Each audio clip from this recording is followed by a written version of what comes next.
Welcome back, everybody, to another episode of Eyes on the Audit with Mama Bear and Vigilante Media. Hey, Mama Bear, how are you doing Hey, this evening? hey, good. And good morning, good afternoon, good evening to everybody around the world in this crazy world. It certainly is getting crazy at this point. Just a little. Boy, is it getting crazy. Unbelievably crazy at this point. I've got a couple of videos we could play. There's a couple of audits we could play. There's maybe a bit of music I might even be able to play. Dealer's choice, basically. It is getting crazy, crazy, crazy at this point. It is getting so crazy at this point.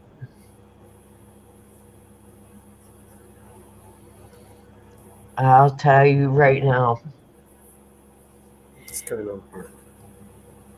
everything that is going on is getting crazy.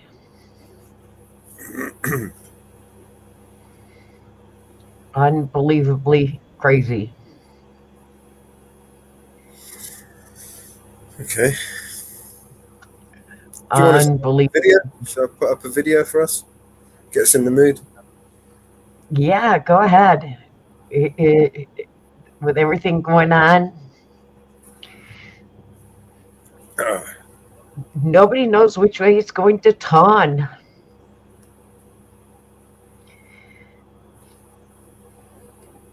Will the government in the US shut down? Is Canada going to have a prime minister? Is the UK going to have a prime minister?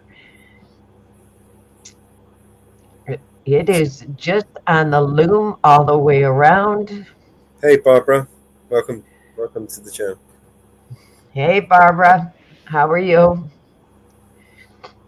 It is getting, yes. Well, you know, they've shut down airspace for drones. Right. So, I'm going to mute up. I'm going to play this 8-minute video, okay.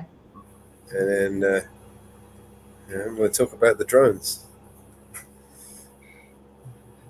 At least 17 U.S. military bases near Chinese-owned farmland, reportedly seeing a surge in drone activity and sightings in recent weeks. The sightings happening near bases in Hawaii and installations in Utah, California, Maine, and Florida. House Foreign Affairs Committee Chairman Michael McCaul has been warning about the drones in focus these last couple of weeks. Among the surge of migrants crossing the southern border and making their way to New York City, asylum seekers all the way from China. Many of them are finding their way into long-established communities and leaning on family and friends for help to ward off the dominance that we continue to see from communist China. Right. And these compact states, it's $2.4 billion over 20 years. But the other issue, of course, is the border, as you've talked about, because across that border, we are seeing Chinese soldiers come across. And really what we're talking about is China putting together the infrastructure in the U.S. to attack the U.S. So clearly we've got to secure that border or we're going to be fighting on our own soil. Well, it's just incredible to me that this administration refuses to acknowledge all these Chinese nationals that are coming through the border. They're creating a little mini army. And I'm wondering what the point is here. Are they trying to put people in place, I'm talking about communist China, so that when and if Donald Trump wins, they can create havoc in the streets and become saboteurs, starting wildfires and propaganda? Worst kind of Absolutely. journalism That lab I've in ever Reedley, seen. California, the secret Chinese biological weapons facility, that can't be the only one that China has. And then you put together these images of recent Chinese migrants coming into the U.S. less than 3 weeks, taking target practice with sniper rifles and pistols. So really what we have here is the makings of a Chinese army, not in China, but in the United States itself. And the Biden administration is not tracking these people. This is incredibly disturbing. A massive ongoing Chinese hack of telecom companies that's possibly intercepting phone calls and text messages in the U.S. right now, leading to an unprecedented FBI warning to consumers. The head of Homeland Security calling the threat, in his words, very, very serious. It's a very sophisticated hack. I can't speak publicly to how it occurred, but the telecom providers are focused intensely on it. Officials from the Cybersecurity and Infrastructure Security Agency, or CISA, and the FBI say Americans need to protect what they say on their phones with encryption. Translation, if you're an iPhone user texting someone on an Android, there's a good chance your messages are unprotected from hackers. The workaround, using end-to-end encryption apps like Signal or WhatsApp. The hack, dubbed Salt Typhoon by Microsoft, the FBI calling it an espionage campaign. This is the most persistent campaign the United States has ever seen from an advanced hacking crew to break in, and it was a matter of time, really. The FBI saying China was possibly listening in on calls from Senator Chuck Schumer's office and both the Trump and Harris campaigns. The Chinese government denied the accusation. Phone calls were tapped, text messages were read, voicemails were read, as well as call records. Verizon said when the hack was revealed, it is, quote, committed to assisting law enforcement in this investigation. The system has been broken for decades. Why not take executive action right now? Why not do more right now to address this? What executive action are you suggesting that we take that we haven't taken that would survive court scrutiny? Homeland Security Secretary Alejandro Mayorkas telling us he's working with China, which currently refuses to take back Chinese migrants who are deported from the U.S. Well, that may be changing. We have been working with the People's Republic of China to actually receive individuals whom we have determined are not eligible to remain in the United States. You know, at this point, it's really not right that the Pentagon has not given us more information as far as these drones are concerned. Of course, everyone's going to just start speculating. We need some real answers from the Pentagon to really understand what's going on. I mean, the fact that China is surveilling America is not a secret. Everyone knows that that the surveillance programs are in place, and they're once again around our military bases. But we're not getting any answers from anybody. Meanwhile, President-elect Trump reportedly inviting Chinese President Xi Jinping to attend his inauguration next month. This is according to CBS. Trump invited Xi back in early November, right after the election. This invitation comes as trade tensions intensify between the U.S. and China over proposed tariffs. The move would place a 25% tariff on Canadian and Mexican goods, plus an additional 10% tariff on imports from China. Xi Jinping has warned the U.S. against renewing a trade war, saying that there will be, quote, no winners. You know, the increased tempo of these drone flights against our military bases is occurring at the same time as there's increased frequency of incursions and attempted incursions of these bases by Chinese and other nationals. Really, what is occurring here is that they are preparing to attack the United States from American soil. I don't know why we need an engraved invitation from Beijing. It's clear what's going to happen. We are going to get hit, and we're not taking the necessary precautions to protect these bases and to protect the American people. Well, I mean, there's also, a weakened situation to admit. I mean, for the longest time, General Jack Keane has been telling us on this program repeatedly for years that we are outgunned, we are outmanned when you look at our Navy versus the Chinese Navy. I mean, the Pentagon released its 2024 China Military Power Report yesterday. It found that Beijing is increasing its military pressure on Taiwan. It's ramping up its aggression in the South China Sea. It's deepening its ties with Russia, and its crackdown on military corruption may have disrupted progress toward its 2027 modernization goal. China also growing its nuclear arsenal, adding at least 100 nuclear warheads to its stockpile over the past year, with 600 plus already in the arsenal. That number could grow to over 1,000 by 2030, Gordon. And yet there's no response ever from the Biden-Harris administration to Beijing's behavior. We allowed the spy balloon to traverse the country for a week before shooting it down. Why aren't they shooting down these drones in the air if they suspect they're from China? There's no good answer. You have base commanders, first of all, don't have the authority, and they don't have the equipment to shoot down these drones. And the Chinese are noticing this, which means they see a big vulnerability. And with those nuclear warheads, Maria, China is building up its arsenal not to deter. It already has enough warheads to deter. It's building up its arsenal so that it can coerce us and others into not doing things like defending Taiwan. They saw the way Biden reacted to Vladimir Putin's nuclear threats before the invasion of Ukraine. They saw that they worked, and the Chinese are going to do the same thing when they go after the Philippines, Japan, Taiwan, whomever. Well, I want to look at what's happening on the ground. A Chinese man was arrested in 2023 for allegedly running a secret Chinese police station in New York City. He pled guilty yesterday to acting as an illegal foreign agent, Gordon. He's now facing 5 years in prison. He and his partner allegedly opened this police station back in 2022 to track and intimidate Chinese dissidents living in the United States. Both were caught deleting communications with an official from the Chinese Ministry of Public Security after learning that they were, in fact, under investigation. Gordon, you've been talking about this for so many years, these police stations. You first broke the news on this program years ago that Beijing had set up these police stations in America. Again, no response from Biden for years on police station. Why would we need Beijing police stations in New York City?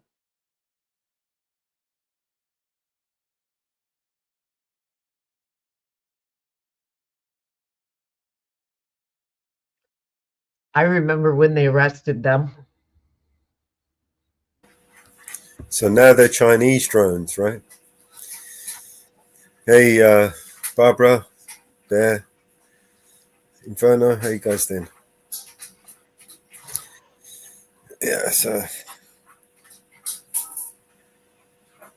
we got Chinese drones flying over military bases,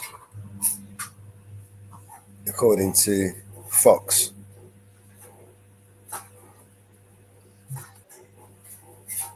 Why didn't what a disgusting bit of journalism from that woman, right? She is literally gaslighting the whole thing. You know what I mean? The way she was talking, disgusting way, unbelievable.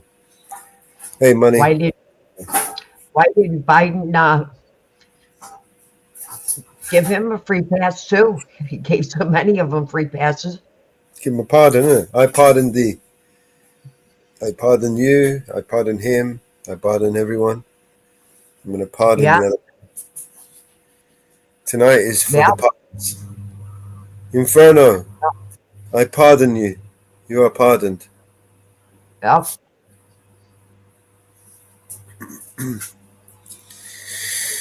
Yeah. Bunch of fucking idiots. Yep. Where else Why we got? didn't he pardon? Yep. Just like, why isn't Biden pardoning Trump? Since every case against him is falling apart. All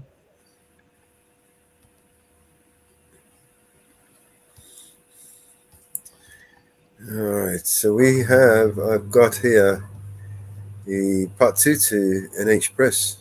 Remember the one we watched the other day? Yep. All right. I thought you were video coming in. Oh, I am. Why? Because I can. Huh? We're gonna have an issue. You can't go off. You can't. What do you mean I can't? Don't tell me what to do. What are you doing? Dude, get off of me.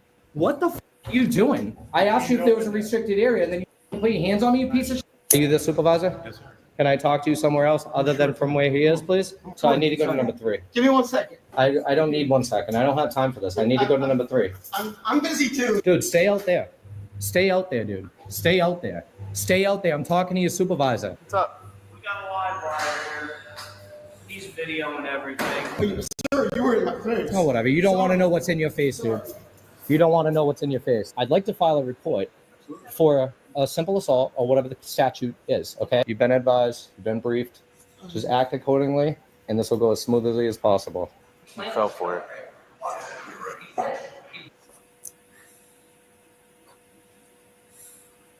But I'm not letting this go, man, because like I said, if I ever did that to any one of the staff here, I'd be arrested too.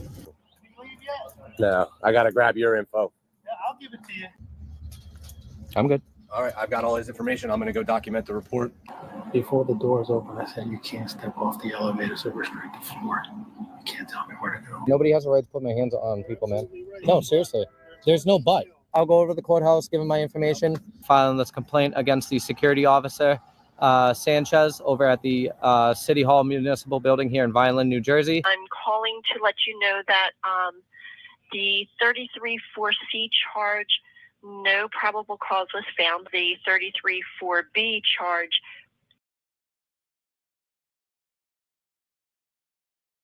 Where you want to go? I'm going with them. Oh, you going with them? Oh, yeah. All right.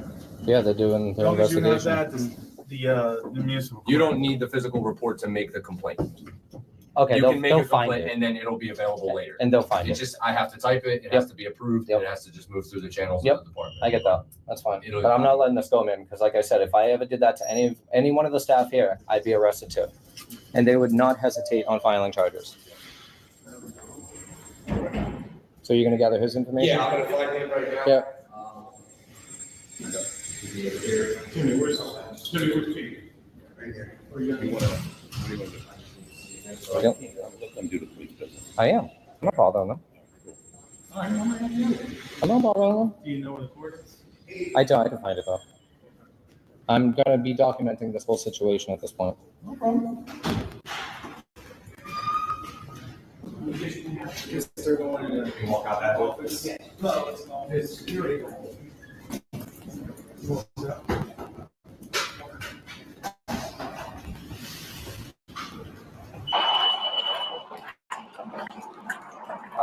Do you have that information? There it is. Cool. No, I gotta grab your info. Yeah, I'll give it to you. Yeah. I'm trying to figure out where this guy. There he goes, right there. Yeah, he's waiting until I get all the information. Pete, right? Yeah. What's your last name, Pete? Sanchez. What's your date of birth?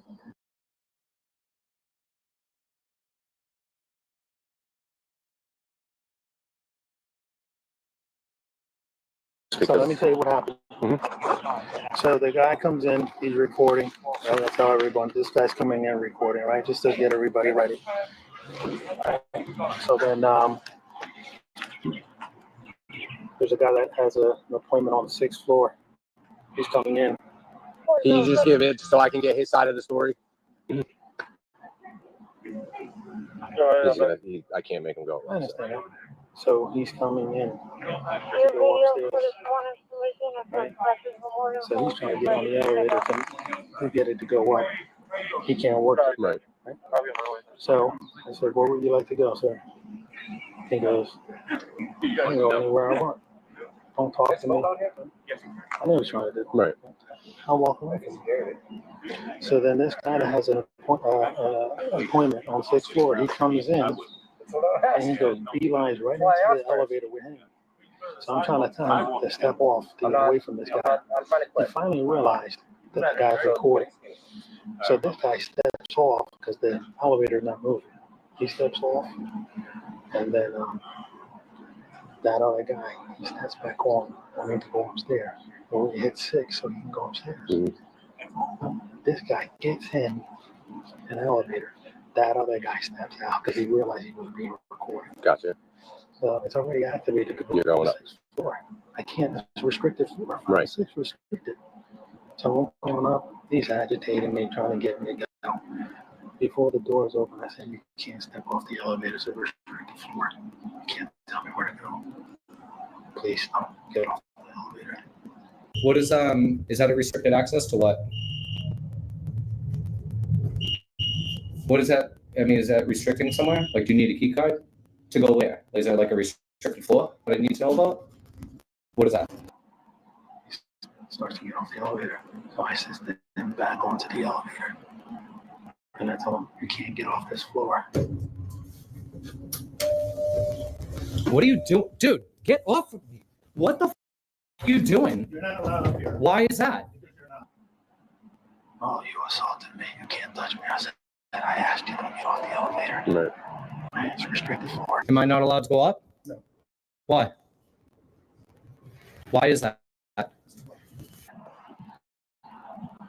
So they just provoking it like that. So I really talked about that with these people before, but there was no way in hell I was going to let this guy off the 6th floor. No, he's not. Can you imagine? Right. I won't have a job. No, I get it. So, all right. So he's been provided with his options. I'm doing a report because he's alleging that you assaulted him. He's got it on video. So what I would like to do is, he should be charged with disorderly. And the reason why is because I have to do what I have to do. So it's one thing led to another. You understand? Yeah.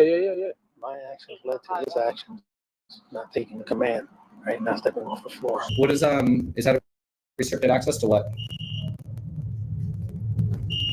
What is that? I mean, is that restricting somewhere? Like, do you need a key card to go where? Like, is that like a restricted floor that I need to know about? What is that? So you guys, if you want to sign complaint for disorderly, you can. It wasn't in my presence. I can't do a disorderly charge for something I didn't see. Same way I can't do a simple assault. Right. So you guys have the same right of signing. I don't know what the protocol is for you guys. Yeah, we'll figure it out. I'm documenting the whole Absolutely. thing. So you guys know what you can do. If you want to sign a complaint, I have all his information. Now I have yours. Sure. Just a simple report on our end. Okay. So I can't bar him from hearing. No, For his reason. Of course. And he's going to be going on his way now. So, yeah. But if you have any questions, definitely. Hey, Daniel. So, all good? All right. I'm good. All right, I've got all his information. I'm going to go document the report. I didn't see you write anything down. I have his information. You didn't see me take down his. No, it's fine. So I believe it. I jot down his name. Same thing I took from you. I took from him. Okay. And like I said, I'm going to be doing the report. Just give it like a day or two That's to fine. process through the department. Just Should I go over to the municipal court right now? if you want to, since you're here, it's only just over there on Landis Avenue. Okay. So they'll explain to you. Nobody has a right to put my hands on people, man. No, seriously. There's no but. There's no but. You should have told me. It's No. over with now. No, What you happened didn't. happened. No, you didn't. I asked you in the elevator, then you put your hands on me. If you said yes, it's restricted, I would have never stepped You have foot. it on video, so you have what you need. And then, like I said, your options with the municipal court. Yep. And if you have any questions, feel free to give us. That's fine. I'll go over there right now. Okay. Thank you. All right. I appreciate it. Thank you very much. Thank you, man. All right. Have a good day. Professional, all right? Sarge? Professional, man. I appreciate it. Okay. You Thank too. you. Be safe. Sorry you had to come out here. No problem. If you didn't do any of that, man, I would have been in and out in 20 minutes. That's how these things work. Seriously. It's crazy.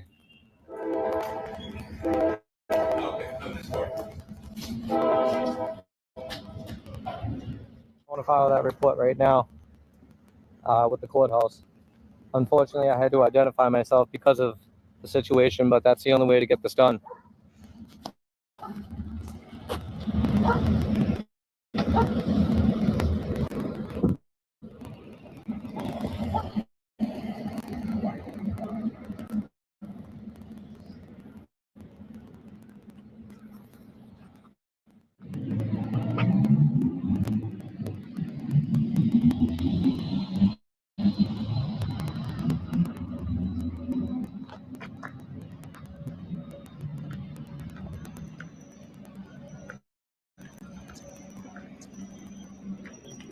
If you'd like to redress your government and petition for the security here, all the information is in the video and description.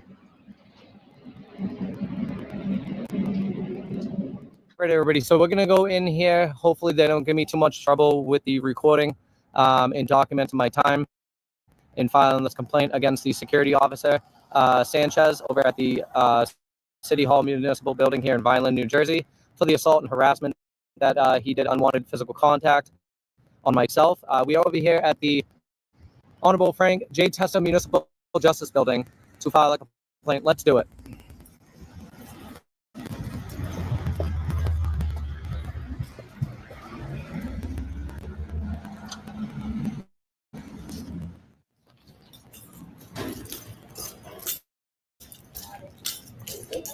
How you doing? What department is this? I need to file a civil complaint. The police department just told me to come over here and file a civil assault on an individual that did not happen in their presence. Okay, how many did you need? It's just one complaint. I was only assaulted once, thank God. Okay, just one person? Yeah. All right, so I need to see your ID, please. I don't have my ID, but I can definitely give you all my information. Okay, give me one second. I just have to talk to Yeah. my supervisor. Yeah. There's a report number too, so the police department, they have all my information. Okay. So I'll put that report number on the complaint. Okay. Do you know what I mean? Yeah, that's fine. Yes. So I have the complaint number right here, so that'll verify all my. So we just need to back into the narrative. Okay. All right, just fill this out for me. Yeah, of course. short and sweet, and it correlates with the statute and the description that you are putting down on paper, okay? Okay. Thank you. And do you have a pen? Yes. I think they're hiding right there. Thank you so much. Yeah, no Appreciate problem. it. Do you have a conference room or something I can use? Oh, you can use the stand right over here by the security guard. You don't have a conference room for privacy? Really? No, you can. Yeah, you can take it home and bring it back if you like. All right, that's like 400 miles away. Oh, okay. Well, yeah, that's okay. All right, thank you. So I put the police report number on the bottom, just so you can cross-reference for the report. Right there on the bottom. I didn't know where else to put it. Yeah, so I live out of state. I live in New Hampshire. So how do I go about? We would probably do virtual court. Okay. Okay. Insist on something different, but initially it would be virtual. Okay. All right. That's good to know. I appreciate that because I mean I will drive all the way out here. We do title counting, but we can. I appreciate that. All right, so I just need you to put the description of the statute that you just posted. What do you mean description? That's harassment. Right, so I need you to put that there. Right, harassment along with. I got you. Yeah. Okay. Yeah, because it's not simple assault because simple assault is apparently bodily injury, and harassment is the same as unwanted contact, physical contact, so shoving, kicking, punching Right. without injury. So it's under harassment. Imagine that. Okay. Thank you. I appreciate it. Yeah, I want to make sure that it's the actual statute because I read through 2 or 3 of them. Yeah. So who does this go to? The prosecutor? Here's the situation. You're going to turn this into us. We need to type it. Yep. You have the choice to wait here while we type it. You're going to have to sign it. Okay, I'll wait. Either wait or we'll call you to come back to sign it today. Then it goes before the judge to see if the judge finds probable cause. I got you. If the judge finds probable cause, we move forward and notify you of the court date. If no probable cause is found, we mail you a letter that states no cause is found. Yeah. And therefore, you then have the option to refile a little differently. Okay. Or let it drop. It's your choice at that point. Okay. So right before it goes to the judge, that is obviously after all police reports, evidence, and everything comes forward. That evidence comes in after the judge finds probable cause. Then the prosecutor gets involved, and that's where evidence is needed. Okay. Okay. So you don't wait for a police report from the police department? We don't really need that. The prosecutor would need that if you were going forward with probable cause of fail. Okay. Yeah, because we're not investigating, and that would be investigative. Interesting. Just simply process the paperwork. Yeah. You have no choice and no opinion in the matter. Okay. All right. So your complaints are typed. Okay. What I want you to do is I want you to read over all this very carefully That's to fine. make sure everything is the way. They both should be the same except for the statutes, right? Okay. Yes. That's And I'm here because it has to be signed in front of a judicial officer. So I am. So she typed them. If there is anything that's not correct on here, you can fix it right away. Okay. Okay. You don't mind. Yeah. That's fine. So I'm going to give you this first. I want you to look at this one and make sure everything is correct. Okay. Okay. Now, do you have an address or anything? He's security over at the city hall. Okay. There's a police report number Okay. Okay. associated. All right. He obviously has to do his report, all the evidence. Okay. So there is a police. There, I put the number on there. Oh, you did. Okay. All right. Is it on there? Okay, yeah, so whatever you guys have information you need to gather from the police report, you could do that on your end. I can't get it. I can't get his information. No. You can't get his information. I just didn't know if they gave you a copy of the report. No, they didn't do any report. This is because it didn't happen in front of them, so I had to do a complaint here. Understood. But they're gonna get all the evidence, Okay, do an investigation. Sure. Okay. So then what I want you to do before we sign anything, I want you to make sure, read that first page and make sure that everything there is accurate and correct. 2 complaints, 2 copies. Copies? Yes. Okay. And this is just a disclosure that we have to put on for the state that the complaint was accepted for filing. We did that, and that right now we're waiting for the probable cause determination. Good enough. I'll wait for your phone call and email. Okay, and we have all your accurate phone number. Yep. Correct? Thank you. All right. Thank you so Have a good day. I appreciate your professionalism. I'm sorry to hold up the line, guys. Have a good day, okay? You too. Thank you. Drive safely back. Thank you. Have a good day. This is BJ from Vineland Municipal Court. I was one of the people you were working with yesterday for your complaints. I'm calling to let you know that the 33-4C charge, no probable cause was found. The letter is in the mail to you as of today to state that. However, the 33-4B charge was found with probable cause. The prosecutor was able to supply us with an address to service the complaint to the defendant, and that will be happening today as well.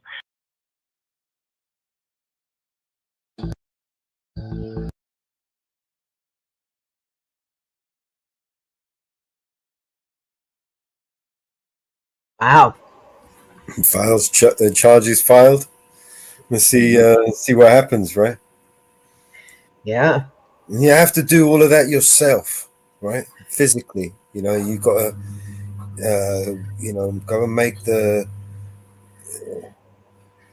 it's ridiculous.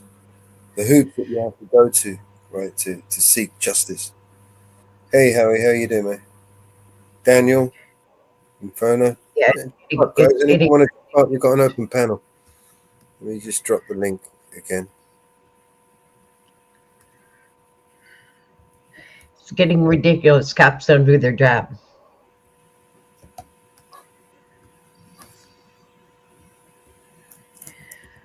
Incapable.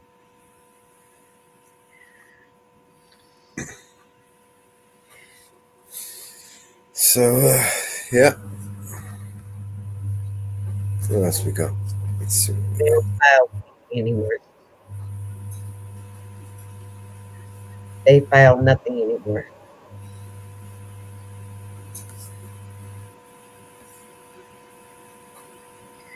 They file nothing anymore.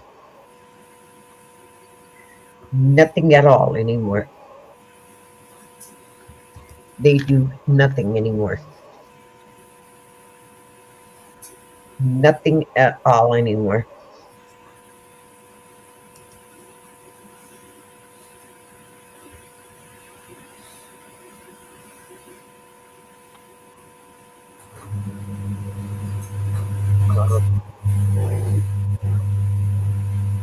Just like our government. They do absolutely nothing but collect a paycheck.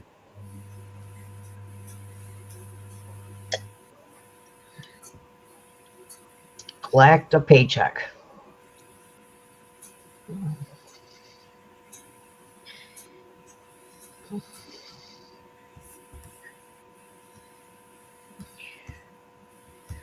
And last I knew, they were shutting down.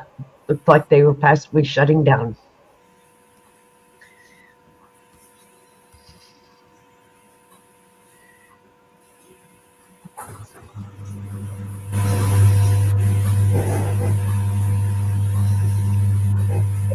They're shutting down. You know?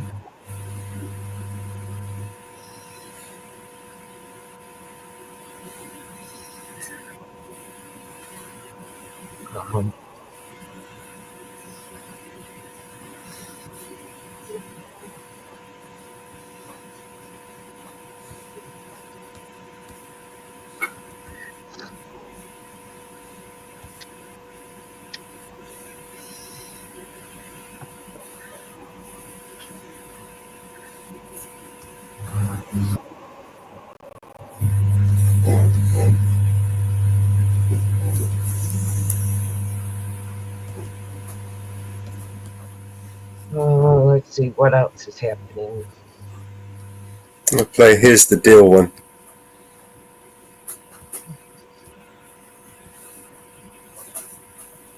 BSO actually cooked its own crack cocaine in this building right here to use for undercover drug busts. What the hell did you just say? BSO actually cooked its own crack cocaine in this building. What you talking about, Will? Without cops, who would cook the crack in the courthouse, distribute the crack from the courthouse, and then arrest you and charge you and convict you in the very same courthouse. That's what's happening with, or that's what happened from 1988 to 1990 from the Broward County Sheriff's Office. Check this.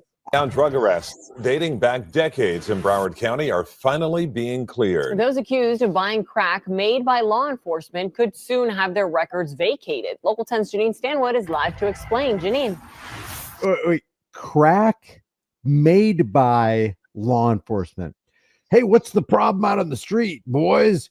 We got crack cocaine. What's the solution? Let's make more crack cocaine and send it out on the streets. Good idea, coppers. Decades ago, when Nick Navarro was sheriff, BSO actually cooked its own crack cocaine in this building right here to use for undercover drug busts. The courts found that that wasn't unconstitutional within itself, but they Wait a second. The courts found. They found that it's not unconstitutional to cook crack cocaine in a courthouse building. So What? it's unconstitutional for them to create this. Unbelievable. Then why is it unconstitutional for you to create it? Oh, that's right. It's not, because there's nothing in the Constitution that says that you can't manufacture a certain item. As a matter of fact, something happened before the Constitution called the Declaration of Independence that you have an unalienable right to pursue life, liberty, and happiness. And if that's what makes you happy, it's dangerous. It's not good for your health. It could end in your demise, your untimely demise. You can still do it because you're an American and you're free. So you can blow up the courthouse. Be immune once again from something else that you're not immune from. And they can cook this product in their own courthouse. did find that people who were arrested for buying this stuff should have their cases cleared. But the state attorney now has found that that hasn't happened for possibly thousands. Hey, AJ. It was the height of the crack cocaine epidemic for the Broward Sheriff's Office. Open it up. More. And one Look at this. Look at this. We're going to save you from those drugs, doggone it. By putting a gun right next to this guy's cheekbone. What the frick? Wow. It made headlines. They decided we're going to manufacture our own crack and have detention deputies pose as drug dealers out on the streets. The drugs are being cooked at the courthouse on the 7th floor. The state Supreme Court ruled in 1993 the practice was outrageous. Cooked in this courthouse on the 7th floor. Created, manufactured in the courthouse, distributed from the courthouse. All the convictions take place in the courthouse. You know, other people might call this a criminal drug network or a criminal drug cartel. The problem is the Mexican drug cartel is better because when they sell their product to their customers, they create happy repeat customers. They don't throw them into jail. When the cops create their product, they sell them to their customers, and then the customers go to a jail cell. On the 7th floor. The state Supreme Court ruled in 1993 the practice was outrageous, and those arrested should have their records cleared. He was found not guilty. Now, more than 30 years later, State Attorney Harold Pryor announcing there could be thousands still on the hook, and the state has an obligation to fix it. How many lives have been ruined, destroyed? How many families have been torn asunder? How many jobs lost? How many other people turn to probably a life of crime because it's like, well, you're going to consider me a criminal anyway?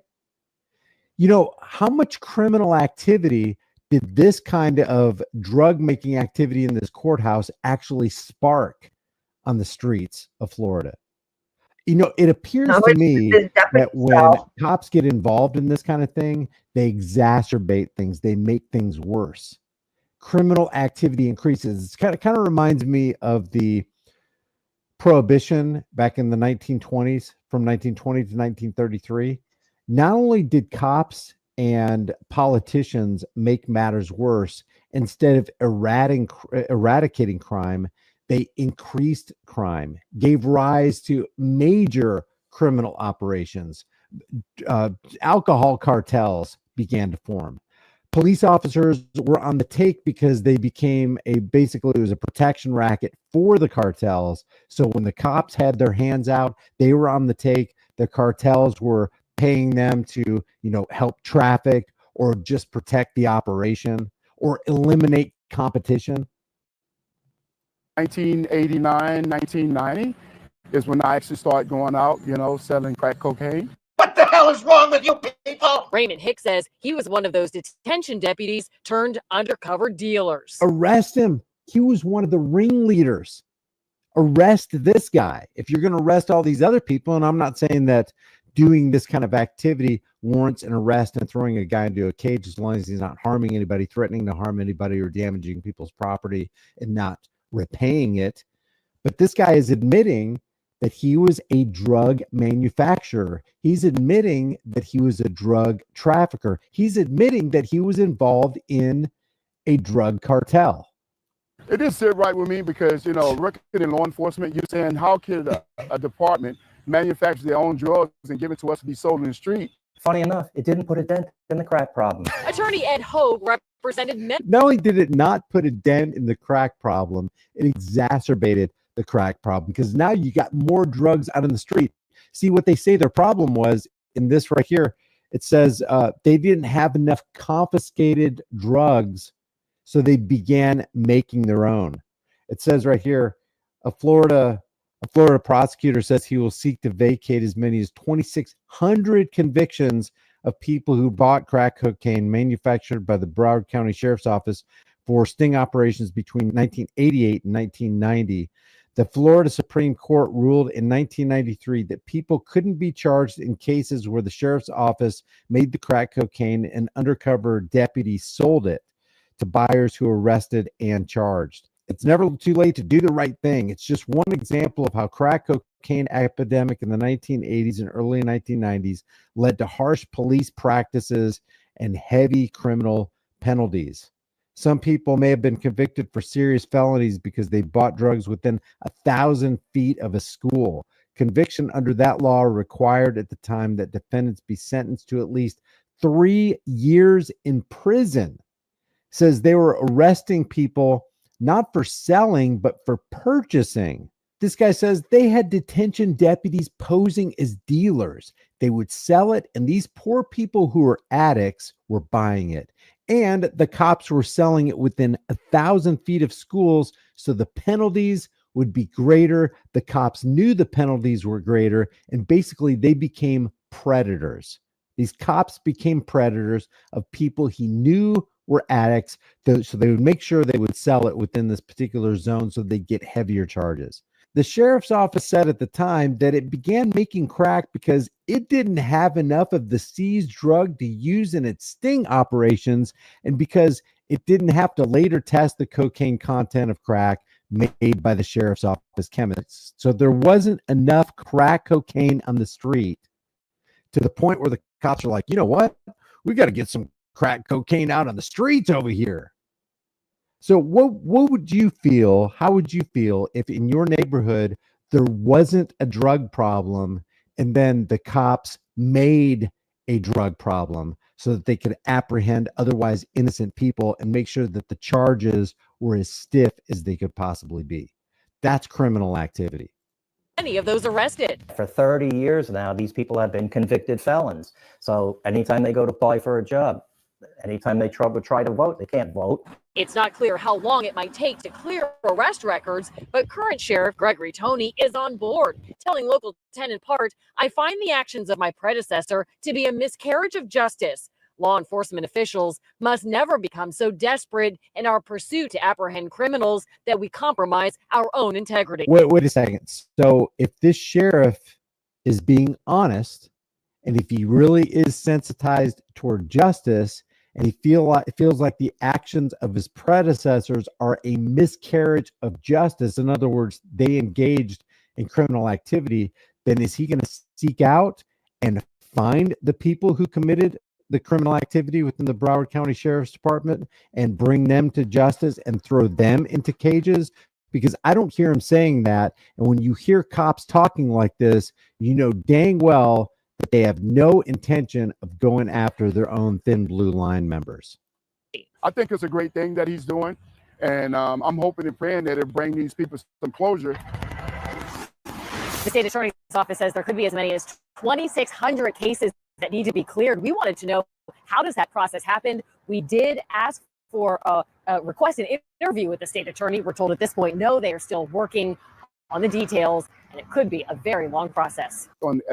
So drug manufacture and distribution and conviction all in one courthouse. That's right. You can get your Thin Blue Line brand crack. We'll get you high before you say goodbye.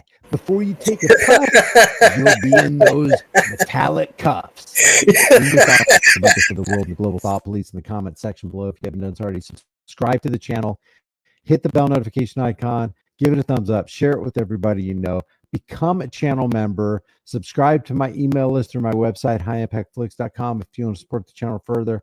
Grab a shirt, but more importantly, understand that cops are not now and have not been your friends, and they need to be exposed.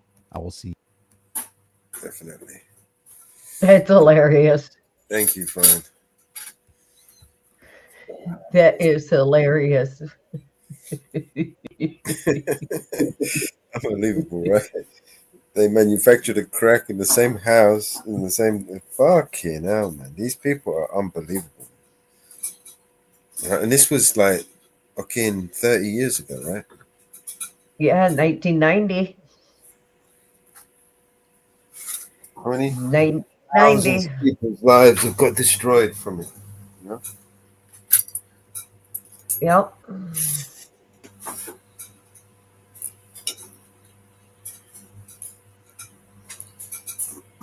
Yep. Thank you. Unbelievable.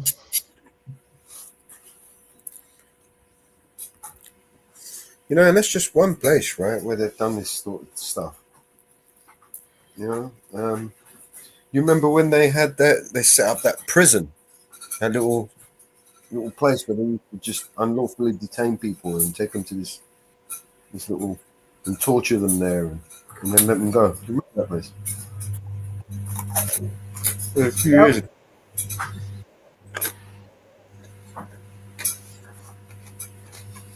Yep. Yeah, they've certainly exceeded their. They've taken the pissery. Mm.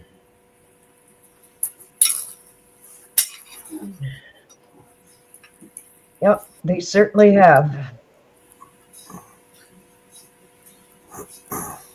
Dog, move. Let me eat. Sorry, I'm just stuffing my face as well. Sorry, guys. Hey, Terrence Lowe.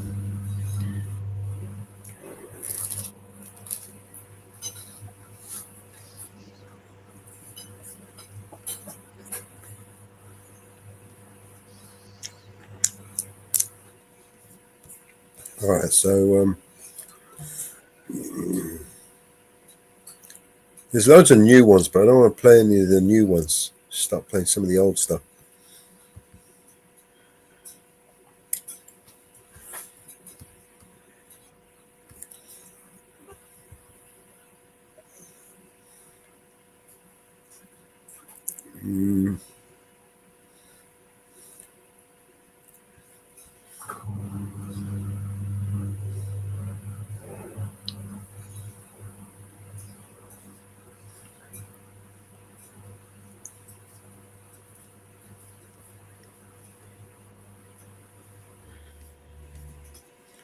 Could do. I've got I Am Free.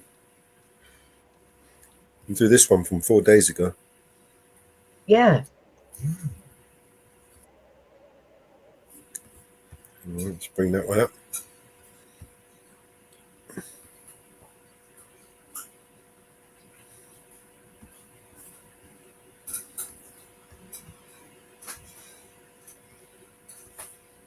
That is incredible.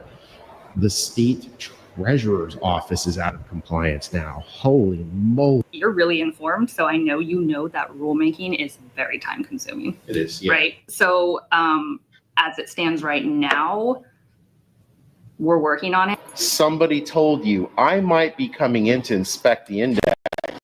Now that Rue knowing smile is leading me to believe the latter. Yeah, I think maybe she misspoke or she didn't understand. To the pro. To who? The pro. Who's the pro? The public records officer. Oh. It seems the treasurer just hasn't been in compliance for 50 years. When you say it that way.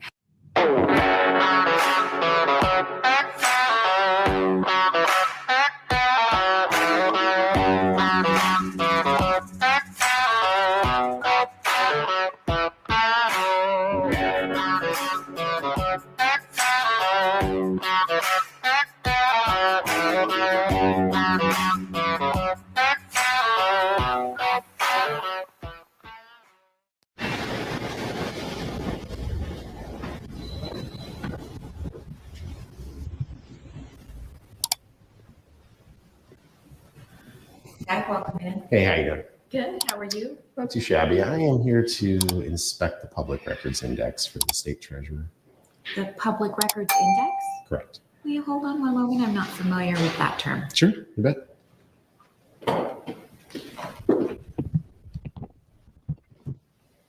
Thanks for your patience. I'm sorry to keep you waiting. Sure. My supervisor is going to be out in just a minute with the information that you need. Or information about what you need. Okay. And so if you'd like to have a seat. Sure. Thanks.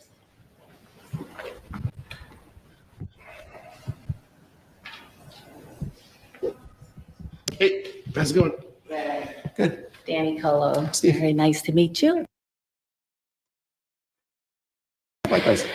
So as far as a records index, because we're not a local government, we're not required to have a records index.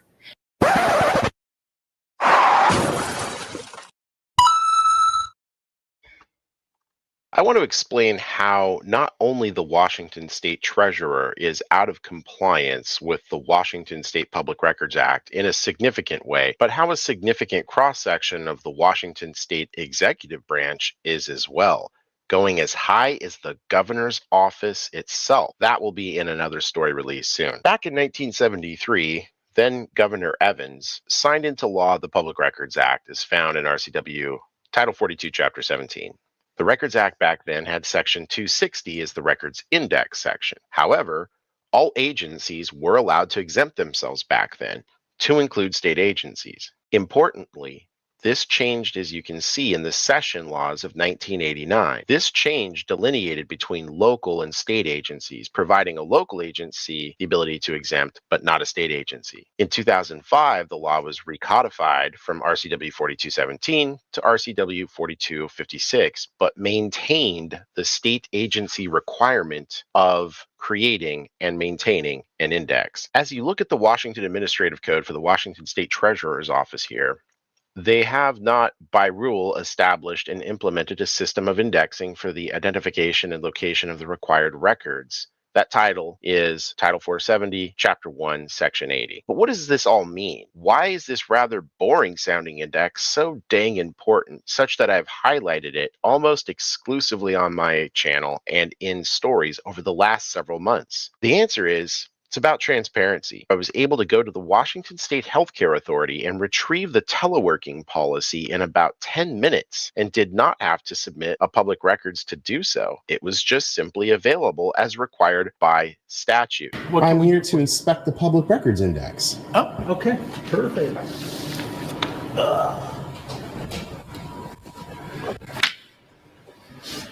And I was wondering if I could speak to... Wow. Open government mode activate. Form of openly transparent government agency. Go. As much as I like to give a fun nod to the Wonder Twins here from my childhood, I have to say, wow again. Look at this. Justin from the Healthcare Authority is coming out with the most robust, transparent form of an index you've ever seen from any agency in the state of Washington. I'll be giving a complete follow-up on this particular story soon. But for now, look at what government transparency journalism can achieve, everyone. It is because of you all keeping my feet on the street so that I can report on these stories that this kind of change in government can happen. You're also going to see quickly how this records index, now that one is properly put together, can actually serve the public, and very well indeed. Remember this index here, everyone, and in a few, how badly the Washington State Treasurer and most of the rest of the executive branch is failing epically the citizens they're supposed to serve. To the pro.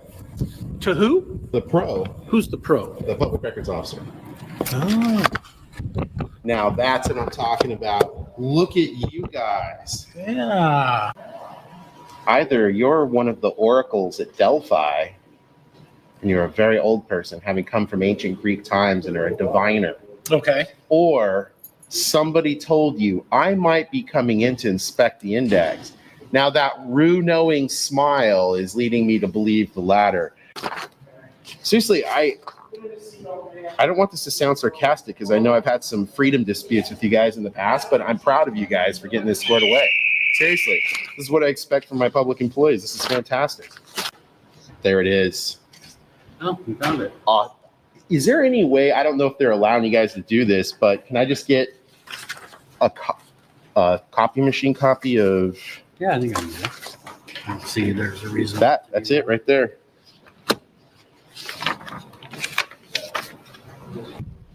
All right, guys. So as you guys saw from my previous stories, there were some, disagreements with how freedom worked here at the HCA. However, they have done a great job. I really just want to beat a dead horse here. Look at that. This whole thing right here just stopped the Public Records Act from occurring, or request, because I can come in, get this real quick. It's available. This is exactly what Washington State is supposed to have. Great job, Washington State Healthcare Authority. But why is this valuable? Well, first, the public records officer doesn't have to process a records request, which eases the workload and hastens other records requests. Second, it generates greater transparency. The documents indexed are high-value documents that allow for significant understanding of government's operations. Third, it ensures that the most high-value documents to understanding the government, according to the legislature, are the most swiftly available to the people. What this means: as you saw a moment ago, the legislature provided for greater transparency by indicating high-priority documents to be made quickly and readily available. The most powerful executives of the Washington State Executive Branch, the governor, lieutenant governor, treasurer, and possibly the Secretary of State, are out of compliance. They have been out of compliance since July 1st, 1990, a total of 34 years. They have no excuses, and in some cases, as with the Office of the Governor, the Washington State Department of Transportation, and the Employment Security Department, they have flagrantly and illegally exempted themselves in direct contradiction of the Washington State Public Records Act by not being in compliance with it and intentionally maintaining unlawful exemptions from 1973, which were required to be reversed by July 1st, 1990. What does this mean in those most egregious cases, though, is that there is a possibility that those offices and officers may be committing felony records concealment by not having created and maintained for publicly ready inspection the records index. That can be found in RCW Title 40, Chapter 16, Section 10. We do have on our website a page where you can go and make any public record requests that you would like for records that the state treasurer's office has. You would want to make sure that you're specific on the record. There's a lot of records already available to you to review on our website. But if you would like to make a specific records request from our office, we are happy to comply with that. There's an online form that you can fill out. I can also give your contact information if you would like to our records officer. That would be our Director of Legal Affairs, Devin Phelps, and she would be happy to work with you on a specific record request that you would like to submit to our office. Yeah, I think there's a possible misunderstanding here. I am familiar with subsection 4 of section 70. That allows local agencies to exempt themselves if certain criteria is met. Under no circumstances are state agencies allowed to exempt themselves. Subsection 5 makes it really clear. It says you have to provide that. So are you saying the auditor doesn't have that? And so we're the treasurer's office. Oh, I'm sorry, I meant treasurer. Nope, that's fine. And we absolutely comply with public records requests. When you make that record request, you can make it in writing, on phone call, by email. So if you know what record you're searching for, we would be able to provide that information or response to you. Yeah, I'm not looking to request records. I'm looking to inspect the index, Okay, which is required by subsection 5. okay. So does the treasurer not have that? You know, I'm going to confer with our legal counsel Sure. and make sure that we are providing you the information that you're looking for. So if you don't mind, I'm going to call our legal counsel and come back with a response. Thank you for your patience. Sure. So I spoke with our Director of Legal Affairs, Devin Phelps, and she started going through all the subsections A, B, C with me over my head, right? I am not a legal person that has all of the knowledge of all the rules and requirements for the state agency. So I wrote down all of her contact information for you, and she is available to meet with you if you'd like tomorrow afternoon, if you would like to discuss. I also wrote down her phone number so that she can explain to you the sections and where that applies and doesn't apply to our office. Is that acceptable? I mean, I don't mind the contact info. Like I said, I'm just here to inspect the index. Is it available? I don't have that information for you right now. I've given you contact information for our office that would be able to address that request for you. Okay. Yeah, I guess just so it's not inspectable though. That the records index isn't available for me to inspect at this moment. I don't have that records index information for you. Okay. Yeah, actually, I mean, probably just email her out of curiosity, but I mean, yeah, it's just supposed to be something that's available. So, all right, thanks. All right. Have a good Thank day. you.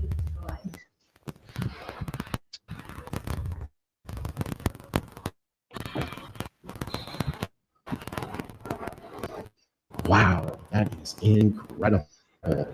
The state treasurer's office is out of compliance now. Holy moly. I mean, these are the biggest executive offices in the state right here that are completely out of compliance with this. I mean, it's wow.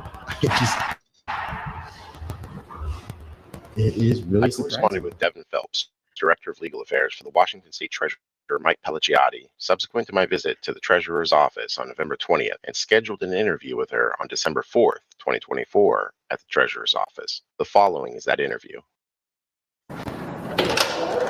Hello. Hello. Come on in. She's gonna unlock it, but just come on in. I appreciate it. Yeah, no problem. I've got a 10 o'clock with Devin Phelps. That's me. Oh. Hello. Hello. Nice to meet you. Nice to meet Steve. you. Steve? Yeah. Okay, Devin. Come on in. Nice to meet you. Nice to meet you as well. What I'm looking to talk about today is the public records index for the state treasurer. I just got some notes here for you and some questions. Sure. So I don't know if you wanted to start with maybe something where you wanted to talk about the state treasurer's office's position on the records index or anything like that. Or?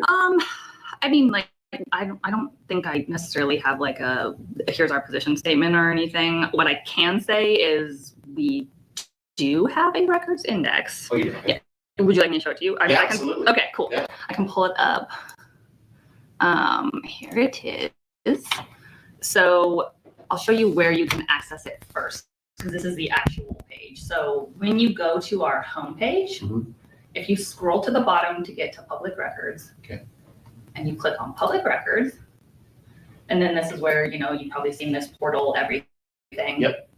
You scroll to the bottom, and here's some information on the index. I want to point out that what you are seeing, Devin Phelps display did not exist on November 20th, 2024 when I searched the Washington State Treasurer's website. As you can see here from the Wayback Machine, the Internet Archives, on June 23rd, the Treasurer's website did not possess this. You can also see here that the Internet Archives had a litany of server errors for later preserved snapshots of the site in the August timeframe. No snapshots were taken after that. This snapshot, taken on December 12th, does show the public records index on the site. Sometime between November 20th, 2024, when I went into the office of the Treasurer to inspect the records index, and December 4th, 2024, the index was added to the website. This was done seemingly to attempt to come into compliance with the Washington State statute regarding the index. We don't have anything that we consider to meet the definition of final order, declaratory order, or interpretive statement.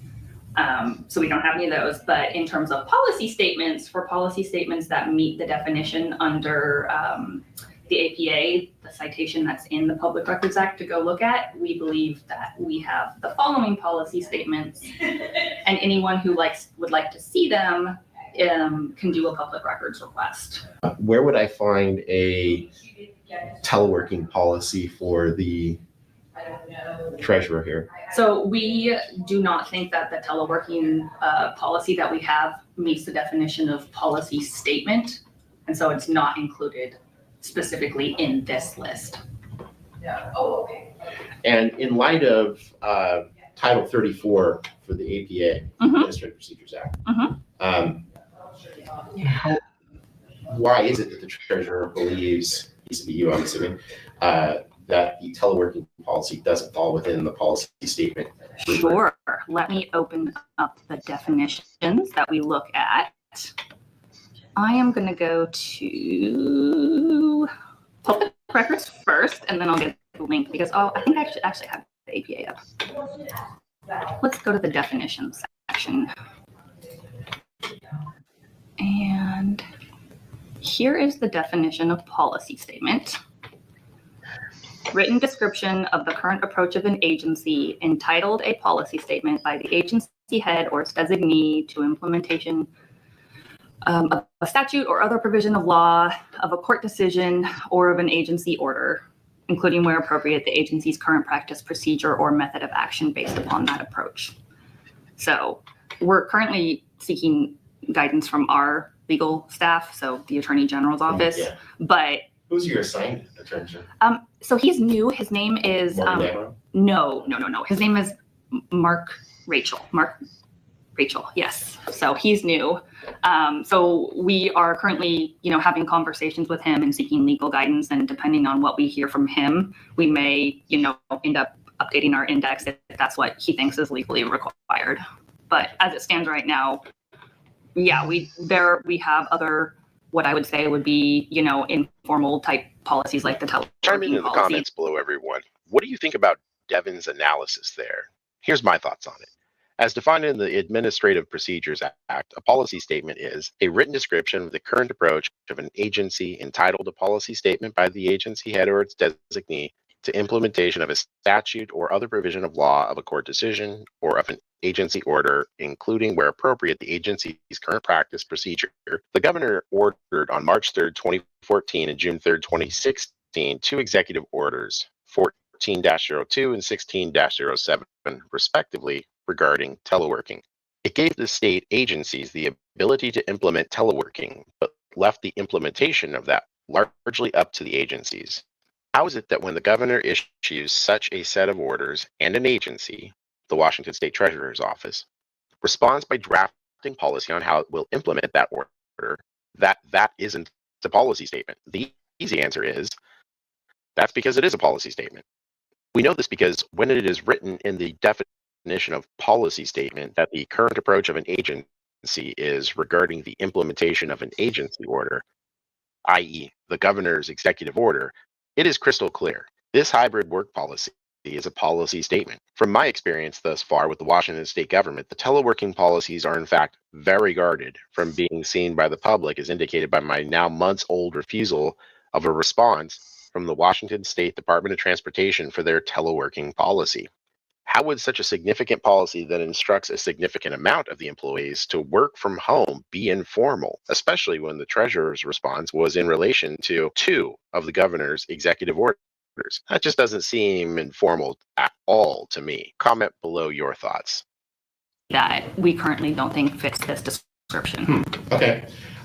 So going back to my first visit here on the 20th of November, I came in and I briefly spoke with Danny Colo, I think her name was, right? Yes.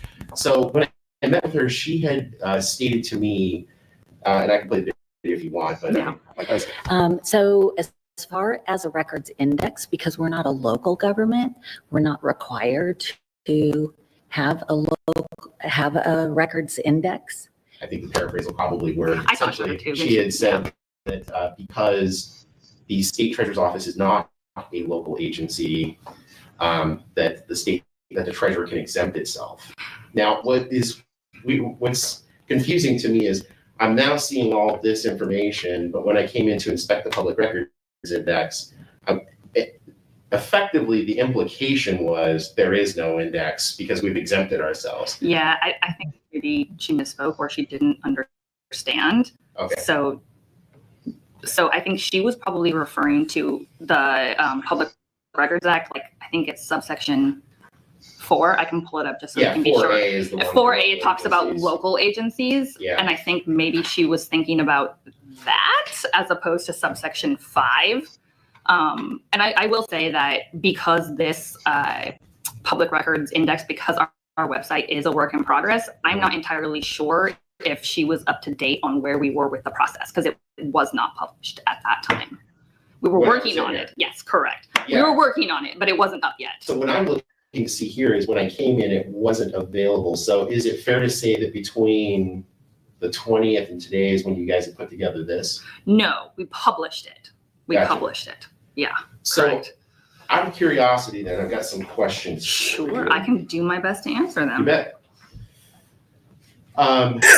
She got caught out in the light. And I guess I'll lay the groundwork for this. Without it being published, the treasurer was out of compliance because the statute says it has to be published Welcome, Japa. Welcome in to order the for it, for people to actually make use of it and whatnot. So what was the reason for the state treasurer seemingly being out of compliance with the Public Records Act as it relates to Section 5, having it published and available to the public? I do not know the answer to that one.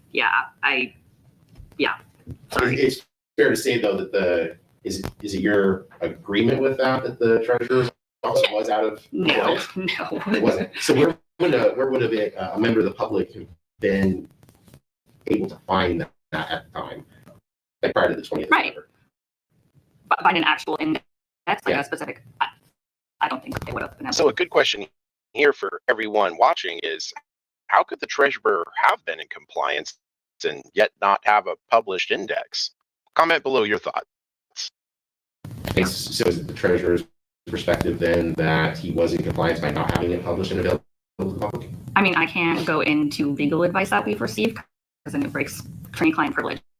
But the answer to that would be essentially we had received prior legal guidance related to index, which is why when you came in and asked the questions, and we have a new attorney general now, we are seeking legal guidance from him. And I can't go into it any further. And you think it'll be different than? It might be. It might be. Yeah. So one thing that I noticed when I read the WAC for the treasurer, that seemingly makes clear the function of the records index. Sure. And ironically so, because I think the treasurer's office is the only one in the state at any level of government that has this clear statement, though ironically, I'm arguing seems to be out of compliance, or was at least out of compliance. In subsection D of the WAC, the treasurer says, no, that's fine. I've got a copy if you want. I know which one you're talking about. Yeah, it says if the matter requested is referenced with an index maintained by the records officer, a reference to the requested record as it is described is such index. So the logical flow of that is that the tool that aids in making a records request exists and is available for the public to use. Or they're just saying if there is one and you can use it. I don't know. I don't even know if I was alive when that was written, but yeah, I certainly, well, I mean, I think we both were for this because this was later on. This is after 1990. Okay, fine. Yeah, 1973, I agree with that. Okay. Yeah, no, 1990, I was alive.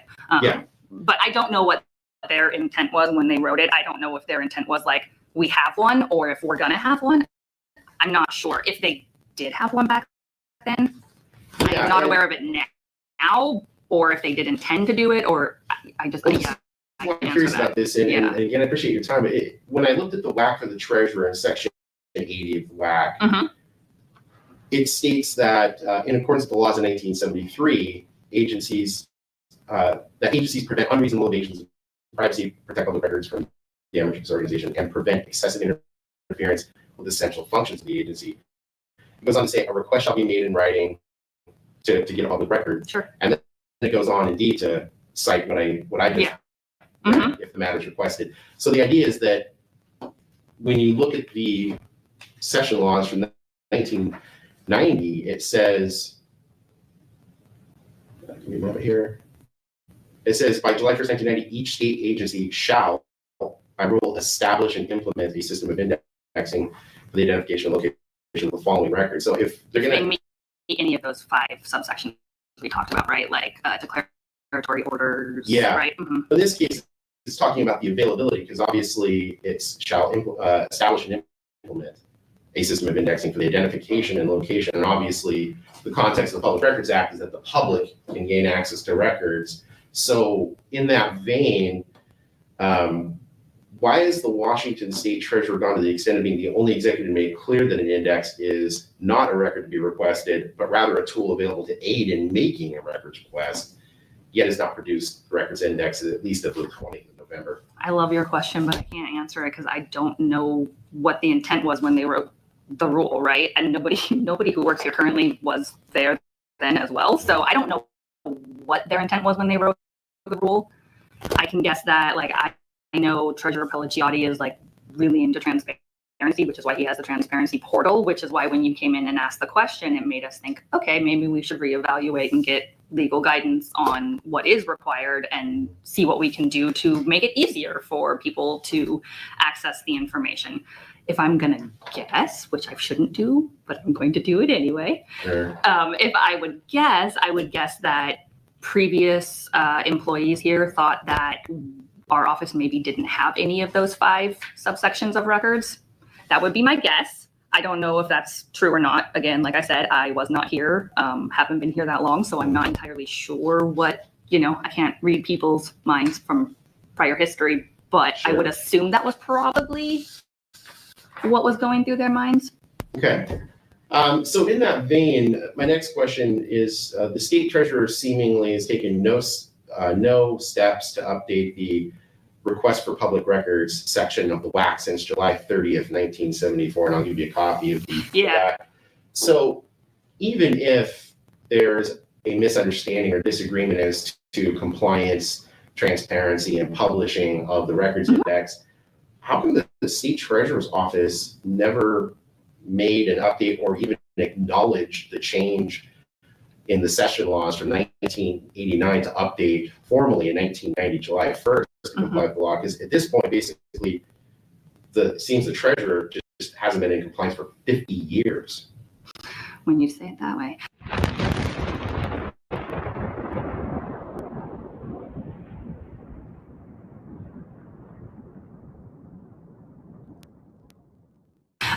Again, I cannot speak for anyone who was previously here. So I don't know the answer to that. I don't know if it has anything to do with it being an elected office and there being changeover every so often. That could be part of it. Is it fair to say then that the treasurer now is not accepting responsibility for having to be in compliance with the Public Records Act? No, that's not fair at all. Okay. That's not fair to say. No, which is why, again, Mike has been working on this stuff. Sorry, Treasurer Pelliciotti is working on this stuff, and we are in the process of going to be doing a rulemaking, maybe not addressing this particular issue, but some other issues that we want to clean up. But you're really informed, so I know you know that rulemaking is very time consuming. It is, yeah. Right? So as it stands right now, we're working on it, and we're going to be filing with the code revisor likely. Again, I don't know if it'll be specifically about what you and I are talking about, but in general, we do have plans to do updates. It's just a matter of balancing the ability to have the time to do it and the months that it's going to take to, get everything in order and have the rulemaking hearing and everything that goes into doing a rulemaking. So I see. Okay. And is it, I just want to make sure I understood, because I don't want to put words in your mouth. Sure. From earlier when you were showing me, for example, final orders, declaratory orders, interpretive statements. So it is absolutely the position of the treasurer. There are no final orders, no declaratory orders, and no interpretive statements. I wouldn't say that is necessarily his. That's my understanding based on the definition of declaratory order, final order, and interpretive statement. Correct. So a question then. So with, for example, COVID, when Governor Inslee issued his proclamation, which included a variety of things, a long list of things. Sure. One of those things was directing government at all levels to implement certain protocols. So were there no declaratory orders on behalf of the treasurer for his elected office and the people that work under him to implement a certain set of practices or? Not that I'm aware of, no. Okay. Yeah. And because of that, and because of what you're saying is the interpretation of the treasurer regarding a teleworking policy, that's why teleworking policy wouldn't be present? Because it doesn't meet the definition of policy statement. Correct. And who came to that determination? Me. Okay, gotcha. And again, prior legal counsel, which we talked about, which I said I can't get into it because of attorney-client privilege. But how long have you been with the treasurer's office? Oh, little over a year. Oh, okay, fair enough. So really new. Prior to that, was your predecessor aware of any of this? I don't know, because that individual, this position was unfilled for a period of time. So I think. Do you know how long it was until? No, I don't. Okay. But I do know that they left and then they did a recruitment, obviously, and recruitments can take a while as well. So I don't know. I'm assuming at least a couple of months. And so I don't know. I've never met the person who was in this position before me, so I can't even begin to give you an idea of what was in her mind, because I have no clue. And out of curiosity too, just because I don't know your pedigree, so are you an attorney? I am. Okay, fantastic. So it's, if I understand correctly, as an attorney, your interpretation is that teleworking policy, as well as potentially attorneys from the Attorney General's office, that doesn't meet that standard. Correct. So, because of the definition of policy statement.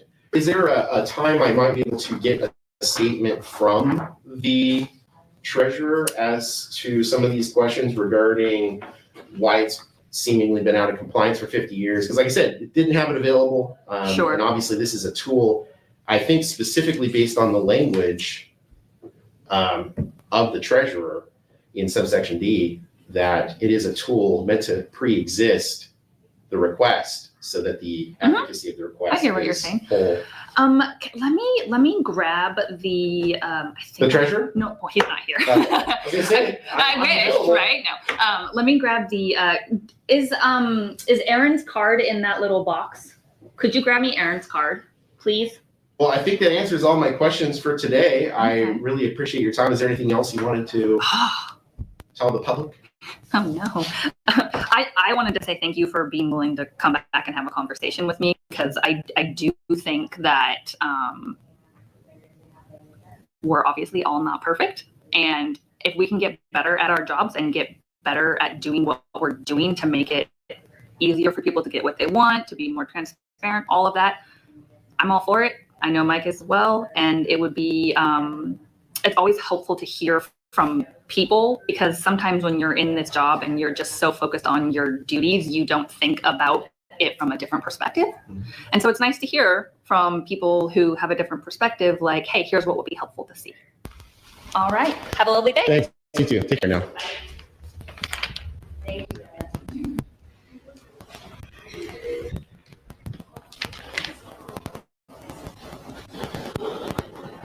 Before I wrap up this report on the Washington State Treasurer's Office having been in violation of the Public Records Act for a half of a century, I want to sincerely thank Counselor Devin Phelps for sitting down with me on the record and fielding questions about access to records and transparency regarding the Treasurer's Office. Thank you very much, Devin. In stark opposition to Devin's transparency and willingness to conduct an interview, Governor Inslee's chief legal counsel, Catherine Leathers, refused an on-the-record interview after initially having offered to sit down and talk about the issue. I wonder why that on-the-record interview might have been denied, but an off-the-record one was just fine. I'll leave that up to you all to decide. All right, everyone. Well, as you just saw there with the interview with Devin Phelps, who's the Director of Legal Affairs for the State Treasurer, I think what was really clear there is obvious that they did not have the records index available at the time. She made that clear. What Devin stated was that the index was being worked on. I'm going to do some more records requests to receive emails and other forms of communication that verify that. But with that being said, my view on this, based on the fact that the governor exempted himself, has never updated the policy or the WAC, the administrative code. The lieutenant governor does not have an index, doesn't even reference the index in the administrative code. Leads me to believe that the treasurer has just been out of compliance for 50 years. Now, one thing that is of note, as I mentioned, is that session laws from 1973 define agency differently. They lumped a local agency and a state agency into the same category. In 1990, when the 1989 laws went into effect, they differentiated between a local and state agency. And so the key here is that at least since 1990, July 1st, the state treasurer's office has been out of compliance with the Public Records Act regarding the index.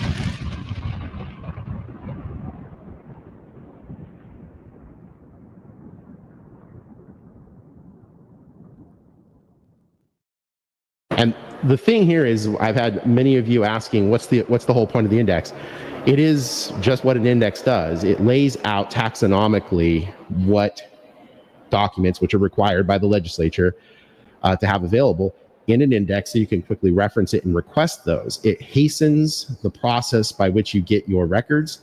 It lowers the burden of the public records officers, and it makes the system function better. Unfortunately, because our education system is horrible nowadays, most people don't know how to even spell index, let alone use one. So this is a calamity of errors that has come about to facilitate a overly burdened public records system.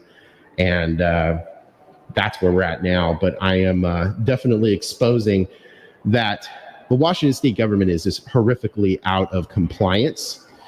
And I think the worst offenders of it are the governor's office because of that unlawful exemption. But at the same time, when I went in on November 20th, the treasurer did not have it.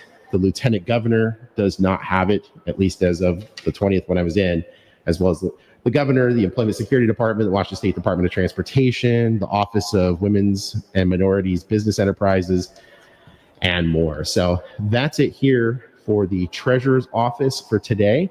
If you like my journalism, please like, share, and subscribe. Hit that all notifications bell so you get my stories right when release. You can follow me on X at I Am Free Auditing, on Facebook at Inland Auditing Media. And if you want to help keep my feet on the streets, you know what to do. Wow.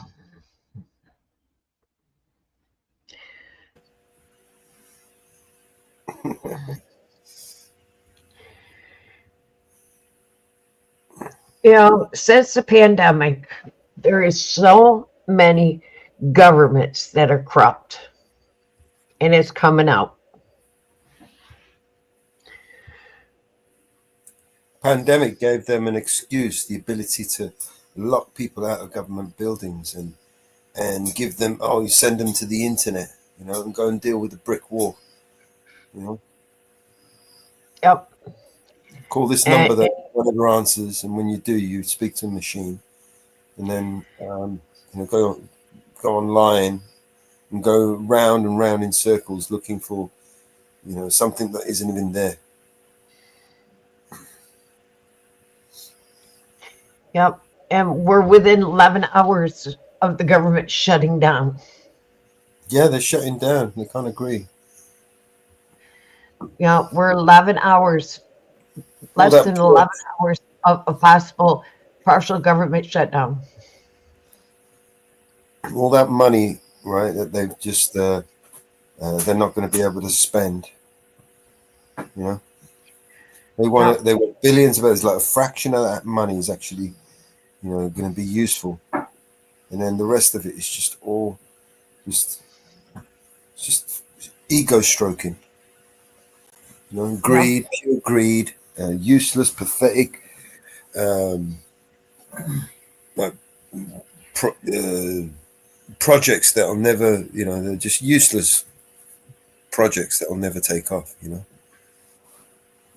it would just cost the taxpayer billions of pounds, and you know, no one will be held accountable for any of it. Yep. Well, I see the Mexican president has offered refuge to all immigrants that are being thrown out of the U.S.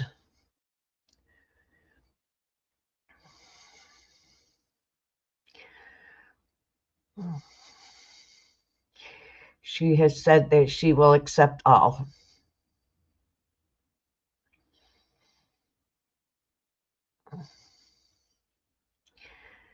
So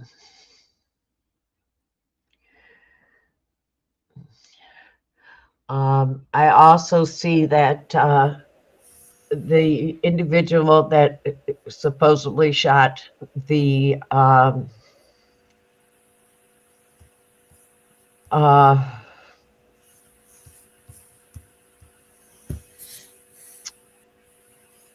healthcare has been federally indicted. He is being held with Diddy.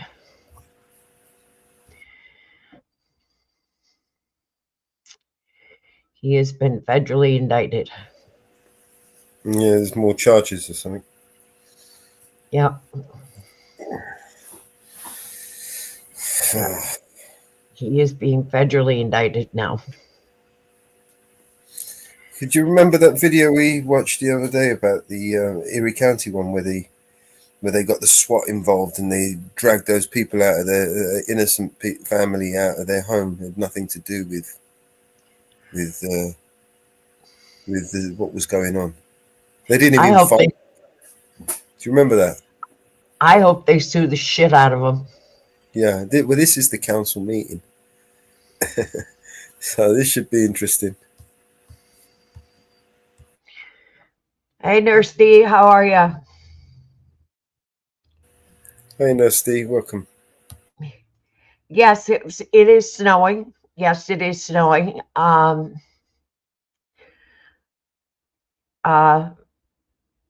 When I left this morning at 6:30 to go to my doctor's appointment, the roads were clear. And when we came back in a snowstorm. It has been snowing all day. The roads are covered. It's cold. We watched the snow come in as we were coming back from my doctor's appointment this morning. Luckily, I did not have to drive. My brother took me. So I was lucky. But I think we're going to have a white Christmas. So it's going to be a white Christmas. I have lots of snow. I'm lucky I do not have to shovel any of it. So I am lucky. So, but make sure you subscribe to Eyes on the Audit and Vigilante Media, because a lot of times I don't go live. He is live, and I'm a lot of times on his panel. So make sure you subscribe to him, because I don't go live and I do jump on his panel a lot. So make sure you subscribe over there to him. So make sure you subscribe to him. Okay. Thank you, Monica. So make sure you subscribe to Mellows' channels.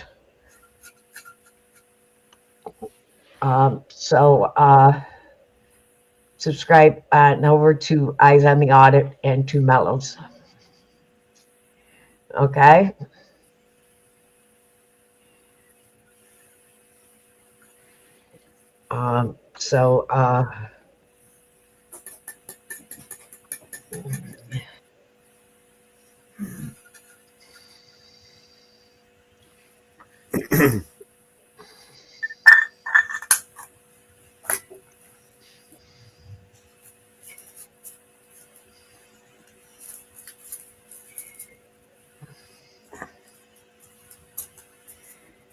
Okie dokie. So a lot of times I'm not here. I'm always usually on his channels.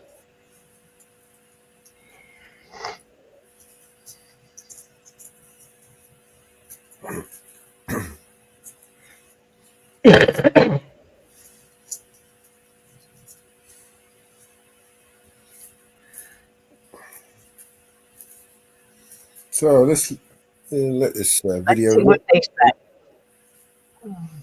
You ready? Let's play.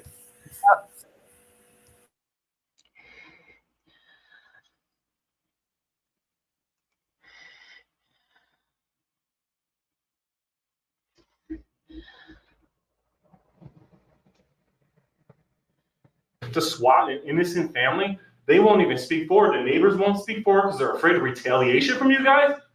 What's going on here in Hamburg? Public record and stuff, just my job. Hey, overkill, but I'm not talking about it, so. Black in this neighborhood is They're gonna be targeted like mother. They already do. Town never listens to what we say. They always side with developers. These public hearings are a formality. We just back here said it's a formality to come down to these hearings. You know why it's a formality? Because half these people in here are thanking you for the opportunity to speak to you. You should be thanking the public for being down here to give you the direction to go. The people in here who are thanking you for their opportunity to speak to this board are delusional. Hamburg Police Department and SWAT team ultimately used this here family of 5 for practice while claiming, I'm not trying to play. We're just trying to get this done. Maybe Hamburg does have the best trained police department and swatting team if they're practicing on their citizens. Next time I see a swatter, I'm gonna look into it, make sure that guys ain't overstepping and terrorizing the neighborhood in the name of officer safety. And then to tell a citizen who's redressing their grievances or seeing something horrible to adjust their tone. Who the heck do you think you are? this is the police mentality. Everybody's the enemy. Leeches that go and they press charges on towns and that where it's more beneficial and easier for a town to pay off the ransom, if you want to call it. Listen, y'all, these kids want to act up in school, want to go to school and embarrass you, want to make like they ain't got no home training. So I told my son, don't go to school basketball no more. I take care of you, son. I give you anything you want. I discipline you. But you're going to embarrass me like this? No, so now I'm going to cut his hair. See if he can whip all of it. Hey, do me a favor. What, guys? No, I saw you were in a restricted area. Now I want your identification. You're not getting it. Don't embarrass me. I told him, don't embarrass me. No.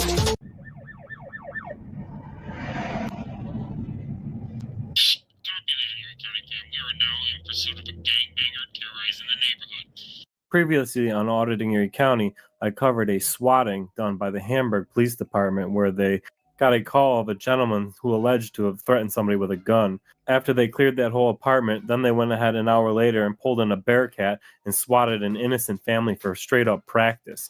If you have not watched that video, you'll need to make your opinion on this. But after that video was posted, someone redressed their grievances and the councilman went ahead and stuck up for the police department doing this, saying that they had the best in the department, and had an attitude with the gentleman saying stuff along the lines of, watch your tone when you're speaking to me, an elected official. So I went ahead and went down to the town board meeting. So if you haven't seen this video, the original, it's linked in the description. You're going to want to see that first beforehand to see how ridiculous this is, to see how ridiculous this board member is justifying their police department. Down here today, December 16th, for a town board meeting. council member had a bit to say about their swatting.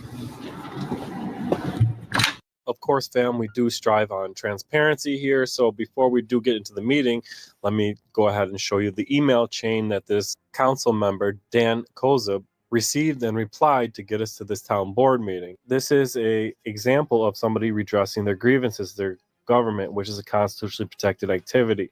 Now, as you can read along here, there's nothing too vulgar. There's definitely no threats of violence, but they are expressing their concerns with the department. And as it is constitutionally protected activity, council members and government employees are subject to this scrutiny and criticism because it is constitutionally protected.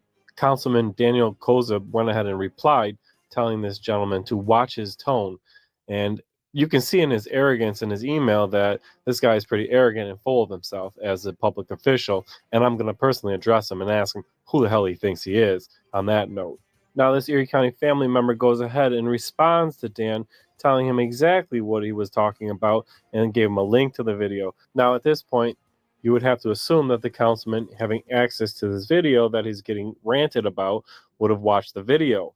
Then this Erie County family member asked Councilman Kozub, how did witnessing that make you feel about how your police department treats its citizens?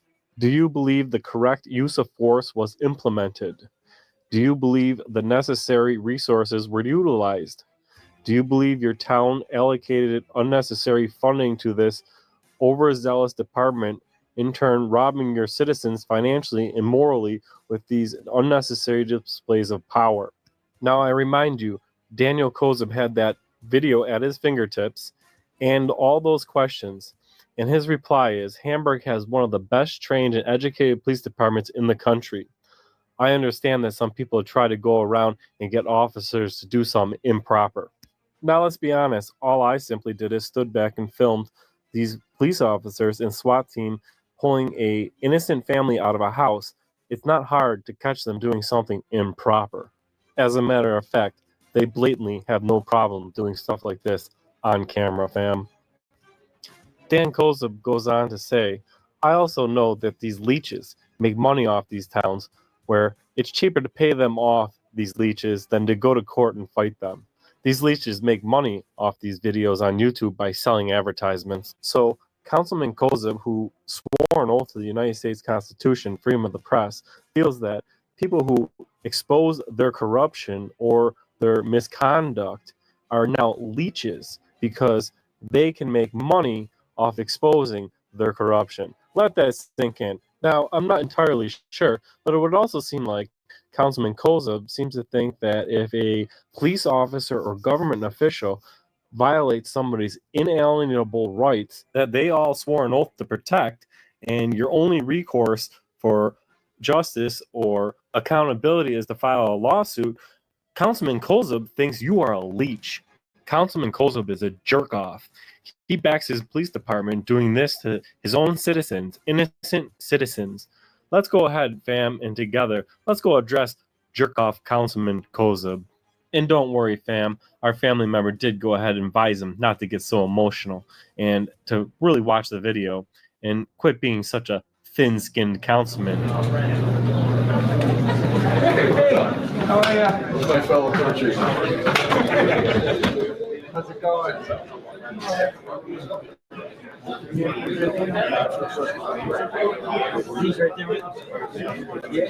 Now, town hall's packed, and there's a memorandum vote going on in public hearing about Hamburg stopping all new building because they can't keep up with the infrastructure.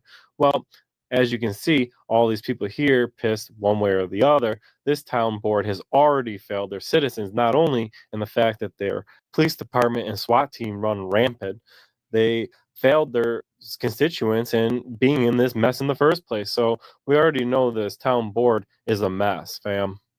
But that's what the majority of the people here are talking about, the memorandum to stop building. So I'm going to show you this one clip of this lady who spoke before me about it, because she made a comment that the town board is just a formality. They don't really listen to the people and they just do what they want anyways.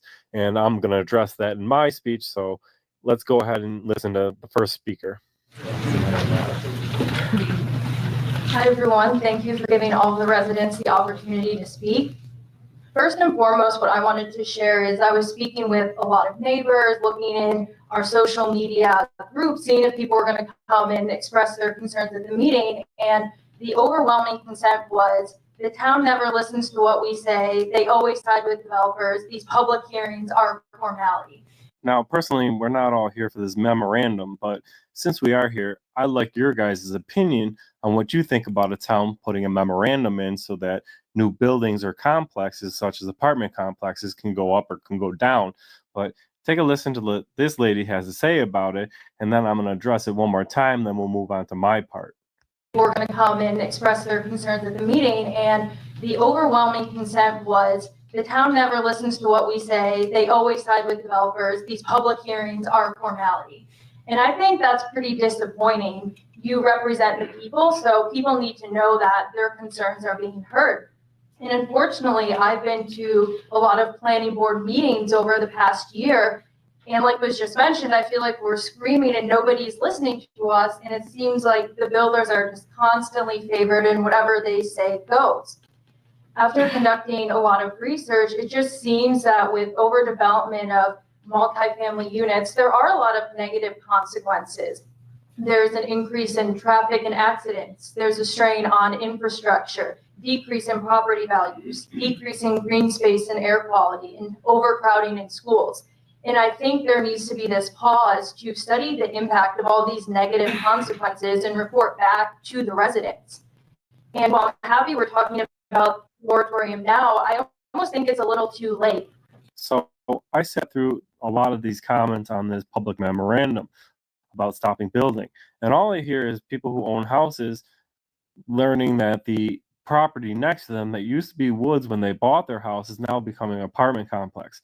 My opinion is tough crap. If you didn't buy the land and somebody wants to develop on it, what business is it of yours to stop them from building it? Now, these people who want to live out in the country, now their area is getting overgrown, I think it's time for them to leave and move out to somewhere in the country where they can buy more property. But that's the problem. My opinion is this memorandum bullcrap is all about selfishness and these people who want to dictate what their neighbors can do on their own property. My opinion is everybody has the pursuit of life, liberty, and happiness. And if its happiness is building an apartment complex, I don't think the neighbors who bought their house thinking they were going to have woods behind their house the whole time should have any say on what somebody does with their own property. But this lady seems to think so. Thank you for your time. So when I went to speak at the town board meeting, I had to sign in for the sign-in sheet. So I went in and signed in, and I signed in as usual as Dan, Erie County. And for my address, I put in Erie County. Now that you all know how I signed in, watch this. Dan Morris? Is that what that paper said? No, fam, that's not what that paper said. It said Dan, Erie County. But the supervisor was so sure that he didn't want to call me by Mr. Erie County or Dan Erie County, he went ahead and used my first and last name. But it just goes to show, not only do they know who Dan Erie County is, they know exactly my first and last name. Your name is not Dan Erie County.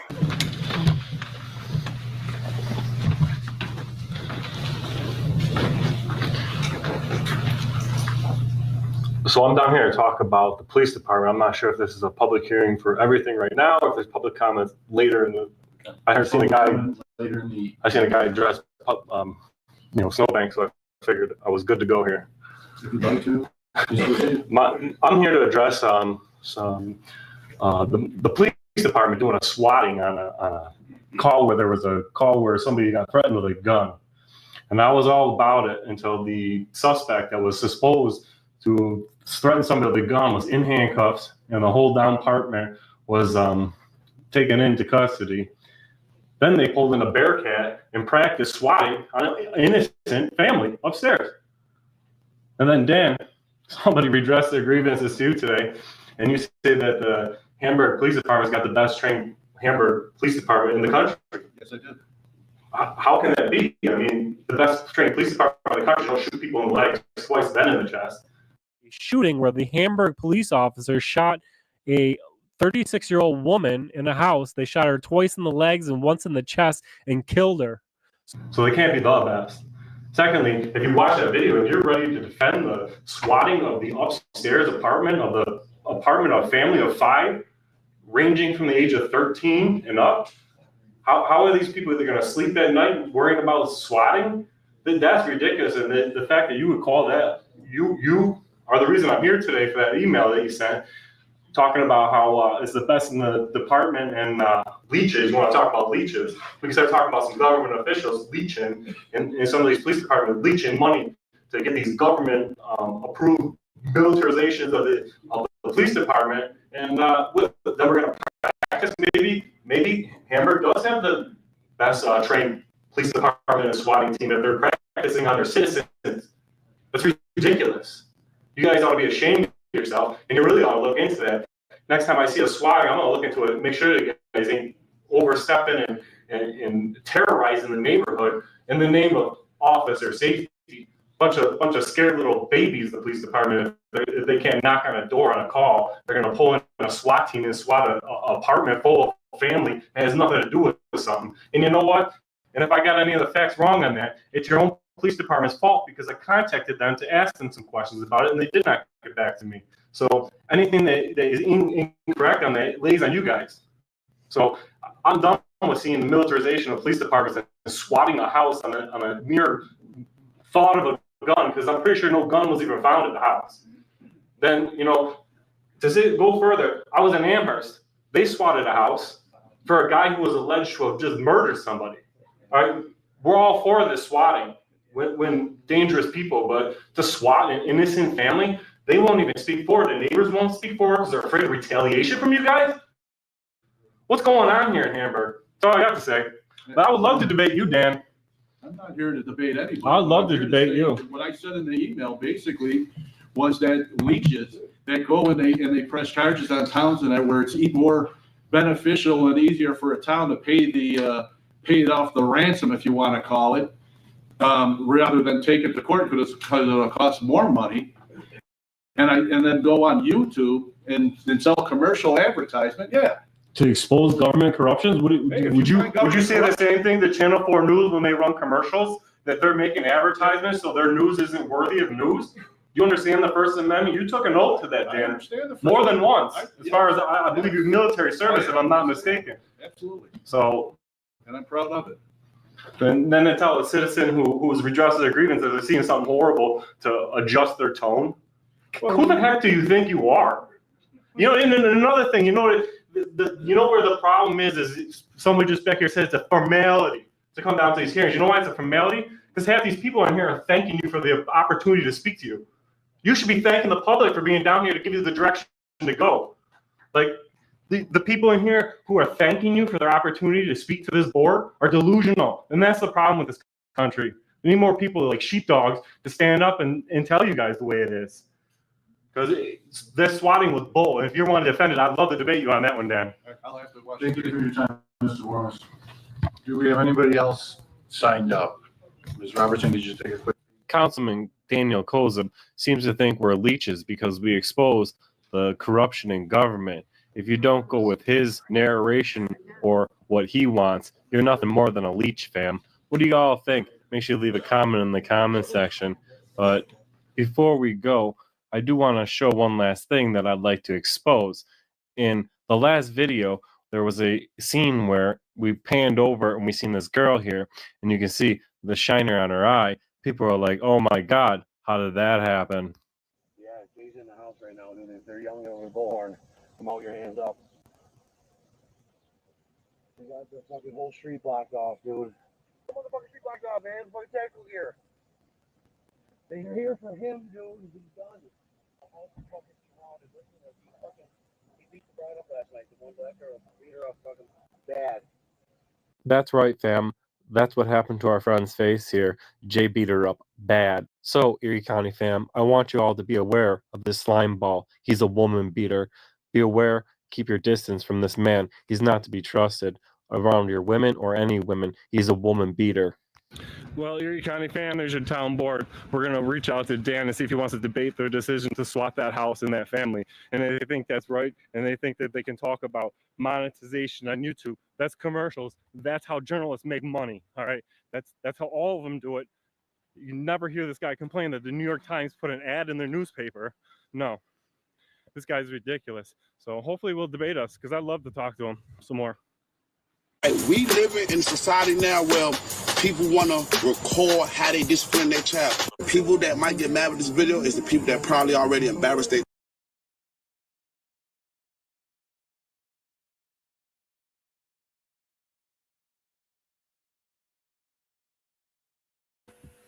Sorry about that. Here you go. It's sad.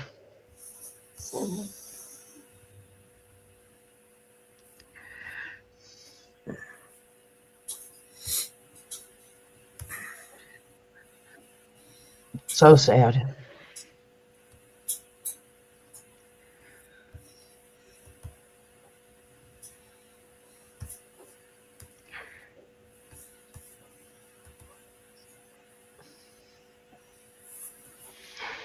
It's so sad.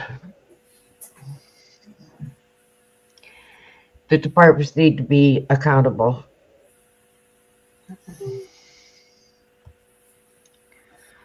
Need to be held accountable.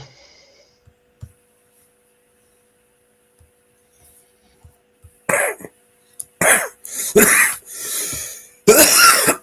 got a good one here.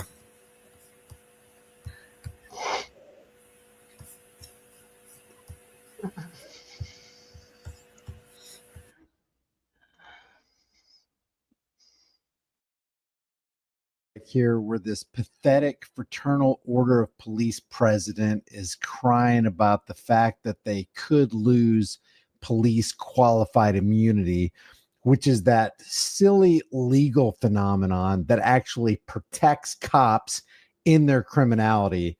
I wanted to talk about this video right here. This is from the YouTube channel Film the Police LA, where this guy goes to the LAPD commission to confront the LAPD over their absurd budget request and lack of accountability. Check this out. Good morning. I'd like to speak on all items. So you just gave a report about how crime is down. I've been hearing that for the last 3 years now, actually 4 years. Crime's down, crime's down, crime's down. At the same time, you've lost the number of cops.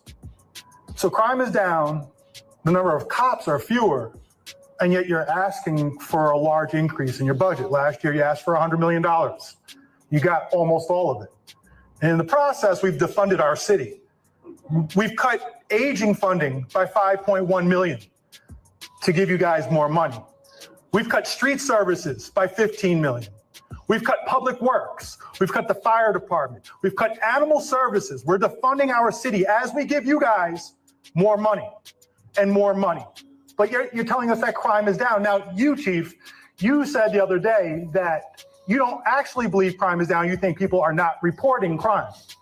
I want to know, is there an excess of bodies laying around out there in the street, of murders that are not being reported? Do you really believe that? Because that was specifically what it was in what you were commenting about. Somebody brought up murders and you said, well, people aren't reporting these crimes. So there are bodies laying in the street that nobody knows about, that not being reported, according to you. That's nonsense. Okay. You know what's amazing to me is cops crying for qualified immunity and the desire to get more funding when, and this again, this is LA. All this happens in New York. It happens in Tennessee. It happens in Oklahoma. It happens wherever, but they're constantly shaking down and fleecing the people that they're supposed to be protecting and serving under traffic law, civil asset forfeiture law, drug law. They're constantly shaking us down, and yet they have the gall to look at us in the face and say, we need more money from you. We need more money from you as we continue to abuse you and extort you. That's nonsense. But this year, now you guys are asking for $250 million more. You guys are defunding our city at the same time. The homelessness problem, Karen Bass can say what she wants. It's getting worse, all right? People are struggling out there. The streets are falling apart. The streets are filthy because we're defunding the city. And at the same time, we're giving the cops more money. The average LAPD officer makes $132,000 a year. How much are you guys making? And where do they live? 84% of these officers live outside of the city of LA. So we are taking that money, sending it to San Bernardino, sending it to Orange County, sending it to Ventura, sending it to Texas. We have officers that live in Tennessee and Florida. That money is going elsewhere. We're subsidizing them with our hard-earned money.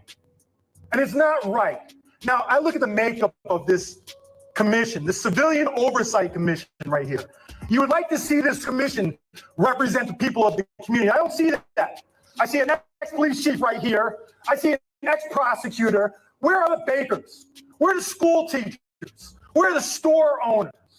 And then we have Florence Chu. I don't even want to get into you because all you do is consistently cover up for the LAPD. In other words, there's no representation for the people. There's only representation for the state. You don't just, this isn't just in the LAPD commission, it's everywhere. There are no real representatives for the people.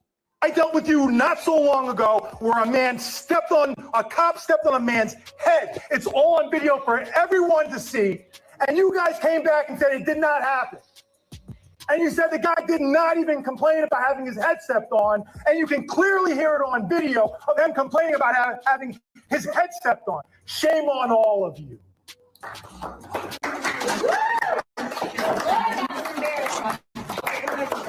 Yeah, all you cops out there, again, this is from Film the Police LA. And again, before I get to this Fraternal Order of Police goon saying we don't need to get rid of qualified immunity, we got to protect our police officers, or just the world's going to go to hell in a handbasket. I also want to show you this city council meeting where, and this is old, this is years old, but it's still in play because the garbage keeps happening.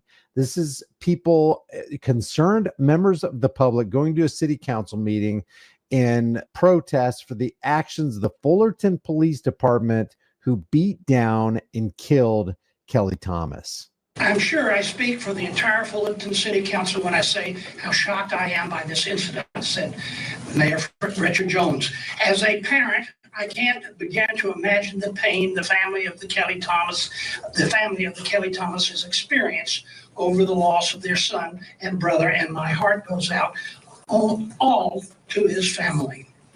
The citizens of Fullerton deserve better than this, deserve more from this from their police department. You talk about disciplinary actions. Well, I'm not before you asking for disciplinary actions. I'm asking you to do the right thing. I'm asking for the police chief to step down and resign. And if he doesn't,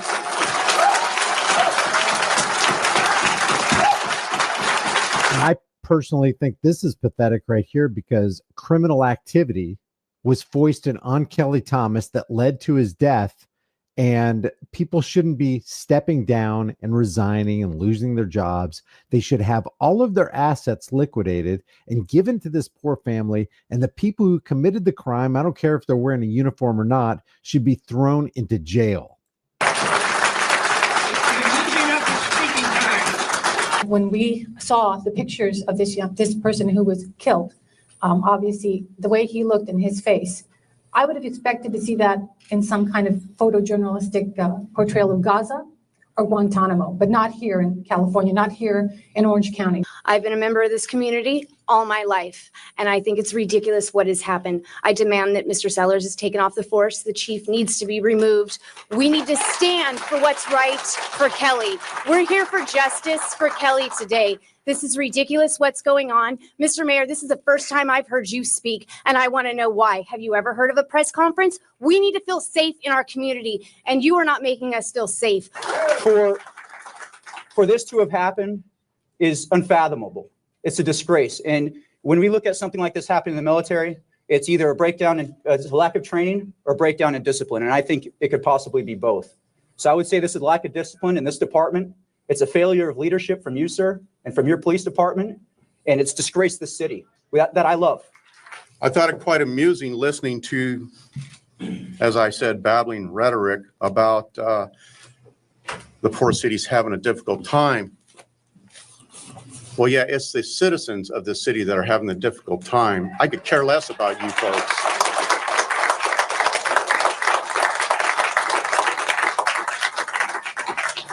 We, the family, are having a difficult time, a real difficult time. I'm this close to losing it emotionally. You need to see it. You need to see it. And after you lose your lunch, give me a call, Mr. Mayor. Because they brutally beat my son to death, as I gave you the pictures last meeting. Sickening. You have an opportunity here, Mr. Mayor, City Council members, to do something. Regain some faith. You have a huge opportunity to do the right thing here. Contact the DA's office tomorrow, and actually Stan Berry's still at work, who I have a lot of faith in this investigation, and find out where he's at. Because I have absolutely no doubt that if the district attorney or even the city or even this police department seen me beating somebody to death on a video, I'd be so far behind bars you couldn't find me.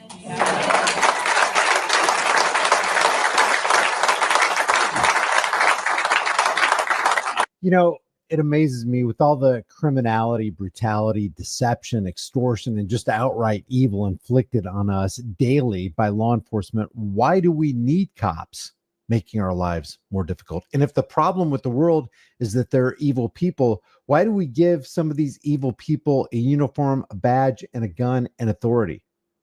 This is a proposed amendment that would lead to the end of qualified immunity in Ohio. And check out the Fraternal Order of Police resist this like crazy. At 5:30, a move to get rid of the legal shield covering police officers in Ohio, now one step closer to becoming law. Supporters now will start collecting signatures to put the issue on the ballot for next year. If it passes, Ohio would be the first state in the nation to end what's known as qualified immunity by the vote of the people.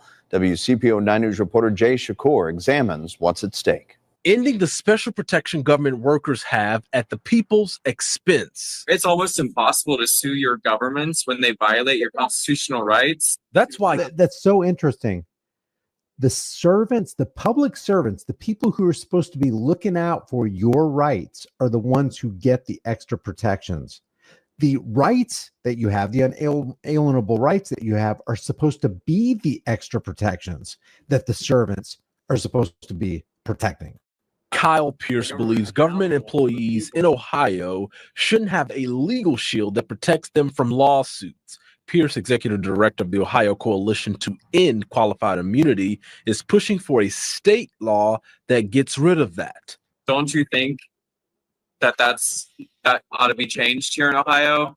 And a lot of people kind of do fall into the same mindset because it's a very American ideal. It's not left. It's not right. Qualified immunity protects certain government officials like teachers and police officers if they're accused of violating a person's civil rights while working in their official capacity. But why is it on the books? And what could happen if this law is removed? Fraternal Order of Police President Ken Colbert says the amendment could damage law enforcement. Qualified immunity exists for a reason. It exists for, the balance between accountability for public servants as well as to protect them from frivolous lawsuits. No, actually, it protects them from transparency. It protects them from accountability and responsibility. And it's abused. Even if you have a camera recording a cop committing a criminal act, that qualified immunity helps them immensely. Sometimes they don't even get into trouble. Sometimes they get into trouble by getting a paid administrative leave as they investigate, and then they get back with you to let you know what they found. Sometimes the cop just quits so that he can retain his pension and go to another police department. Sometimes they just put you on a Brady list so that you can't take a witness stand because nobody can believe any word that comes out of your mouth. There's major, major protection for these public servants who are committing crimes against the rest of us. Colbert cites policies already on the books to discipline officers. But the amendment would allow the government agency, not the government employee, to be sued for financial damages. Part of the proposed amendment reads, any individual who is an officer, agent, employee, or servant of the state or a political subdivision. Some are saying that's too broad. What's your response to that?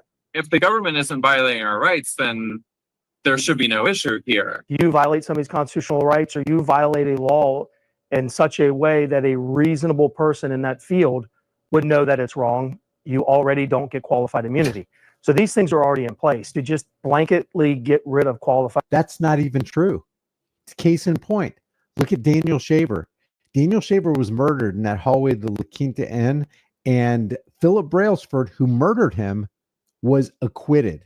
Look at Matthew Schneider, who tased Johnny Wheatcroft 11 times, including 2 times in the private parts, torturing him in front of his screaming children and his distraught family right next to him in a car. What happened to Matthew Schneider? Slap on the wrist, no jail time. That's qualified immunity. Immunity. That's just 2 examples. Is going to damage public servants. People are going to leave. In Cincinnati, Jay Shakur, WCPO 9 News. Oh no, people are going to leave the police department. It's going to be horrible. It's going to be horrible. Leave your thoughts about this for the world and the global thought police in the comment section below. If you haven't done so already, subscribe to the channel, hit the bell notification icon, give it a thumbs up, share it with everybody you know. Don't forget to subscribe to my email list through my website, highimpactflix.com. If you haven't done so already, subscribe to my Destroy.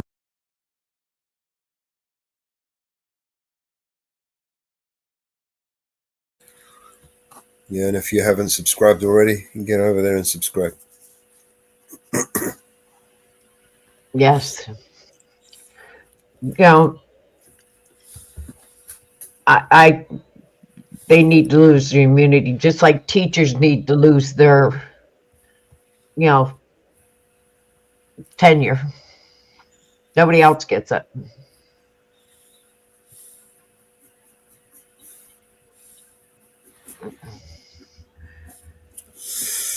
So,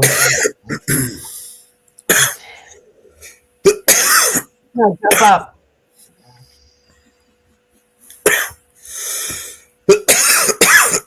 Oh shit.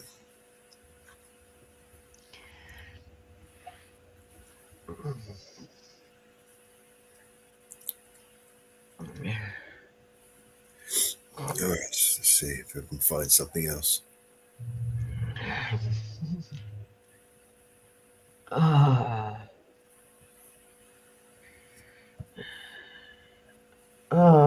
What else is there?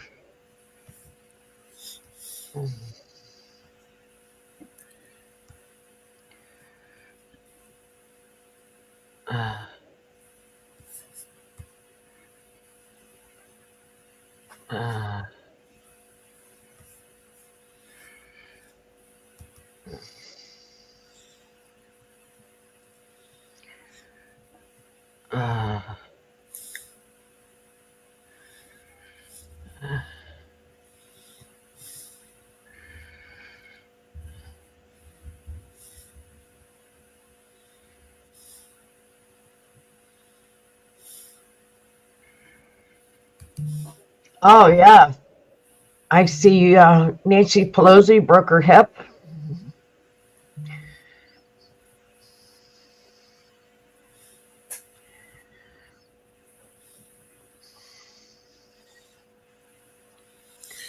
Well, there's a God after all.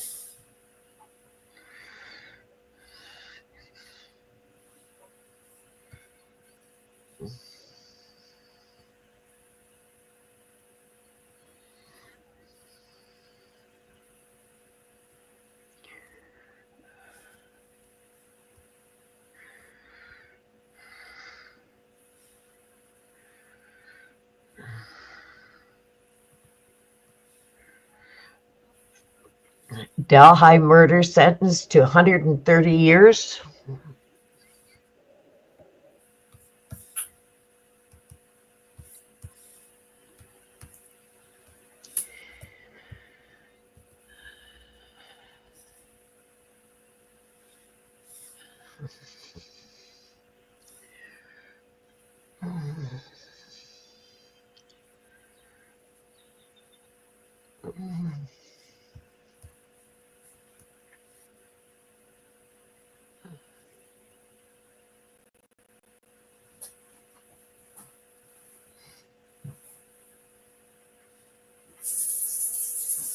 New Jersey governor said shoot down the drones.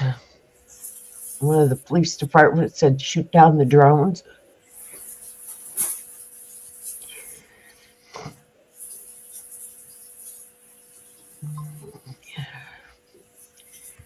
Well, I guess they're going to start shooting them down.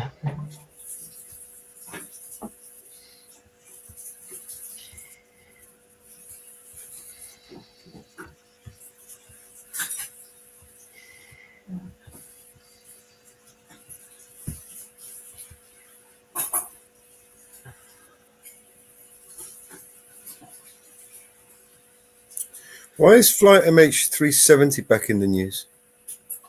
Who? Flight MH370. No idea. Ooh, it's made unavailable again. Wow. Deleted that quick, didn't they?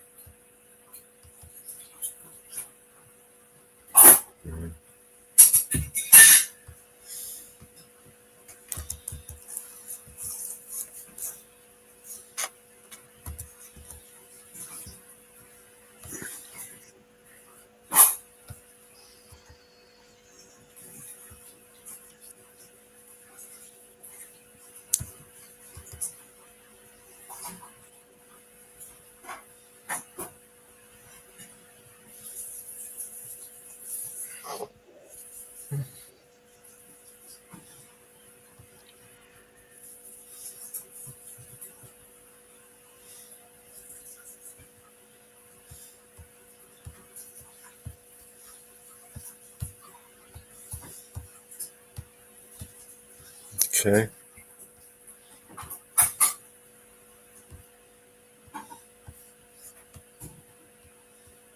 On the search for the missing Malaysian Airlines flight MH370. Joining me now is David Meehan, who's a deep sea wreck hunter and director at Blue Water Recoveries. David, I hope I got your surname right there. I'm sure you'll correct me if I didn't, but it's good to see you. Thanks for joining us nonetheless. It's pretty incredible that this search is resuming after all this time, isn't it? Yes, I'm sure the families are delighted. They've been lobbying this for years.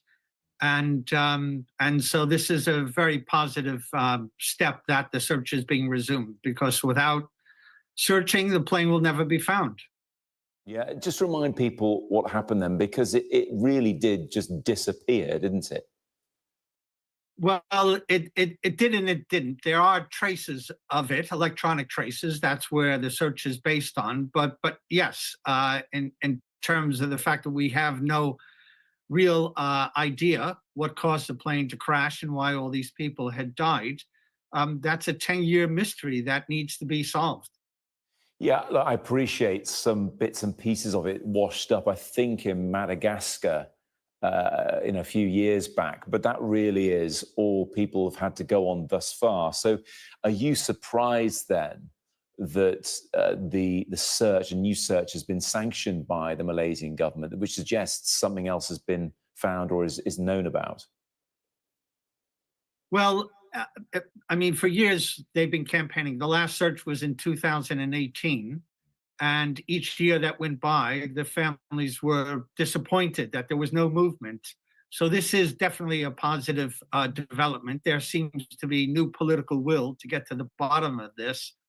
What is a little bit concerning is that the area that they're searching is relatively small.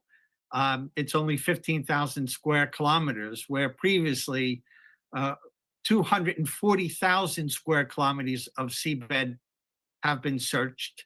120,000 square kilometers of those by the same company that's going back out to resume the search, Ocean Infinity. And they've clearly got the best technology to find the plane. So we can be hopeful of that. But it is a curious thing that it's a relatively small search area that they're commissioning now.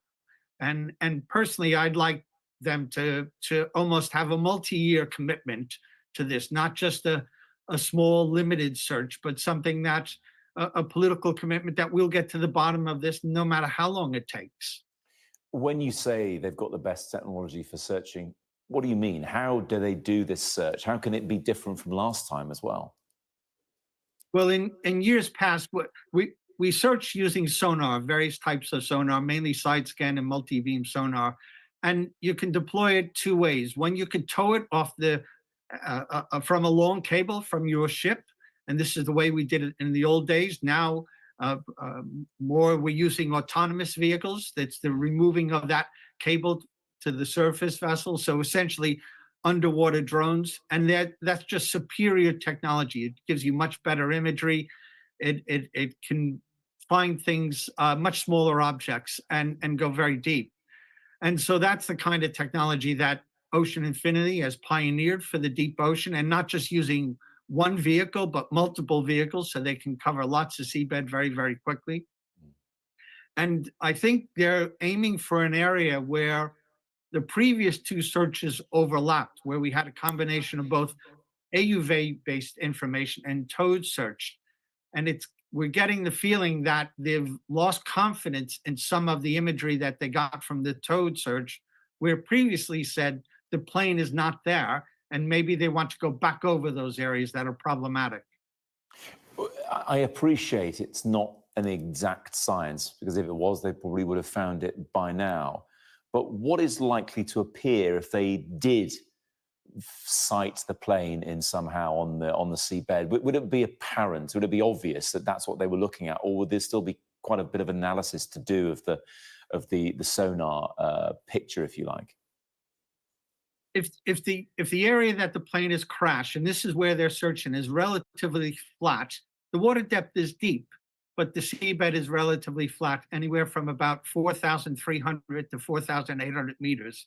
It will be apparent, readily apparent, almost immediately apparent that they've come across the wreckage, because everything we know about this plane, from the physical debris that's been recovered, is that it has fragmented when it hit the ocean surface. And that has been the case with almost every single wide body plane that has been lost over the years that we have found. And it leaves a very clear debris field on the seabed that is clearly man-made. It's not related to a shipwreck. It's different than geology, and it's readily apparent. And the only thing that really complicates that, if you're unlucky and it happens to crash in an area where the seabed is so rough, the geology is very rugged, it's almost mountainous terrain, and that is a complication. But it looks like the area that they're aiming for in this particular resumption of the search is an area that's relatively flat and featureless. And we just have to hope that whatever new analysis they're using, because there's no real new information, it's just people picking over the bones of what we already know and coming up with new ideas about where the plane may be. And this area appears to be relatively a good area to search.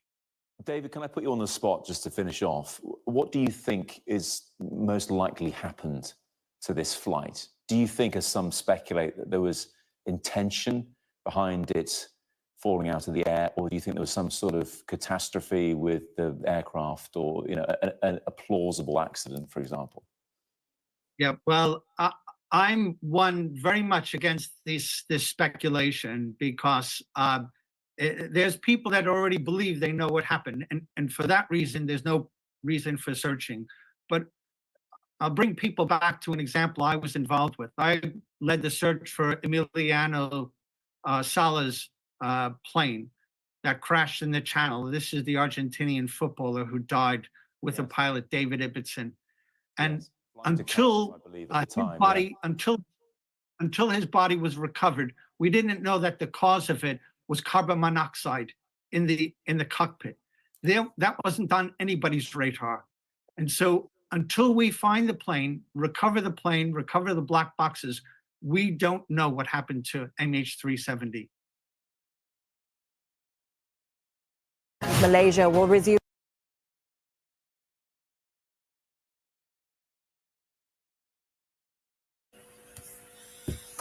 Right. Interesting. Yeah.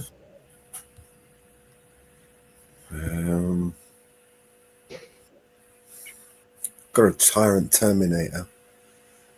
Yeah. Tyrant Terminator. He's good. I like him.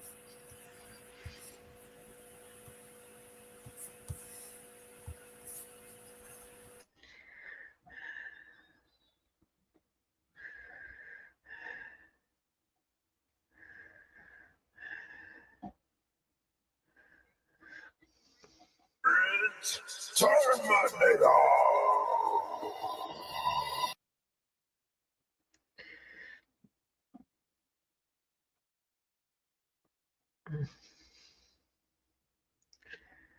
I get y'all with another one. Man, today we're at the Illinois State Police Office out in Joliet, Illinois. And we're just getting ready to see if they respect our rights to record in public and to make sure that our rights are not infringed on by anyone at any time. So let's go see.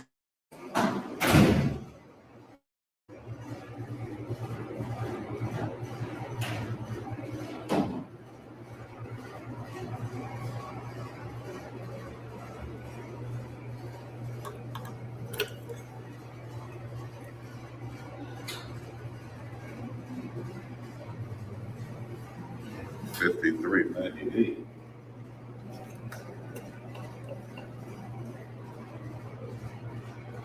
That's what I have to dial, $53.98.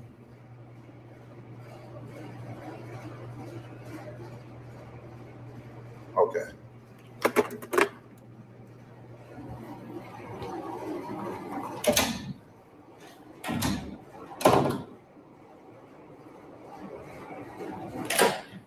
Hey, I appreciate it, man. No problem. How can we help you? I'll probably get some help probably in a few moments, like file a FOIA with you guys or something after I document. Are you filming right now? Yeah. Why? Just because I'm documenting my day today. Documenting your day? Correct. This is a state facility, sir. I know. That's why I'm doing it. Okay. Yeah. So, Lee, can you stand here with me? This gentleman is filming. I don't know why. Like, just coming in, documenting the day. Like I said, after I'm documenting the publicly accessible areas, I'll file a FOIA and I'll be good to go. Nothing. I don't have any ill intent. Do you have any business here? Yeah, I need to file a FOIA. Okay, you need to file a FOIA. You can do that online. I know. I'd rather do it in person, though. State statute, state law said we can do it in person. Request? Do you have a FOIA request, Freedom of Information Act request? We don't have any of those. Are you like an officer as well, sir? We both are. We're both sworn police officers. Okay. We're state police officers. Right. Okay. Well, that's beautiful then. So you guys should have the knowledge of the rights, man. I'm gonna go to my desk. I'm gonna print you out a FOIA request. For sure. After that, will your business here be done? After I file my FOIA? Oh, for sure. Yeah. Always, like I said, the first thing I'm gonna do is document the publicly accessible areas, file my FOIA, and then it will be done. For sure. I'm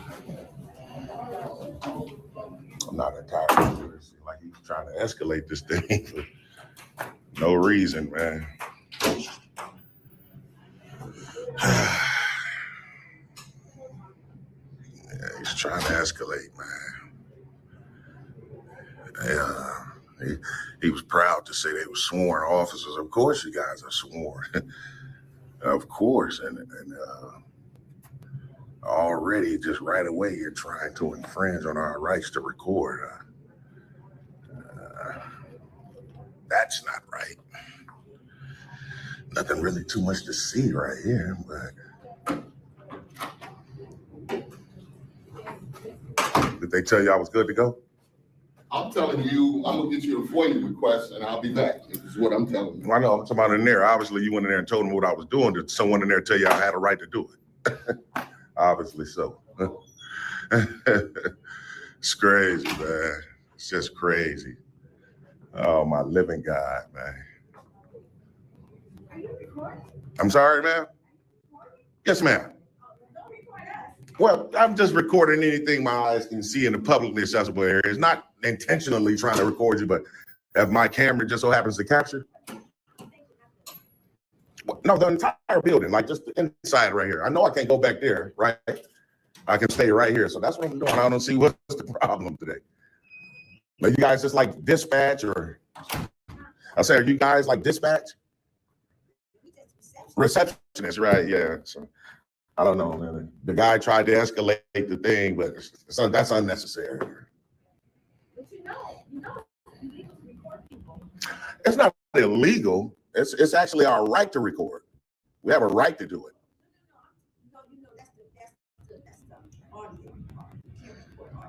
You can't secretly record audio. Like I can't have a tape recorder and I'm not doing anything to hide what I'm doing right now, so I'm good to go. At least you know something.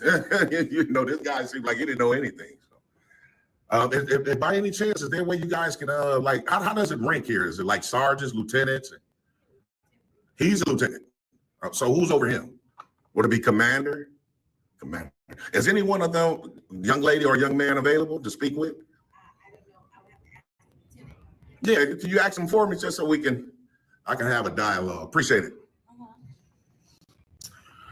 Yeah, so he went in his conference room. It seemed like there's a lot of officers in that room. His mannerisms were kind of different once he came out the room, a little bit, just a tad bit. He still was rude, but when we asked him, did someone educate him, he didn't want to disclose. So I think that someone in that room must have told him, like, you know, as soon as we came in right away, this is a state facility. Oh, well, of course it is. That doesn't, you know, that doesn't prohibit what we're doing right here in the lobby. Yeah, but it is what it is. TTA family, y'all make sure y'all stay tuned. All right, sir, here you go. There's 4 copies of FOIA requests. Okay, what's your name and badge number, sir? Julius Jones, 50008. Lieutenant Julius Jones. he wants to see if he can talk to the commander. I am the commander right now. How can I help you? Oh, so she said you were a lieutenant. I am. The commander's not here. Okay, well, I need to speak to somebody over you. Okay, well, you're gonna have to call somebody. I don't know if there's nobody here from a sworn perspective that's higher ranked than me right now. Really? Yes. Okay, but how does it rank? After you, then who is it? Like a chief, obviously, so right? No, that's not. Deputy chief? No, that's not how state police structure works. Okay, so who's higher? What's the highest rank? He's there? the captain. The captain. Yeah. And he's not here. No, he's not. Okay. Well, how do I contact him or her? I can give you his office phone number. Okay, yeah, that'll suffice. Yeah, just so we can. Can I have a sticky note and a pen? Contact someone, man, because I think that was unnecessary when we first came in, but Give me a big one. definitely so. Please, thank you.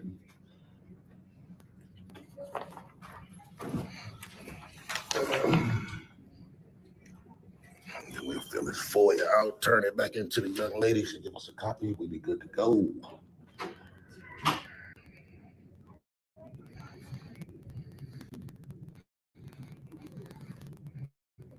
What's your name, sir?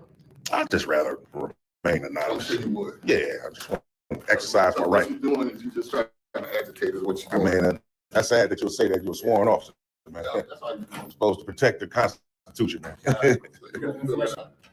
Good. It's much easier to fill that out online because each agency has their own form, right? Go online, fill it out, you're good to go. No, I understand. I just like to do it the old school way. Piece of There's paper. different forms for each agency, so we can't print up all those forms for you. Oh, well, he just gave it to me. There's more than just the one form, is what I'm saying. FOIA request.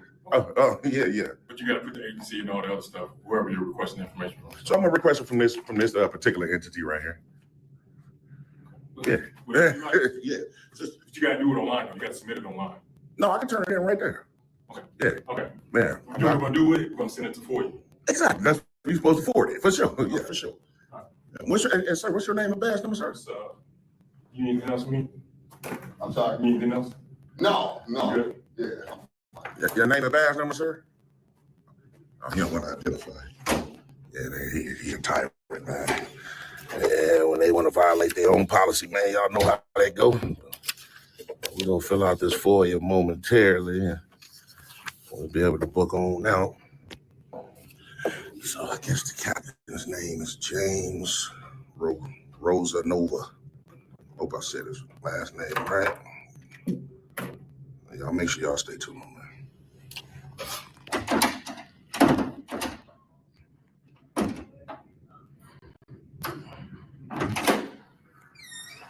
How you doing, officer? All right. Hi, how's it going? Good. Did you guys call? Yeah.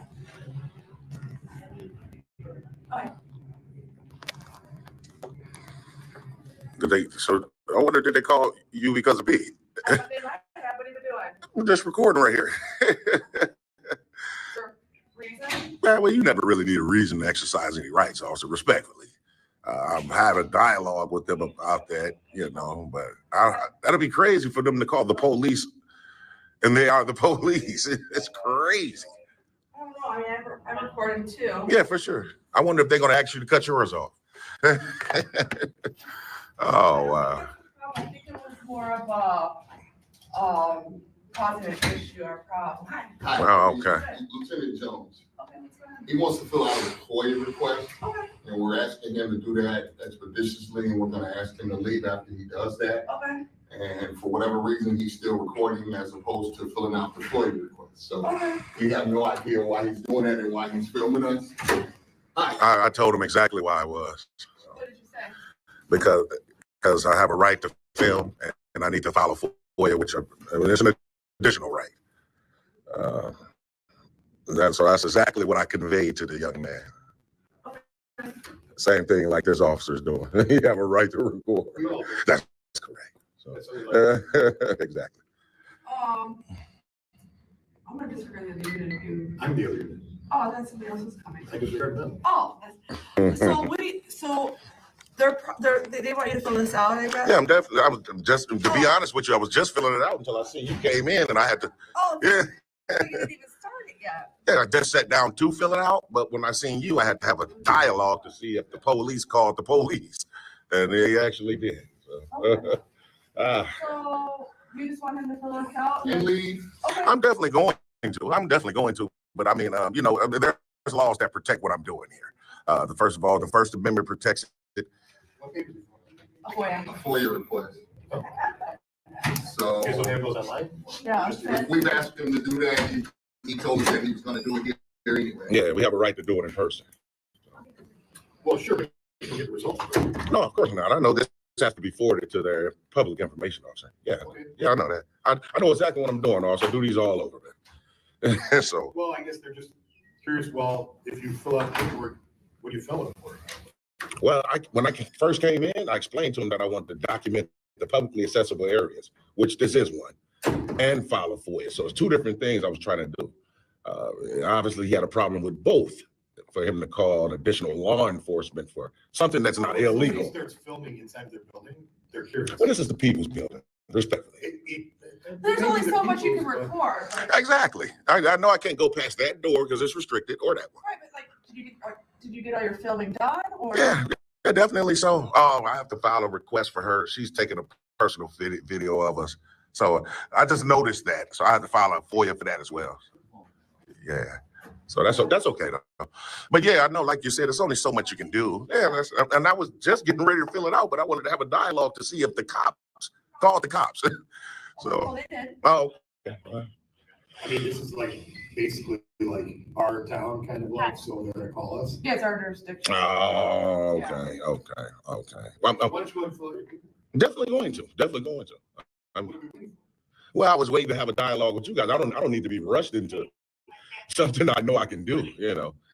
It's time, place, and manner. As long as this place is open to the public, I can be here. So that's all. Yeah. So I don't understand what's the problem, sir.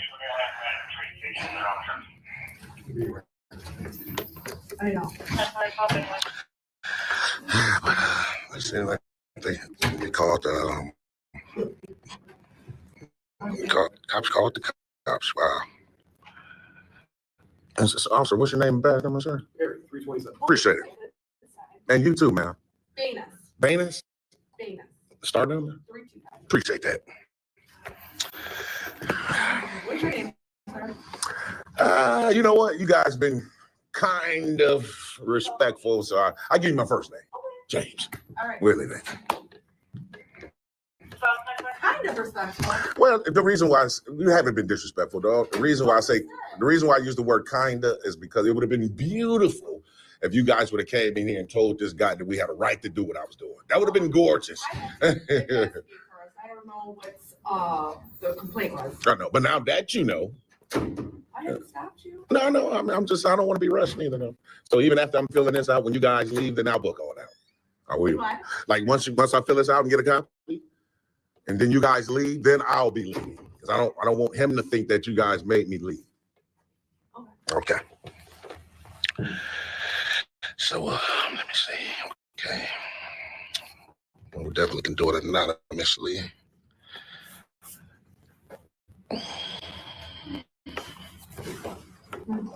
Right, and then she took a picture of us. I need to get it. Definitely need to FOIA that. We're gonna FOIA that as well. So TTF family, y'all make sure y'all stay tuned. Patty, what? No, I don't. So I'll take that and get you a copy. Okay. So with Joliet's PD, how does it rank? Like the highest person is obviously the chief, right? Do you guys have lieutenants? You above the chief?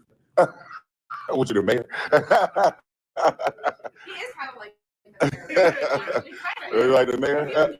His personality. He's got a big personality. I've known you for 5 minutes, and I can tell you have a big personality like him. You guys are getting along. I wish that guy had the same mannerisms you guys just had, man. So, yeah. But like I say, man, I'm done. Like once he gets me my copy, I wait for you guys to pull off, and then I'll be out of here like I always do. Yeah. So yeah, we have chief. Then we have 4 deputy chiefs. Deputy chief. What about no lieutenants? Yeah, Oh, lieutenants, sergeants, and then patrolmen. Oh, no commander. No, not anymore. Oh, They okay. used to. Oh, okay. Okay. Do you guys get anybody to ever come into you guys, the police department and film? Yeah. Oh, okay. Oh, so y'all used to it. Well, everywhere you go, there's cameras. Exactly. Exactly. The only place you have expectation of privacy is in bathrooms, your house, stuff like that. Makes sense, of course. Private business. Like Walmart or something like that. No. Well, Walmart, the owner could actually just stop recording on his property for sure. The owner, Huh? Yeah, the Walton family. So your name is not on this. So That's correct. So how can we request information without your information? So how it works is I'll give you guys a ring in 5 days. That's the law. And then I'll see if the materials are ready. Yeah, that's the law. If I don't know your name or your date of birth, I can't give you any information. Sir. Would you like for me to just take a copy of your driver's license? No, sir. So you can fill out a FOIA anonymously. Okay, here you go. What? Oh, is this the copy? Okay. Yes, sir. Okay, cool. Okay. Yeah, also, so like I was saying, definitely like Walmart or something like that, that's a private business, but anything that's public property, it's wide open. Yeah, and like I said, we're recording right now. Exactly. Exactly. So, all right. Yeah, I'm gonna send it to Springfield. And then they don't know what happens after that. Like, if there's no information for them to provide it to someone, it just kind of sits in limbo. Yeah, but that's when I come in. In 5 days, they have 5 days to respond. I'll contact them. Who are they responding to? So I think that's what he means. yeah, that's what I'm trying to tell you is like I know when 5 days are up, so I'll call them, ask them, is it ready? And when they say it is ready, I get that part. yeah. But then if you come in here and you say, I want the FOIA for this, but they don't have the identification of who this is supposed to go to, how do they release it to you? Well, this is making a record as well. So if I come back here and they say the materials are ready, the lieutenant here knows that I'm the one that made that request on today's date. But again, it's not being distributed to an individual. And not until I come back. That's right. You're right. You're right. But it's not, but again. I don't think it's like our FOIAs, you can do it online, and then everybody that has ever filled out a FOIA, you can read all their FOIAs even. I know that 100%. So you can go on there and I can read everybody else has put a FOIA in. Because now it's open, now I didn't know if that's how that is too. Exactly.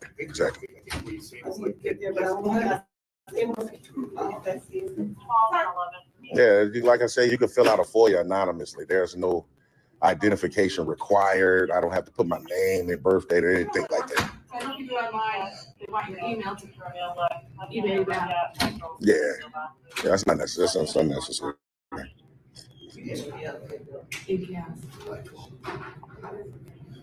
right. Well, it was nice chat.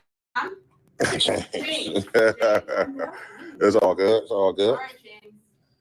All right, you officers have a nice one. When he actually is in, I'd like to talk to you guys, just a brief formal. Okay, sure. Like I just told you guys, when you guys pull off, that's when I'll leave.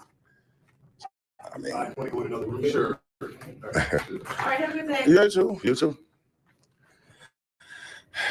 So,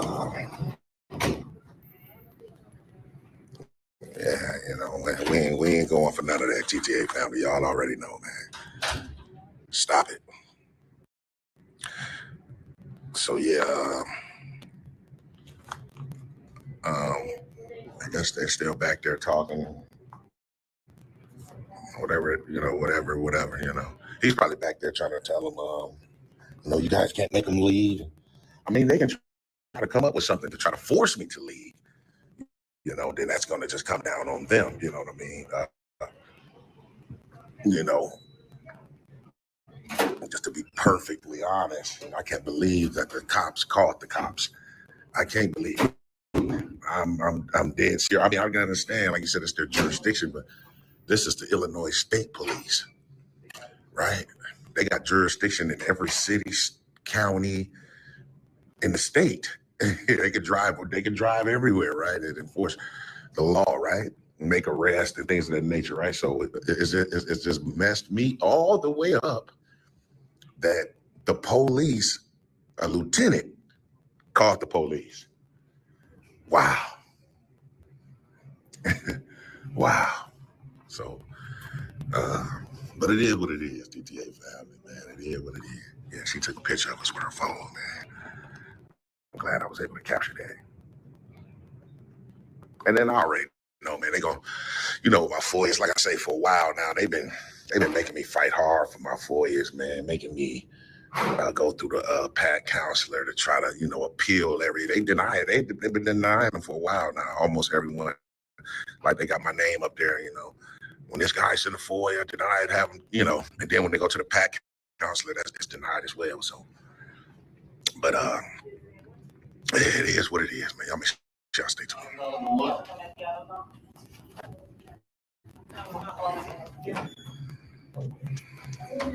All right. Are we done here, sir? I mean, you just took a picture of me, so I definitely got to get a copy of that now. So,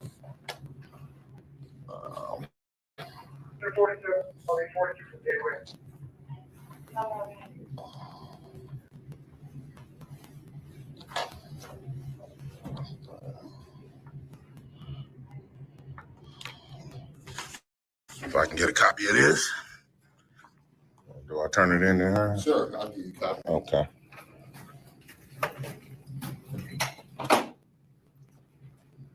Is any sergeants on duty today? Of course. Okay, just to make sure, man, because I kind of got a feeling. I'm speculating, but I kind of got a feeling that this guy's going to try to ask you guys to trespass me. And that's He will. He will. He will. You will trespass me for Yes, it's true. It will be. minus a crime. Huh? Minus a crime. Trespassing is a crime. What crime did I commit to be trespassed? I understand. So what crime did I commit to be trespassed? He's asking you to leave the establishment. Even though I have a right to be here. Listen, you have a right to come here and do your business and then leave, just like everybody else. Right. So this is considered my business. You told me. We were talking professionally out here. That's correct. You said to me, officer, I'm going to fill this out. And then once you guys leave the building, I'm going to follow you up. That's what you told me. Hey, that's right. So why haven't you guys left? Right. We come back out and now you're once again Filing a FOIA. That's correct. Okay, so you now are going past the normal business, right? Absolutely not. You're not? No, because the state So of when did you come in- when you came so in- you're not going to allow me to speak. No, I'm allowing you. When you came in here to fill this FOIA out. That's correct. Nobody bothered you. That's correct. He allowed you to do that. That's correct. What he did, he gave you the copy. Right. Your business was done. That's correct. So what are we doing now? He took a picture of me. Did you see that? Why didn't you? I think his question is, between you filling this out and your business was done, why didn't you leave then? Because I was waiting for you guys to leave like I conveyed it to Why you. do you have to leave us? Because I still have a right to be here as long as it's time, place, and manner. Supreme Court has already ruled on that.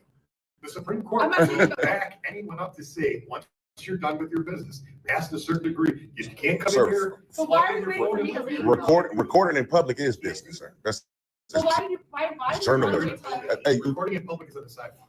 I will fill you in on what the Supreme Court has. to say. I mean, if you want to, can you call a sergeant? Why do you want to wait till I leave? Yeah, okay, Why- maybe he won't. Would you? Why- I'm asking you a question. Why did you want to wait till I left? I explained that to you. I know you never explained why. Yeah, I said because I don't want him to think that you guys are forcing me to leave, which will be a violation of my rights. I don't want him to put you guys in a pickle. If you get what I'm saying? Everybody's business here is done. All right, we're all done? All right.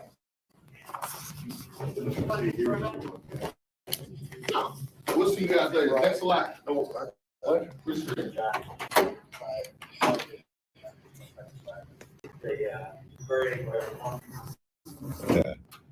Yeah, man. I think they talking to, man. You see, man, the dude turned out to be a tyrant, man. He probably was a tyrant from the gate. What you talking about, man?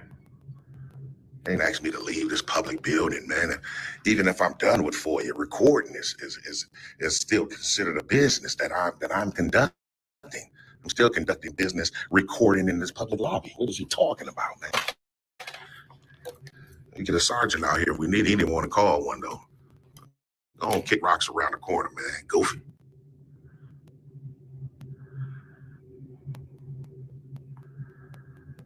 Yeah, man. Y'all stay tuned with TTA, fam.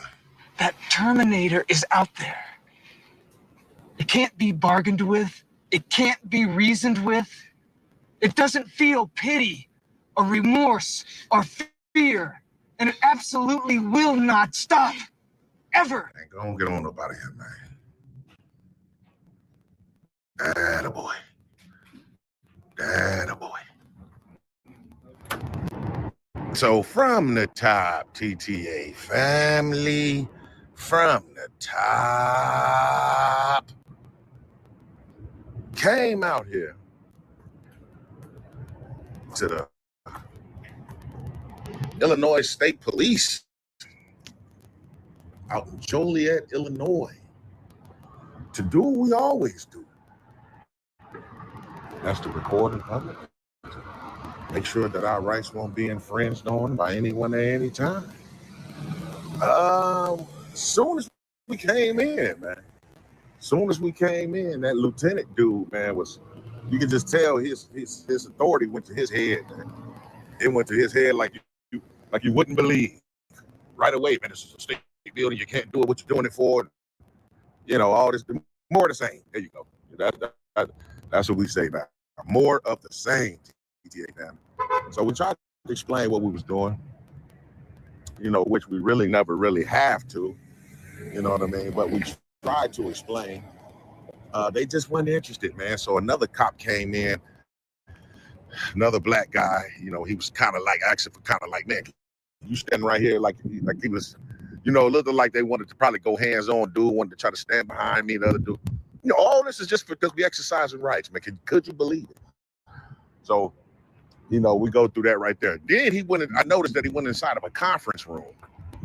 He went in that conference room. It sounded like there's multiple people in there, probably officers, other state police officers, right? He went in there, and I think that he probably tried to clarify if I could do what I was doing, right? Because his mannerisms was a tad bit different. He was still rude or whatnot, but it was just a tad bit different when he was going to get the FOIA request for us in the back, right? So somebody probably in that room must have told him, because he was a little different, but he still called the police. So the other guy from the beginning, he was like, man, can you stand right here right quick just to see what this dude doing?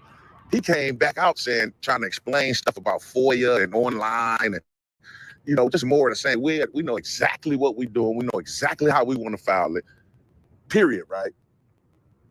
And you can tell he was a He probably was trying to kiss up the dude, though. He probably was trying to make it seem like, man, I got your back, man. I got your back. You know, he was unprofessional. What's your name at Bass number, sir? He ignored me, so we asked him again on his way to. He didn't want to give it, so you're a tyrant, man. You're a straight up tyrant. So this dude called the police, though. Now I'm telling you, man, this got to be the most. Man, listen, I don't think TTFL. Y'all let me know, man. Any of our sisters and brothers, man. First Amendment ordinance sisters and brothers ever got the police called on them from the police? Seriously, man, I never seen it. This is the Illinois State Police. This is the Illinois State Police right here, man. In the city of Joliet on what street this is.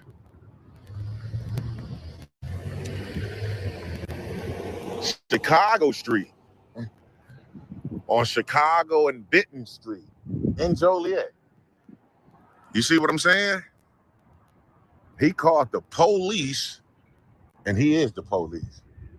This dude here, man, totally misinformed, Joe. He tried to throw his weight around, you know, his authority around. We ain't going for none of that, man. If you don't stand for something, you'll fall for anything. But definitely some complaints coming, man. Definitely, we're gonna get in contact with the captain. He gave us his direct number, contacts. We're gonna try to follow up with the captain, and we're gonna go from there. My thing was these other two officers from Joliet that came in. Now, I'm gonna tell you what type of officers they are. They act like they cool with you, like they just did, right? And we see this all the time with police officers. They act like they real cool with you, laugh and giggle about small talk, just like they did, right? But the moment that it was time to back one of their own that was obviously doing things wrong and trying to violate our rights, they get right on board. I'm not gonna say the lady cop as much, but the male cop for sure, because when it came out, I could just feel the energy after the lieutenant asked him to come to the back. Like, man, can you come to the back? Let me holler at y'all, in private, right? Okay, cool. So I'm expecting when they come back out, I'm expecting them to just kick rocks around the corner, get up out of here. But by them standards, see, this is chess, man. You got to watch every move, man. You got to watch and pay attention to every single move, man. I'm telling you right now. But this is chess and not checkers. Basically, when they came from the back and stood around some more, that let me know that he was back there telling them to try to force me to leave. So when he took my FOIA and to go get another copy, because he took a picture of us as well, so we had to file an additional FOIA. I wanted to put them. I just wanted to see where they was at. So I say, man, just in case, man, we might have to call a sergeant here, because if he try to force you to trespass, the guy cop was like, oh, we will. So we going back and forth about that real quick. But the female cop, it seemed like when I broke it down to her, she kind of was like, well, all our business is done here, then that's it. So it seemed to me that they already knew they couldn't do it, but they was trying to, like I say, sometimes it's poker. Now here go a prime example of sometimes this stuff is poker. They're trying to see who's going to fold first. So if he thought he could scare me with the possible trespass, then I would have folded. I would have folded first, right? That's poker right there. So like I say, it's chess. It's always chess, but it's sometimes poker, man. So we was able to analyze all that right then and there, right while it was going on. So it is what it is, man. But I appreciate everybody been rocking with TTA from the beginning, man. If you're new here, make sure you hit that subscription button because you don't want to miss.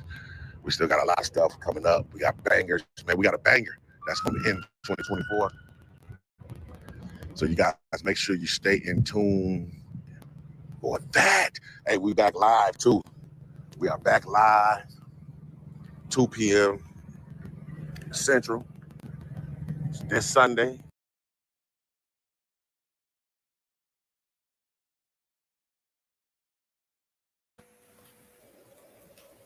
Hello. Oh, Mrs. Reaper.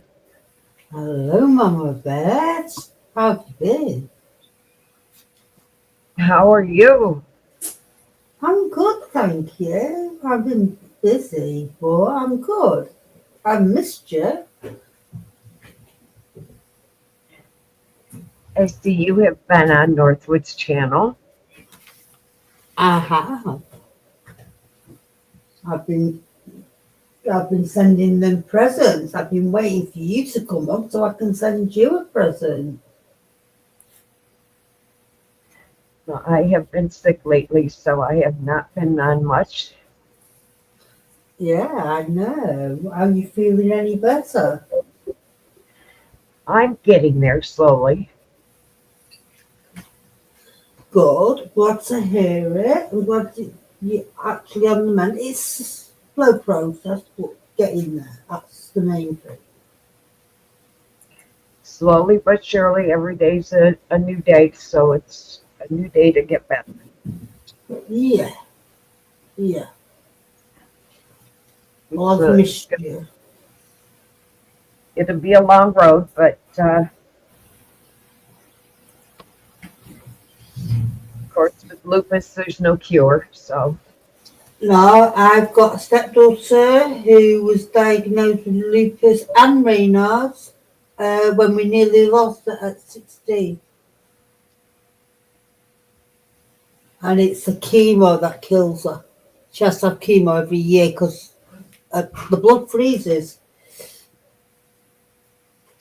So. Yeah, I know. And of course, the cold weather doesn't help, so. No, you need to stay warm and. Yeah. The arthritis, doesn't help, so. It gets me, but this morning I had to go to the doctor.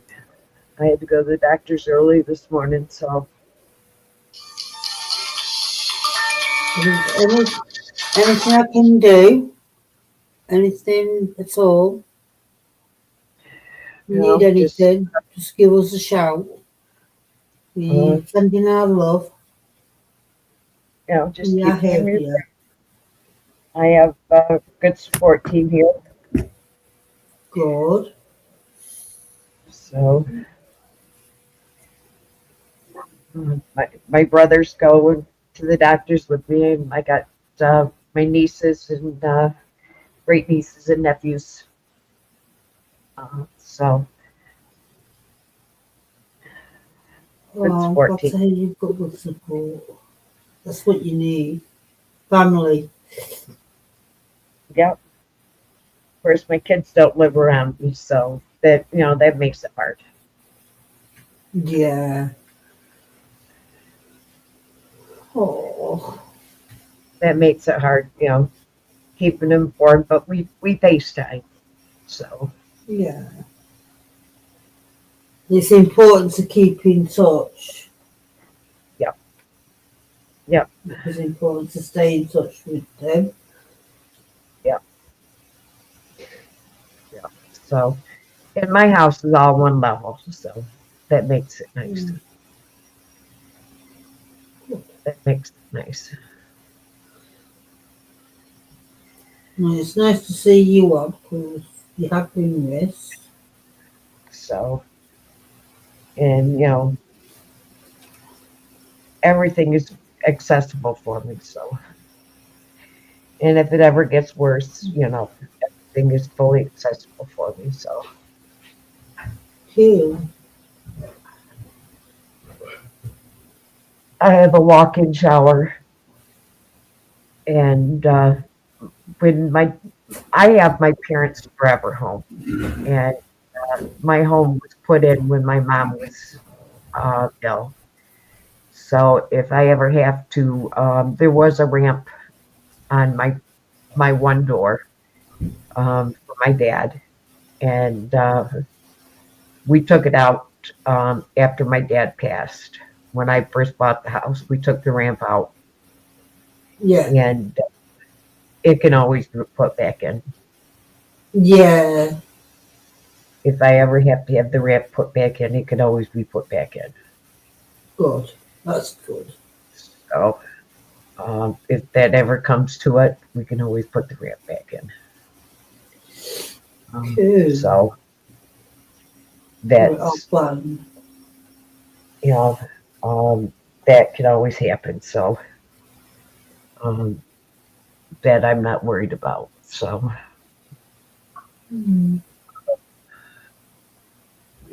that's something that can be done easily when the time comes. So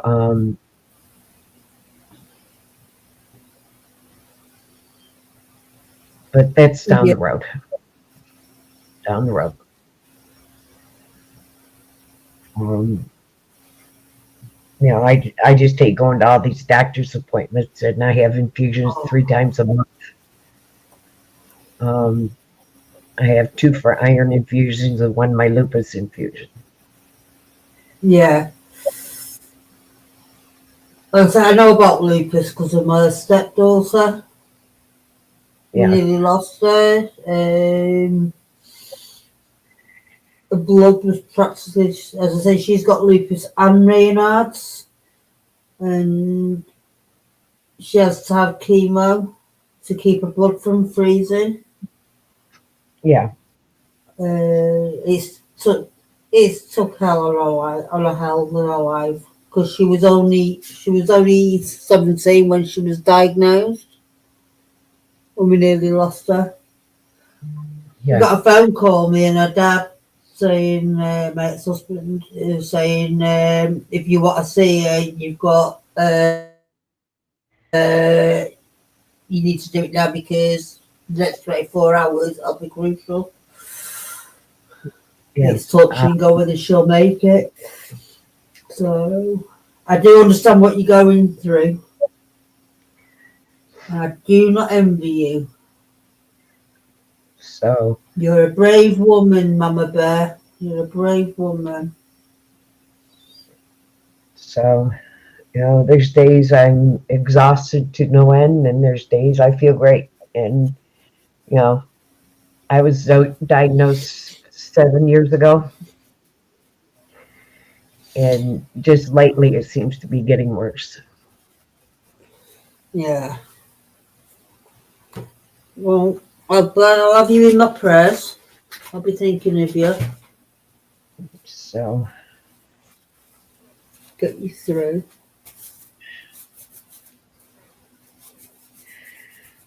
How about you, Mellows? Sorry, Miss Shripa, I was just on the phone. What was that? What was the question? Oh, I just said, how are you?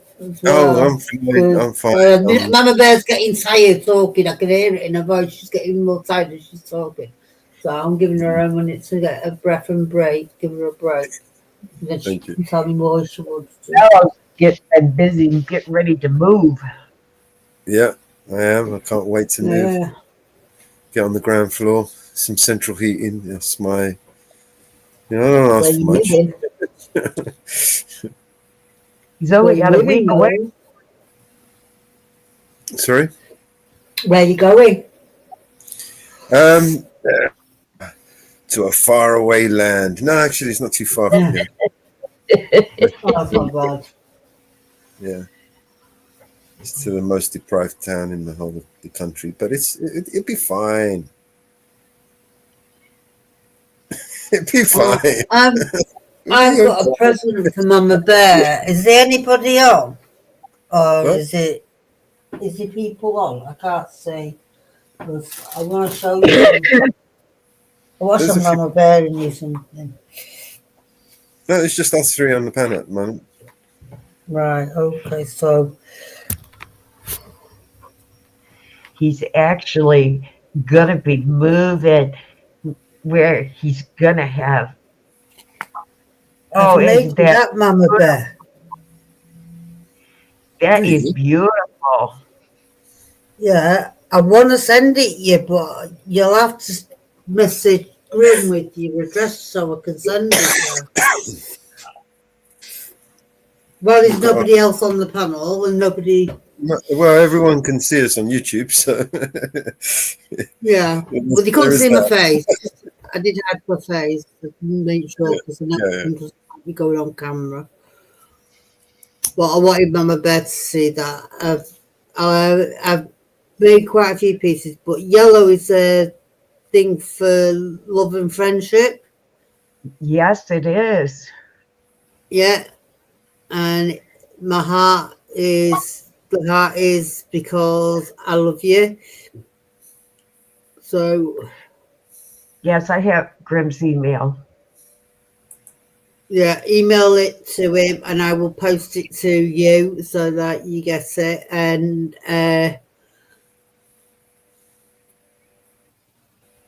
I'll get it in the post to you as soon as possible. Might cheer you up a little bit. That is beautiful. Mm. I heard you were Yeah. making jewelry. Yeah, I've just made a Grim Reaper for Grim. A magnet. You've got to see this. I'm not going to be on camera. I'm moving, so I'm nowhere near the screen. Oh wow! It's not finished setting yet, but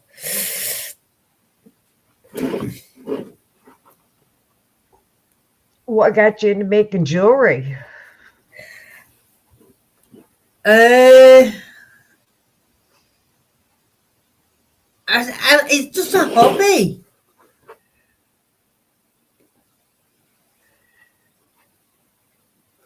Yeah. Yeah, it's just a hobby. I started on the back of my photography. Started doing some resin, and started framing pictures.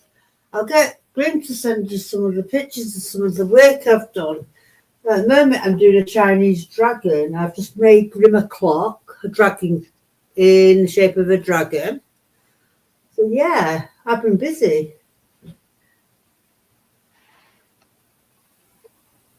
Yeah. Yeah.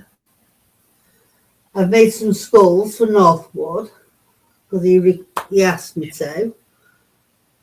And yeah.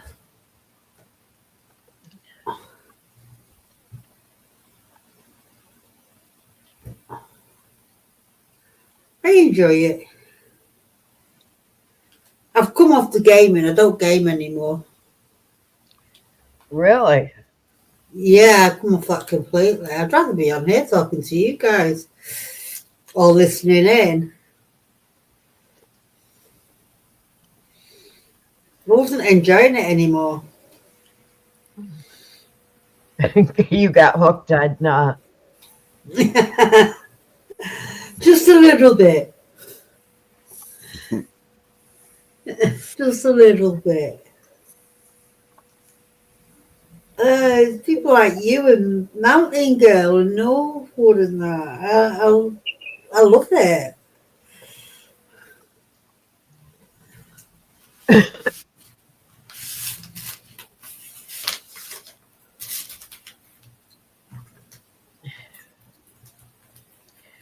Oh, Max. Well, Grim, you're going to love this. I emailed him my address. Oh, thank you. I'll get it in the post with these other packages I've got. So I've got a package going to Mountain Girl. Oh. It's on Vigilante. Perfect. Is that? You So was listening. Tell him to check Vigilante. Yeah, I will. I will. What's in it? Oh, wow. I'm so impressed. I've made the staff of life. You'll have to make yourself a website so you can sell them on online. I thought about it, but we'll see. It's a hobby more than anything. Already started building it. Get yourself a bunch made up and then get online and sell them. What do you mean? We've already started building it. I know. You haven't changed your mind, have you? No. I'm preparing for it. Well, when you're ready and you need my help, just let me know. Yeah, I plan on being up and running by June. I've just got my rotating display stand. I've got my photo booth, my rotating display stands arrived today. I've got a necklace stand coming, you know, like a little black velvet and a clear one, where it's the neck and like a heart. Yeah. And you put the neck on. I've got an earring one coming to display earrings. You got a little light box Yeah. as well. I've got a light box, yeah. Oh, you have to see what earrings you got. And a camera? What camera are you going to use? I'm using, where is it? I'm using, it's a new one. It's a 4K Ultra HD, and what's the brand? You check the box. I bought it a few months ago. You have to see what earrings you got, because I have pierced ears. So I do earrings. It's a Odec digital camera. I love turquoise now. You know, I'm Turquoise. Oh, I love Yes. turquoise. I will make you something in turquoise to go with your necklace. Let me see what you've got in turquoise. I'm a turquoise girl. Yeah, let me have a look. These, I've got all sorts of colours. The colours I'm coming. Wow. I like turquoise. It's a lovely colour. It's like a greeny blue, isn't it? If I remember rightly. Yeah, but it's got like a thingy to it, tinge. Matter of fact, I was going to contact Sterling on his turquoise before he passed away.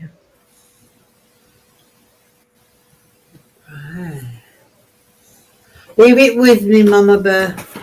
I will get you turquoise. I will get you something turquoise. Do you have a DSLR camera? No. Do I need one? No, I mean, if you're taking images of jewelry, it's nice to have like a nice macro lens to be able to get the detail and the image that you want. You know, nice close up image. Look into it.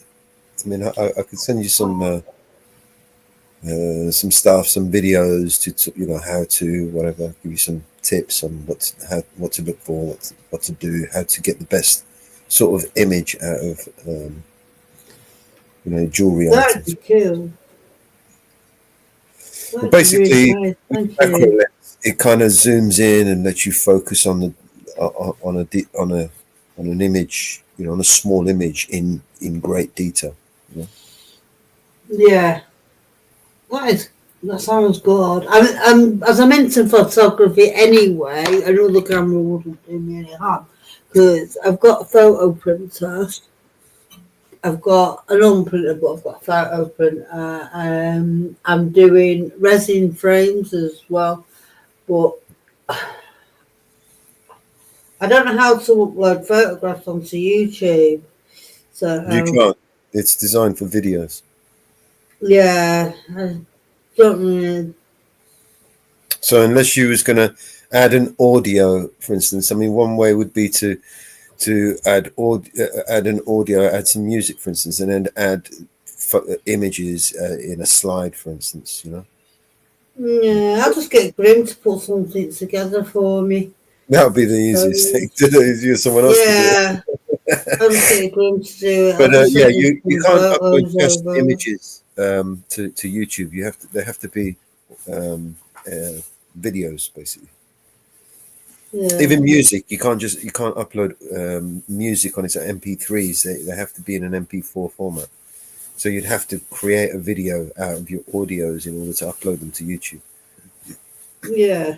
I'm just going to send some pictures to him now of some of my work. They're not brilliant pictures. They've just been taken on my phone, so you'll just have to. Yeah. I'm sure Glenn will do something with them. Yeah. The clock. And Mama Bear might see something she likes. There's some gold and blue and dingy leaf that I'm using. That's gone to a friend of mine. It's gone to Rosewood. Do you have an iPhone? No, I don't use iPhone.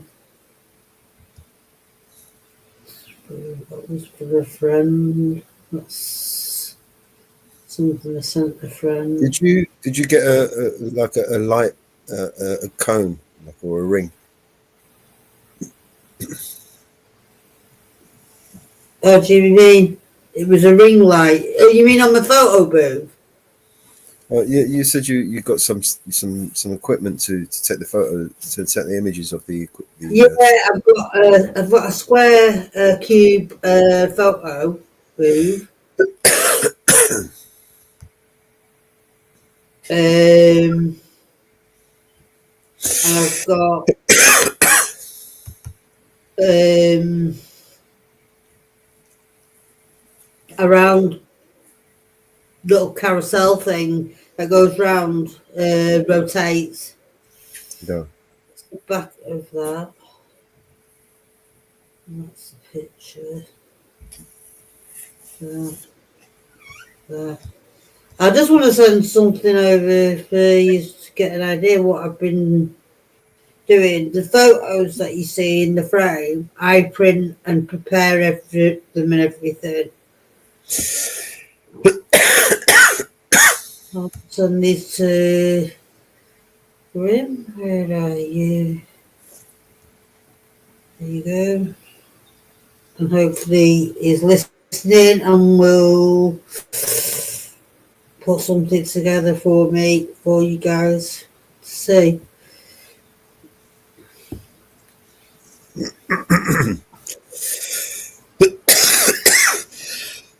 But yeah, that's good advice, Mellows. I appreciate it. I do appreciate it. And I'm still in the process of actually collating the stock. I've got some boxes coming, storage boxes coming. I've got one already nearly full with my molds. I've got a tabletop mold and things like that, so I can make a sort of side coffee table, small side coffee table, and things like that. So I'm working on it. Maybe Grim will show you a picture of his clock that I've just made him, because I'm just waiting for the mechanisms to arrive and they're good to go.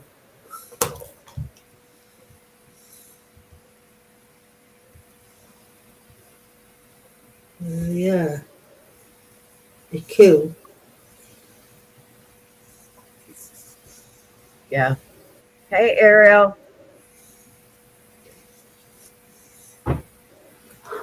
Look at the messages. Let's see.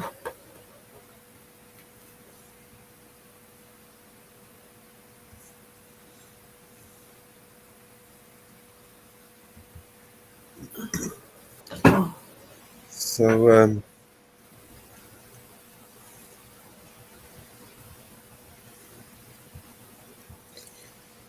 don't know. Hey Ariel, how you doing, mate?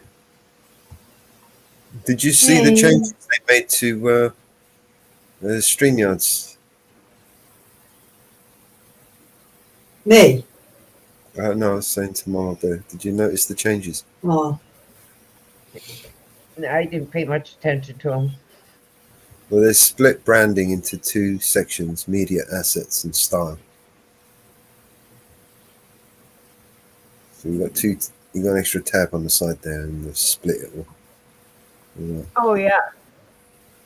I didn't pay much attention to what they were. Should we play Mrs. Reaper a song?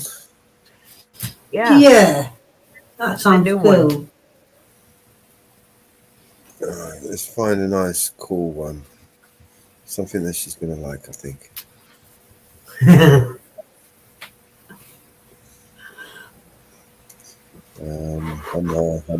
Hummer.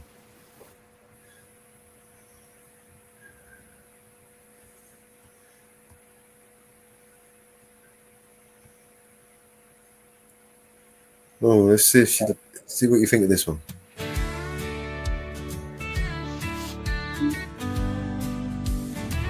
Well, the sun's rising. It's time to roll. Grab your boots. Let's rock and stroll. The spotlight shines. We're ready to play. You ain't felt this kind of vibe today. Call your friends.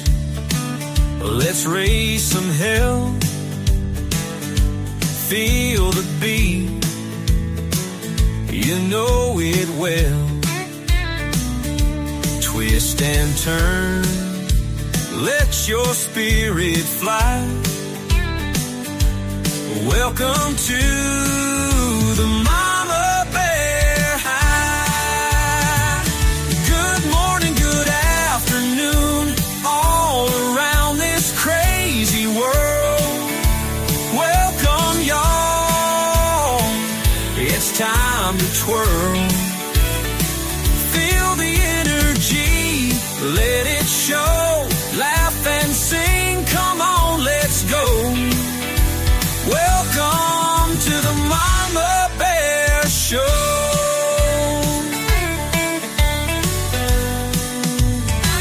So throw your hands up, let them sway.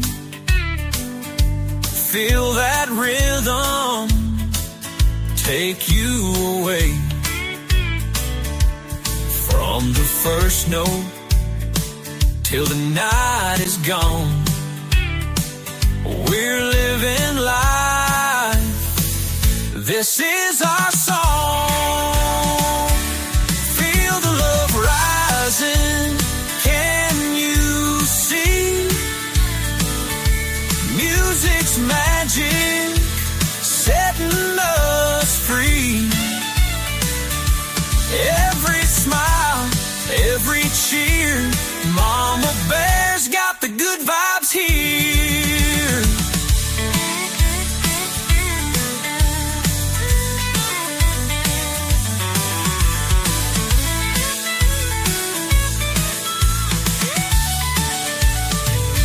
Good morning, good afternoon, all around this crazy world. Welcome, y'all. It's time to twirl. Feel the energy, let it show. Laugh and sing, come on, let's go. Welcome to the Mama Bear Show.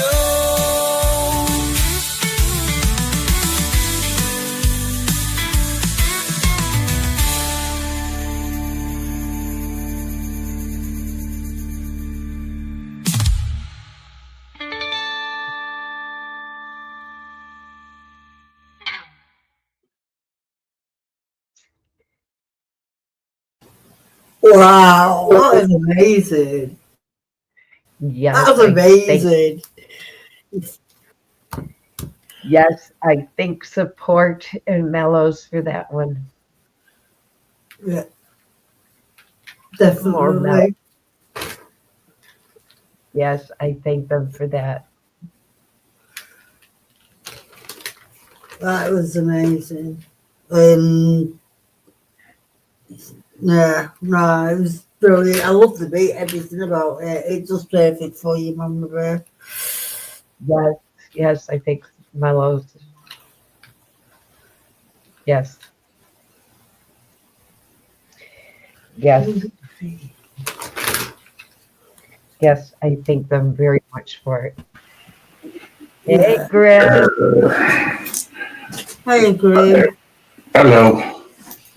Mama Bear, do me a favour. I haven't got access to the vigilante mailbox. Can you send it to newsdesk? Or one of the other emails you got for me? I sent it to through my vigilante email.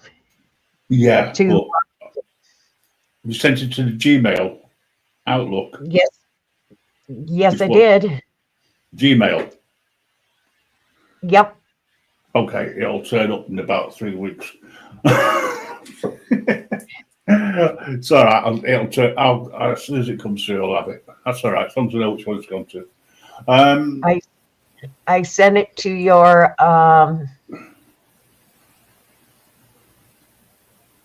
Gmail account. Yep. That's fine. Thank you. Graham. Yes, I sent it. Too much of a worry it not coming through straight away because I'm going to make some turquoise. Yeah, no, I know. It's just Google. Yeah, Google's a bit funny sometimes. So. Yeah. Well, it's us Hang on. here. It's Yeah. just us here. I'll put it in private chat. No, because anybody, no, don't. It's okay. It's fine. It'll come through. Don't worry. Okay. Your emails do come through. There's a problem, I'll let you know. Yeah. I'll see you in Jitsi anyway, so it's no problem. We don't have Did you get Jitsi the anymore. pictures, Graham? Oh, is that gone now? Yeah, it's something Okay. different. Oh, right. Okay. But you can still sign in. It's just not Jitsi anymore. It's something different. No worries. Actually prefer Okay, Jitsi. Yeah, well, no comment. I've got a song for you, Grim. Have you? Okay. Yeah. It's a new Vigilante Media song. Oh, I think I've heard it, but yeah, go for it. Yeah, it's jury, you must have. Oh, that's perfect. Perfect. Hey, up North Woods. Woo fucking woo. Hey, Northwood, how you doing? Jump up, man. Mellows. Because of Yes, all mate. these drones flying around, I thought I'd better introduce you to one of the pilots. Well, I was thinking of getting an Xbox controller and just going over to where the drones have been seen and just seeing if see if I can get an interaction with an Xbox controller. I think it was it Reggie Photo went round with that. Yeah, he did. Yeah. Mama Bear, I've just ordered the turquoise pigment, so I've ordered 2 bottles of it, to be fair, because I haven't got any at all. Once it arrives, I will make you some special jewelry and earrings. Ah, isn't she good? Not. Yeah, I love. And I'm going to send. I'm not going to show them you before I send them. I'm just going to send them to you, so there'll be a surprise. But yeah, I've had a few people say they're good. She's a sister from another mother. That's the one. That's the one, Mama Bear. She's a sister from another mother. That You makes know Grim your what? mother. She's a brother. That makes Grim my brother-in-law Thank you, from another mother. Don't get us confused, please. We are 2 different people. I'm the Yeah. intelligent one. She's just a female. Oh, great. Get ready, Northwoods. We're going to have a white Christmas. Whoopee It's a do. snowing. Hey, okay, all right. You mentioned Christmas. According to the Okay. Met Office, even one snowflake would be considered a white Christmas. Only Yeah. if, What is this one? only if it lands on the Met Office. Christmas. just like we used to have. Come back, Bengals, forgiven.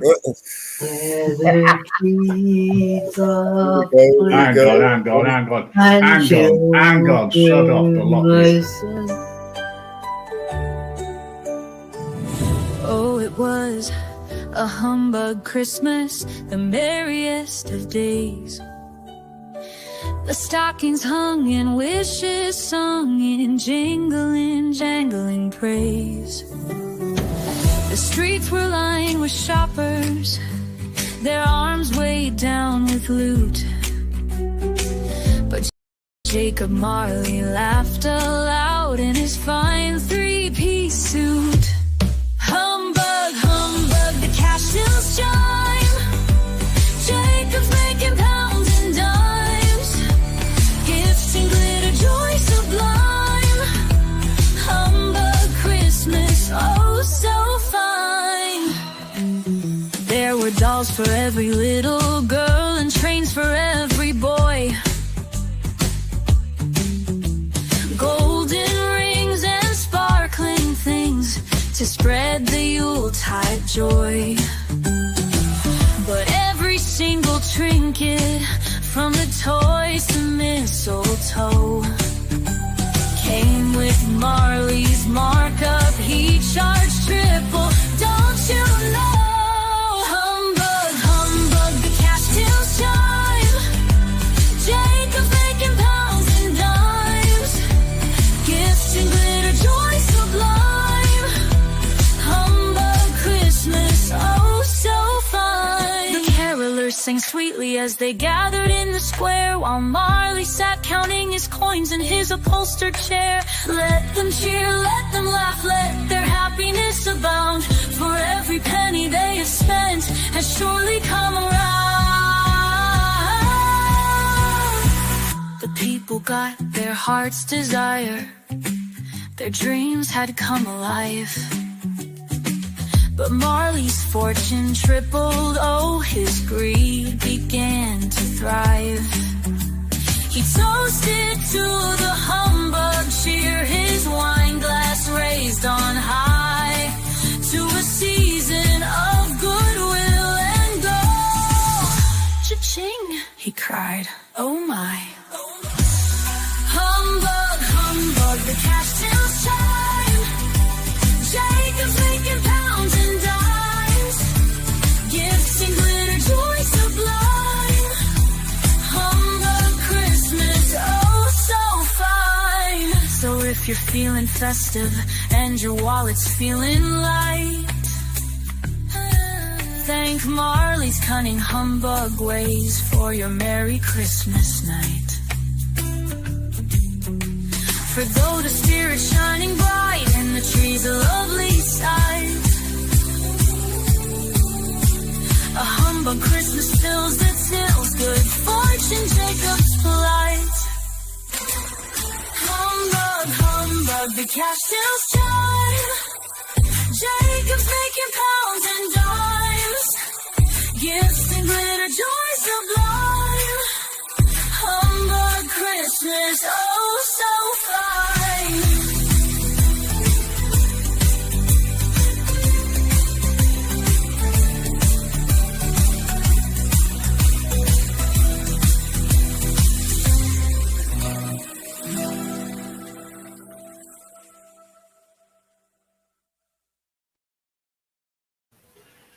Now you had to mention Christmas, so you get Marley.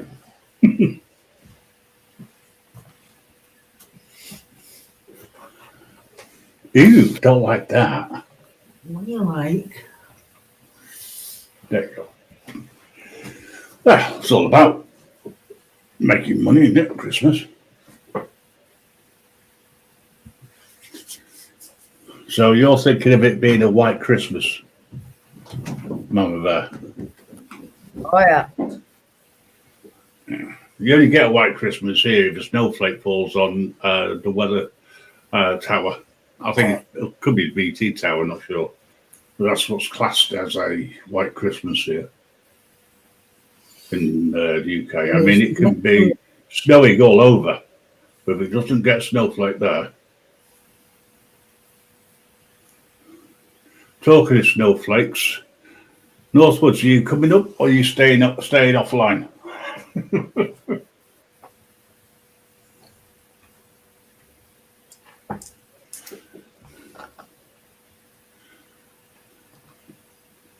Perfect. I just finished my Christmas presents shopping.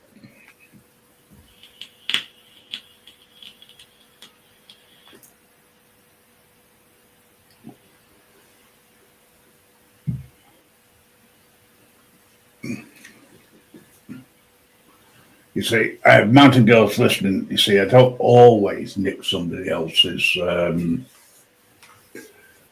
background. Just most of the time.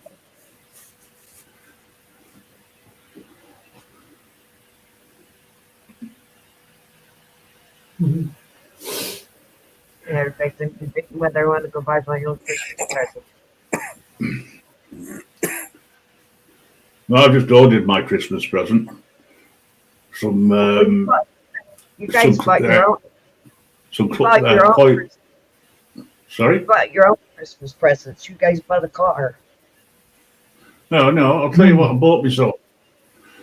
Some coils and my vapes. You did get a new car. I don't do Christmas or anything like that. If I want something, I'll go and get it. I mean, I've got this wonderful car. That's what I do. I if I want it, I buy it. Yeah, that's the way to do it. Sorry, I haven't told her not. I haven't told Yeah, her what not. about you? I haven't told Mrs. Reaper yet that I'm after two more 32-inch screens. Why do you get 2 more? You got 4 plus 2. No, more. I've got two 32-inch screens, right? Okay. And two 27-inch screens. Right, so you want to make them all the same size. So you want the 32. There you go. Okay, well then yeah, that's not a problem. Not yet. I'll Not probably yet. We'll get them. We're going to do it in the new year. No. I'll have them for April. Yeah, that's fine. When you're ready. Yo, Mountain Girl. Woo, fucking woo, woman. Hey, Yeah, every time yeah. somebody says that, I get cha-ching. That phrase is copyrighted by vigilante.media, allegedly. Okay. Allegedly. Well, I came up with it. I mean, I just changed it and just added something. That was all. Oh, yeah, that was it. The puking. I sent you parcel off the other day, Mountain Girl in Northwoods. There's a couple of little things in for you, Mountain Girl. I think you'll like, and well, you know what you've got, Northwoods.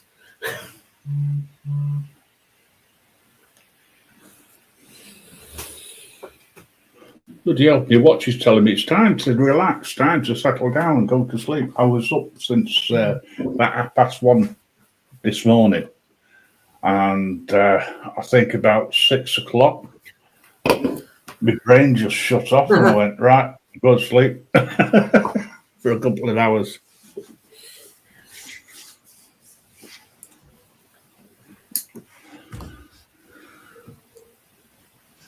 Right, while it's so quiet, which is unusual, there's a couple of women on the panel. I've got another little trap for you when I can find it. Oh yeah, there it is. This is my version of enjoying Christmas, folks, with a blunt or two, and dedicated, of course, to that idiot in the sky comes around at Christmas, you know, Santa Claus.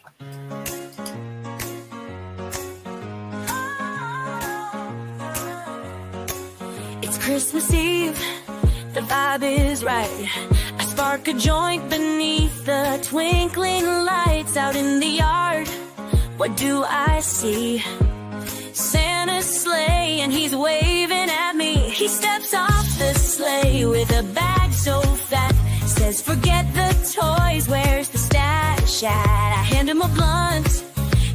a puff. Then Rudolph laughs, says, man, that's the stuff. We're flying high, oh, way up there. Santa and I in the midnight air. The reindeer giggle, the stars align. We're baked as cookies, feeling fine. Oh, blazing through the Christmas sky. Santa and I, oh, we're so high.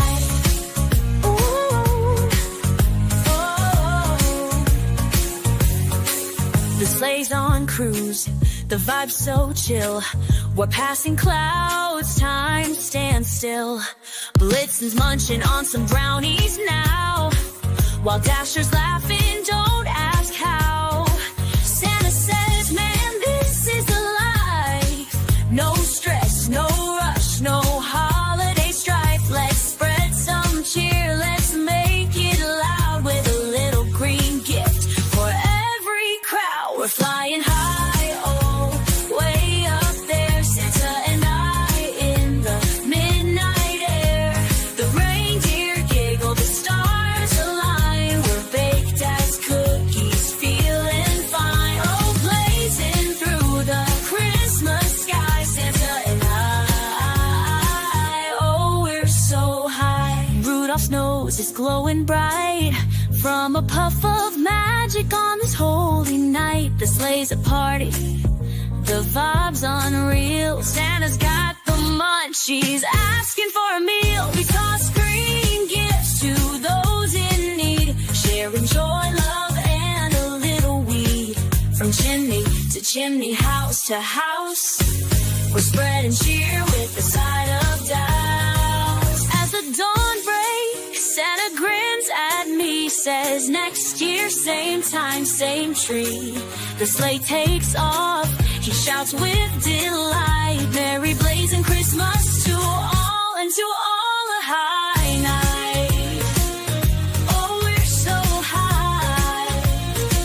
Oh, we're so high. Oh, we're so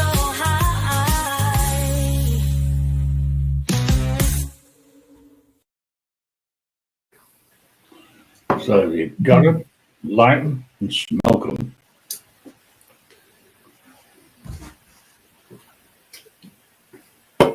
Ren, did you get them pictures? I did. Will you put something together for Mama Bear and Miles to see what I've been up to? Yes, I'll link in Thank you. sooner or later. Thank you. Appreciate it.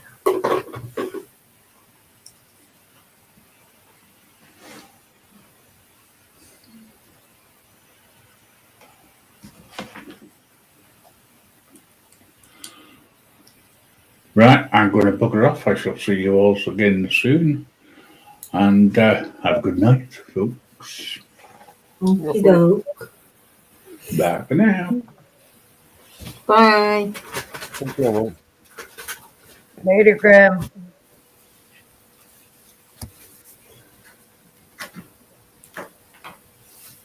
That was a flying visit. Oh, Graham, what? Yeah, little flying visit. Came and dropped his presents.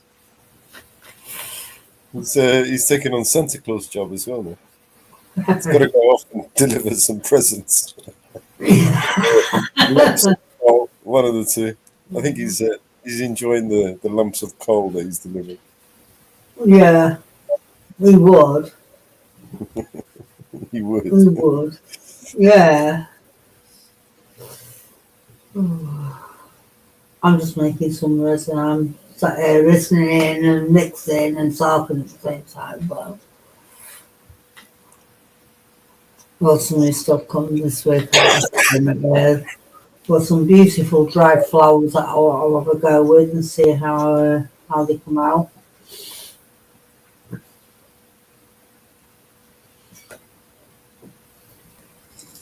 Let's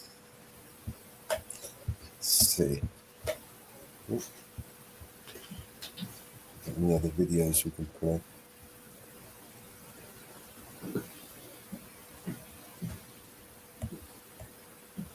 Are you a reader, Mama Bird? Do you like books?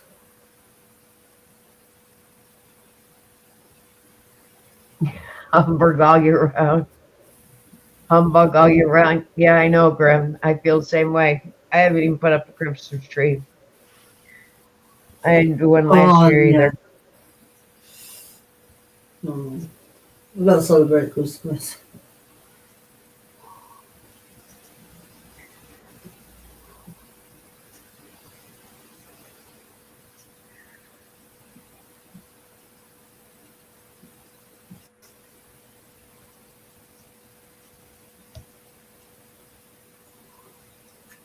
At least one dead after a car drives into a crowd at a German Christmas event.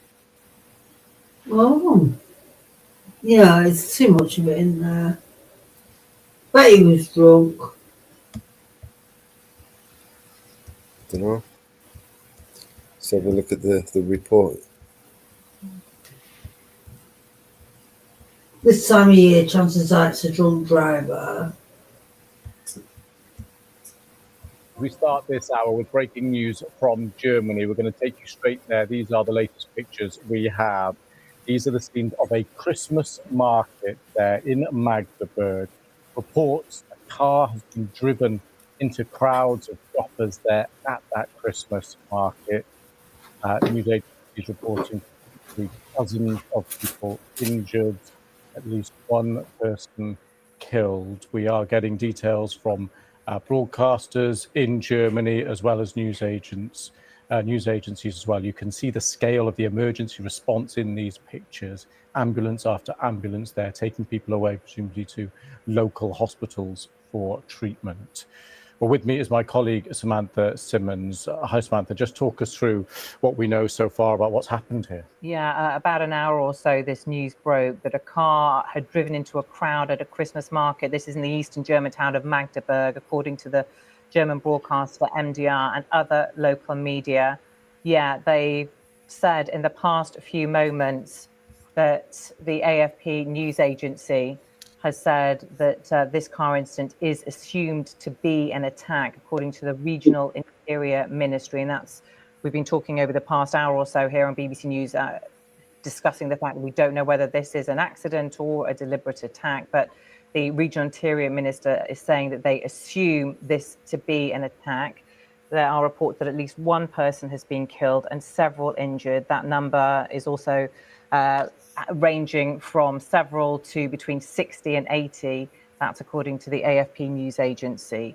But we don't have verified details on any of this at the moment. A lot of speculation on social media where indeed there is footage of the moments this incident unfolded. We aren't going to show that to our viewers because it hasn't been verified, and it's also extremely distressing. But you can see a car driving at speed into a group of people at this Christmas market, in which case you can understand this figure that is being quoted of possibly 60 to 80 people being injured. We can see a huge emergency presence there, police on the streets, ambulances, emergency crews. This will be a huge logistical operation for the teams there who are trying to help those people who've been injured. We have had reports on the Reuters news agency, eyewitnesses telling a broadcaster that the car drove straight into the crowd. They said in the direction of the town hall.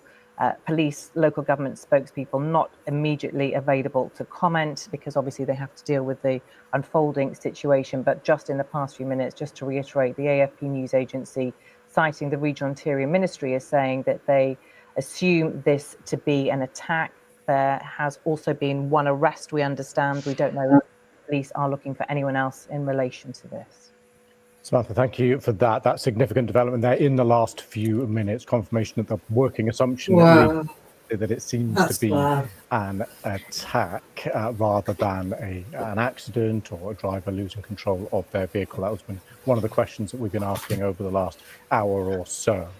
Let's just take a quick look, if we can, at where this has happened. Let's get a sense of the geography there in Germany. This is about an hour or so away, 100 miles-ish, 150 kilometers away from Berlin. You can see Berlin there in the east, and just about 150 kilometers, 100 miles-ish, is the town of Magdeburg. And in the heart there at that Christmas market, which would have been hugely busy given the time of year. Of course, Christmas just a few days away, and Christmas markets like this, a very strong tradition in Germany, a hugely populated, busy place right now on this Friday evening there. And the car driven, it seems at the moment, it appears to be from officials for the first time there in Germany, the working assumption that this was driven in deliberately, an attack rather than an accident. We're waiting to get a bit more clarification and a bit more details from that, but that's the latest reaching us from the news agencies there. And Samantha, this isn't the first time we've seen a Christmas market attacked in Germany. Yeah, Lewis, in fact, this incident, possible attack, comes on the day 8 years ago, the same day, 19th of December 2016, when a truck was deliberately driven into the Berlin Christmas market. Many people might remember that. It was a shocking incident, a terror attack which left 12 people dead and more than 70 victims. One of those victims was the truck's original driver. He was found shot dead in the truck.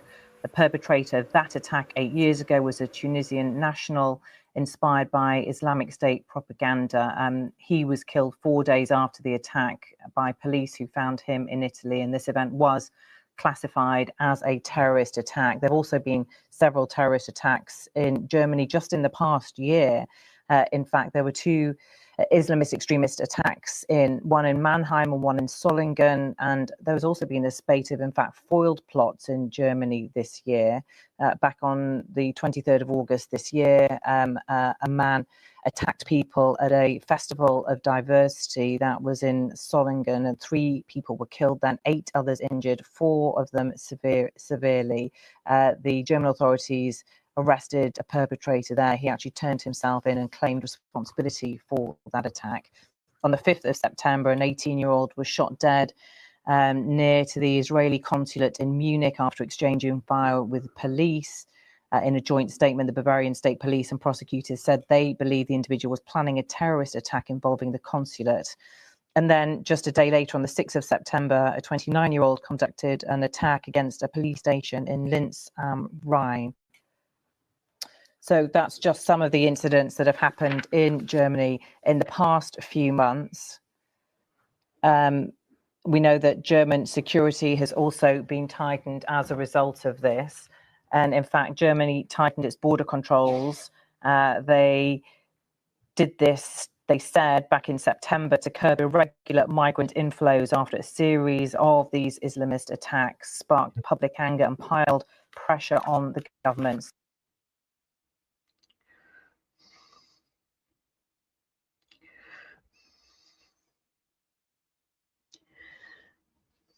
Olaf Scholz has said in the past few moments, he's just been quoted on Reuters saying, the news suggests something bad. So no doubt he's made more of a statement, but we're just waiting for more of what he said. He said, my thoughts are with the victims and the family. So the government there, the Chancellor, giving a response actually quite quickly. We haven't actually had formal responses from the authorities, though, in Magdeburg, who of course will be dealing with a unfolding situation, and it appears certainly from the reports that we're getting on AFP that the regional interior minister is assuming this to be an attack and therefore not an accident. Yeah, Samantha, let's run through, if we can, just to be clear with people watching now, what we know and what we don't know. So one of the questions over the last hour was clearly about whether this was a deliberate attack or not. It seems to be the working assumption from authorities there in Germany is that it is. In terms of who is behind it and any possible motive, clearly we don't know that. In terms of the number of people killed and injured, just talk us through what we know and what we don't know about that. Yeah, again, no actual definite confirmation from the authorities, but some 25 minutes or so ago, the Reuters news agency quoted a local police officer as saying at least one person was killed and several injured. And since then, we haven't had an increase in the death toll, but we have had an increase, a significant increase in the number of injured. But again, no definite confirmation, but the AFP news agency suggesting that the number of injured could be between 60 and 80 people. That's according to a spokesperson for the local rescue service who told that to the AFP news agency. So one would have to assume that that is probably quite accurate, and given the huge number of emergency personnel on the scene and ambulances and the footage that we've seen. But as we said, we're not showing our viewers. It's extremely distressing of this vehicle ploughing into a crowd of people. But given the numbers that would have been there and the footage that we've seen, that is possibly in the right kind of figures, 60 to 80 people injured. Yeah, absolutely. That would seem to marry up, wouldn't it? Because the scale of the response here and the scale of the critical incident clearly is absolutely huge. And that number of anywhere up to 80 people injured would tally with that. Just but worth repeating these first comments that we're getting through from the German Chancellor Olaf Scholz on the incident there, saying that his thoughts are with the victims, his thoughts are with the families, and the news suggests something bad. I think more kind of accurate phrase seems to be this translation, that raises the worst fears.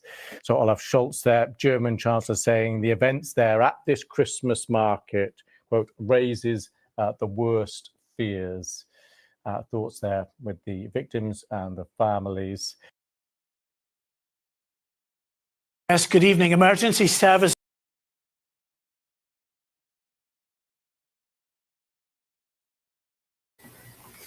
Wow, it's not good, is it? No. No. It's No. Well, I'm sure. Oh.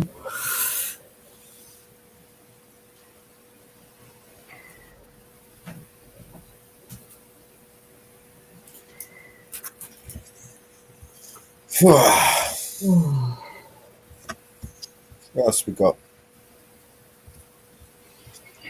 Well, they just submitted another bill.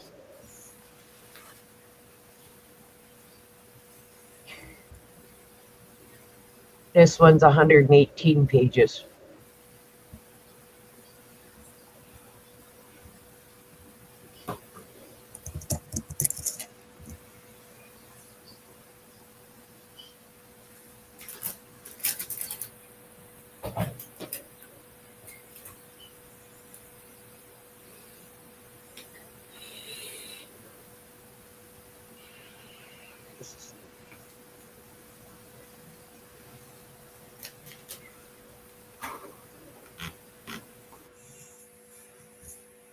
Oh, large fire broke out in Bristol, Virginia. It took down a former campus in the college. It wiped out a whole college.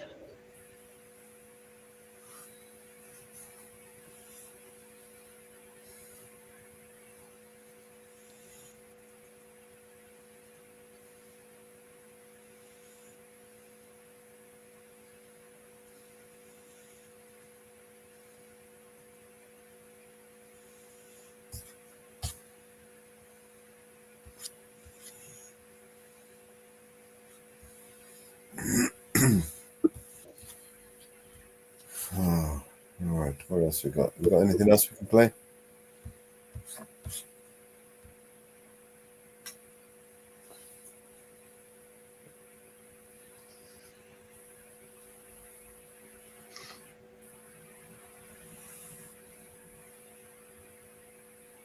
$1 billion for Ecuador.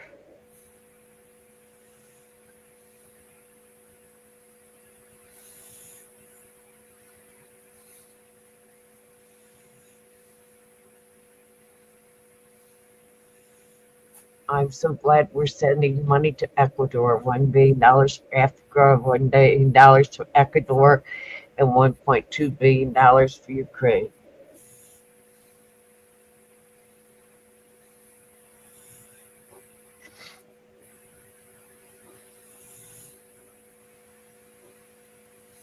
So humbug to the United States.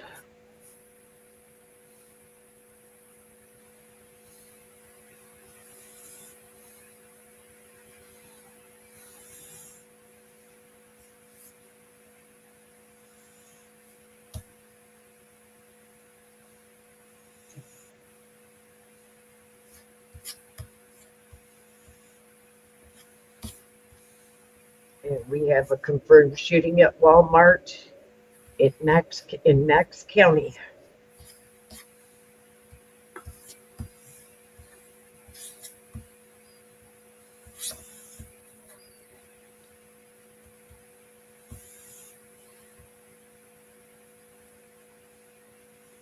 Bases near Chinese-owned farmland, reportedly seeing a surge in drone activity and sightings in recent weeks. We want to continue to talk about the mysteries in the sky. We're talking about the drone mysteries that are really prevalent across the Northeast, really all across the country. The sightings happening near bases in Hawaii and installations in Utah, California, Maine, and Florida.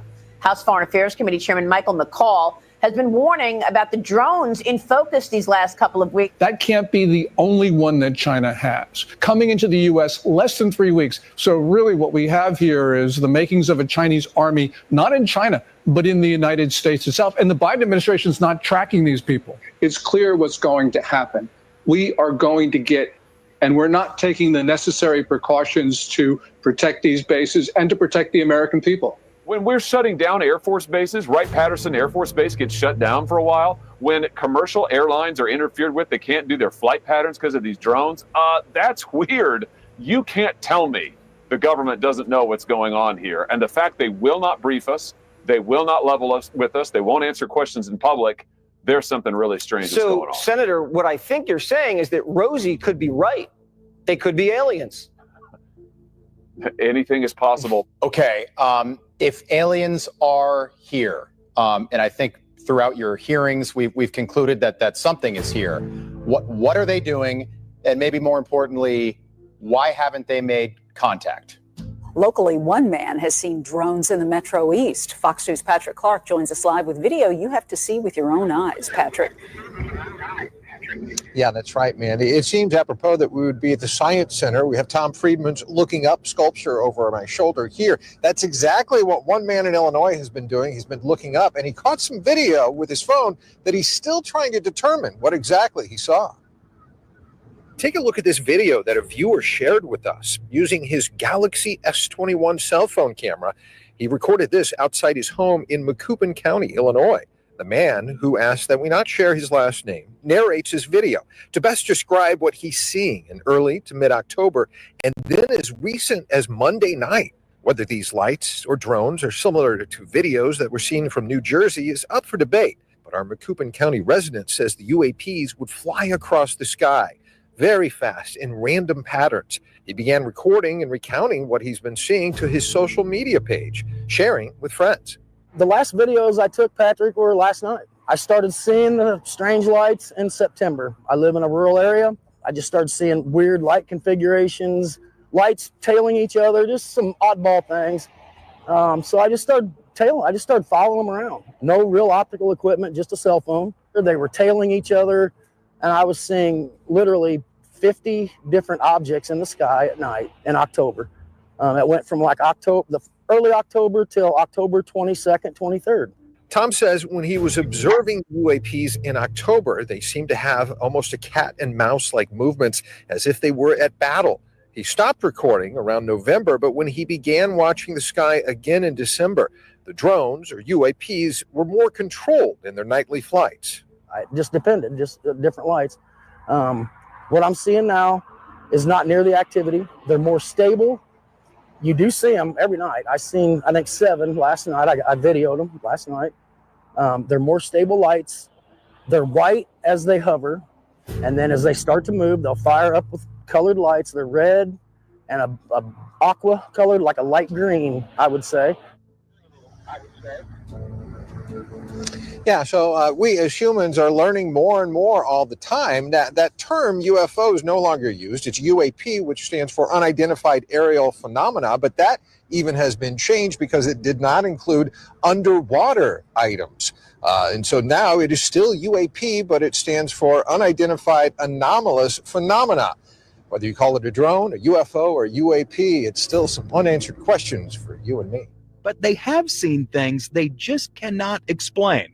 A sheriff's lookout drone tethered to the ground captured this video. We had something coming at us, and as it's coming at us, it stops, does like a 180 in the air and then drives away, and then comes back and does like a giant U around us. So that's not normal for aircraft. So this is really happening.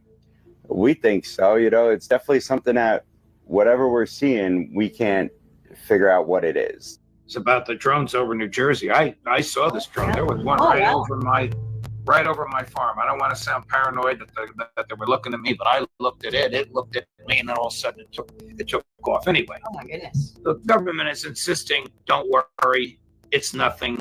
Yeah. P.S. We don't know about it. And nobody believes that the government doesn't know about it. No, we really, we were really, I mean, where we are in this country as Americans, and I don't care what Democrat, liberal, whatever you want to be, no one really believes the government. The bottom line is that civilian drones don't fly in controlled U.S. airspace over restricted areas. They're not supposed to. We're seeing a rash of this. I have videos on my phone from Andrews Air Force Base, Langley Air Force Base. I wish the Pentagon and this administration would be consistent with their messaging, because all it's doing is turning people really away from trusting their government at a time, by the way, where trust is already at a historical low. Okay. All those drones over New Jersey. What's behind all of that? Nothing nefarious, apparently. But they're checking it all out. I think it's just one. There's a lot of drones authorized up there. I think one started and they all got it. Everybody's wanting to get in the deal. But we're following them closely. So far, no sense of the danger. And that was President Biden commenting last night on the drones flying over the Northeast. His administration claiming that out of the 5,000 plus sightings, fewer than 100 deserved an investigation, and that none present a national security or public safety risk. What about those 100 that need an investigation? Well, I think Chairman McCall's a smart guy, and when you look at the possibilities out there, they could be an adversarial set of drones out there. They could be U.S. government drones, as we've heard, sniffing, so to speak, for radiation, and they could be something otherworldly. So let's discount that and look at the two main possibilities. But I tell you what worries me is the fact that these are over our military installations. And let's not ever forget that this administration allowed a Chinese spy balloon to fly across the entire continental United States, did nothing about it, and now they won't level with us about this. I think it's a big problem, Jesse. I do too. But I have no idea what they are. It doesn't sound like you do either. And no one's telling anybody. So I'm just going to go with Rosie. And that's pretty bad. As far as the second part of your question, that's a little more complicated. This is a topic that's been going on now in the U.S. government. Your taxpayer dollars have been paying for serious study for the last 70 years into the topic of UAP, or what was once known in the vernacular as UFOs. Right. This is all the while, and this is one of the reasons why I don't trust the Pentagon, because I was there. The whole time, the Pentagon was telling people UFOs are silly, UAP are silly, there's nothing to see here. We're spending millions of dollars of taxpayer money with the consent of the Department of Defense to investigate none other than UFOs. And exactly what's happening here. You have an air flight safety issue. In some cases, these UAP were getting so close to combat formations, they were literally splitting the combat formation down the middle. So think about that for a minute. Two F-18s flying in a combat formation, and these things splitting the formation right down the middle. My concern with these drones is right now, Rob, is that you have this schizophrenic approach within the U.S. government, and they're hoping at this point anything that will stick to the wall will work. And this is why they had a private conversation with the House Intel Committee. Notice how they didn't do it publicly. They just said, we're going to have a private conversation. This is after days and days and weeks of saying, folks, we have no idea what's going on here. There's multiple of these orbs in our sky tonight, right here in Powell. Another Delaware County caller saying he saw them over the roundabout on Sawmill at Bunty Station Road. It looked like a UFO or something, then it turned its lights off and disappeared. Moving pretty fast. More Delaware County neighbors seeing the drones. These folks got video. It's a drone. And these people in Hilliard claim they saw the drones as well and caught something more. A loud boom. Then 15 seconds later, another.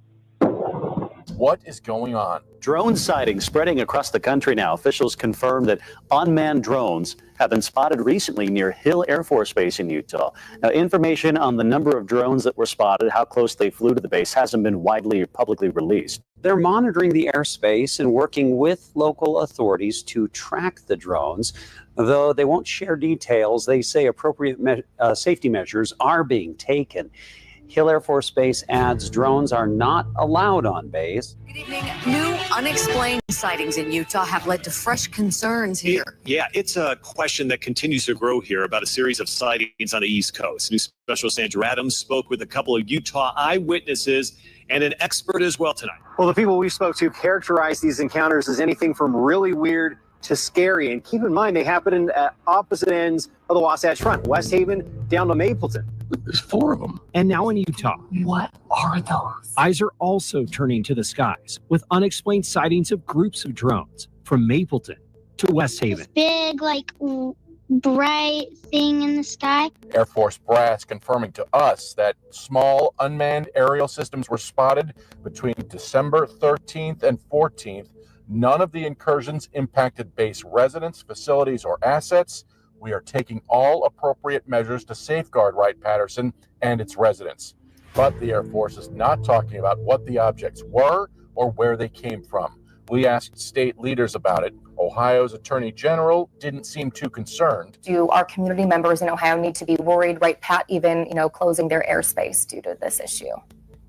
I have no idea. To have hundreds of drones, forget the idea that there's thousands, but even hundreds of drones flying in an area that is likely near controlled and restricted space, and they're not able to see the registration number, does not make a lot of sense to me. Because to get a waiver, you need to put your license and registration. The registration has to be on the drone where you can see it. So they should be able to go right to the owner. I think you just made this all more bizarre for all of us. I know, I'm not helping it. Lawmakers from both sides of the aisle are putting new pressure on federal security agencies to get to the bottom of the mysterious drone sightings.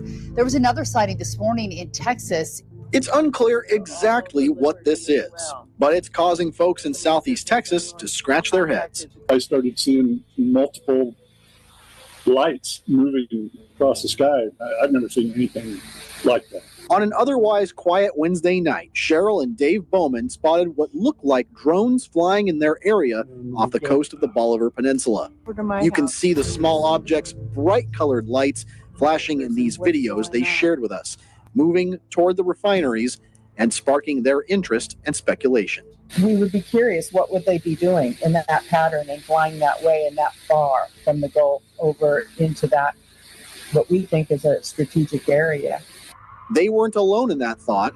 Their Facebook post showing the mysterious objects causing discussion across our area. We wanted people to know, because you keep hearing about New Jersey, and now all of a sudden, they're not just in New Jersey. You and I talked this morning. I mean, our conversation is probably very much like the conversation all over the country, like what is going on? You happen to have some pretty in-depth knowledge, though, about these drones. And I know the big thing I took away from our conversation was, why do they need to be up at night? Yep. So, Sandra, I'm going to make this very easy for your viewership. So let's first talk that a lot of the space is restricted and controlled. So if you are near an airport, you have to be not within 5 miles without a waiver. You can't be over populated areas. You can't be near a stadium like the Meadowlands without a waiver. You can't be near military bases without a waiver. So first, many of these commercial drones have to be getting waivers because you're between Newark, Teterboro, MetLife. There's a lot going on there.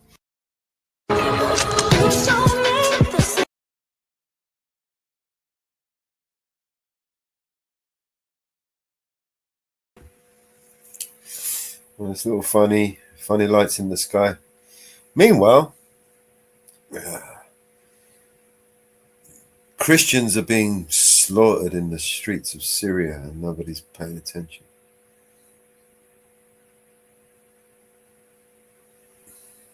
Yeah. You lost your avatar. I lost mine. Yep. Have I? Let's see it. Let me drop out and come back in.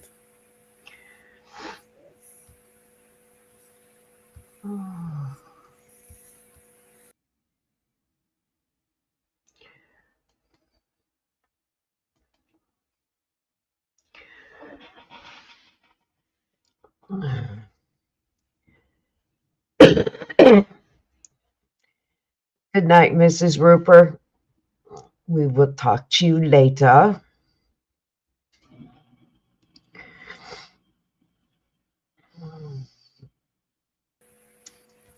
How's that? Now you got it. Yeah. You seem to have lost your avatar now. How does it look on YouTube?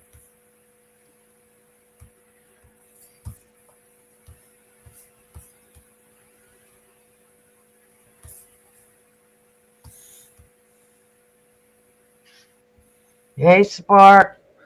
Now do I have it back? Yep. Hey, Spot. How you doing, mate? How are you, Spark?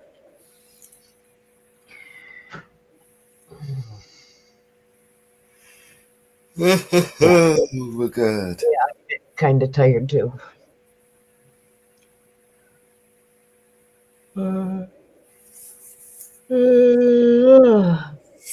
Oh, you want to wrap this up? I think Northwood is doing a live as well now. So Yeah. You lost your avatar too? When you come up here, I'll tell you if you lost your avatar, but you won't seem to come up. You turd. let's should we drop the new link for the new Jitsi place? Yeah. Let me just jump in there again. I think it's kicked me out. Copy URL. All right.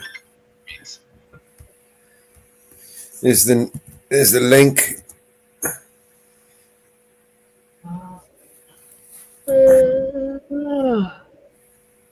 Yeah. It's a little bit different.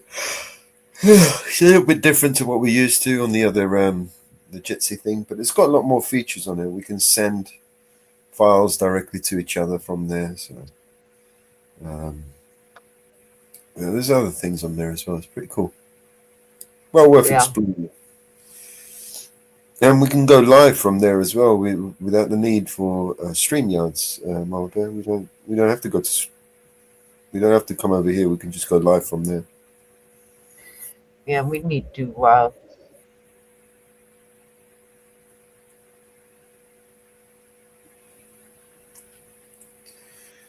Yeah. We'll test it out anyway. If we don't like it, we can always go back to what we used to, you know? Yeah. So.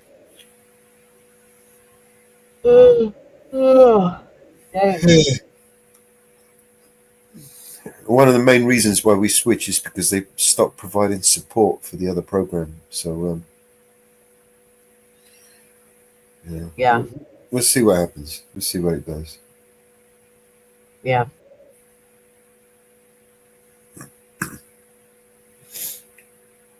All right. What do you want to do? You want to shut shop? Yeah. Yeah. All right.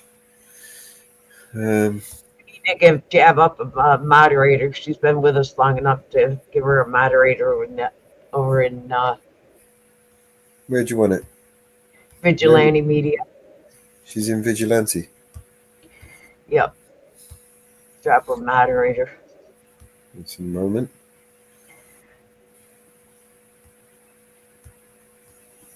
She's been there long enough. She needs a moderator.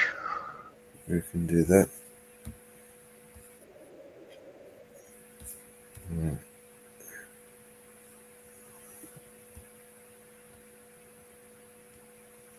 She's been there long enough.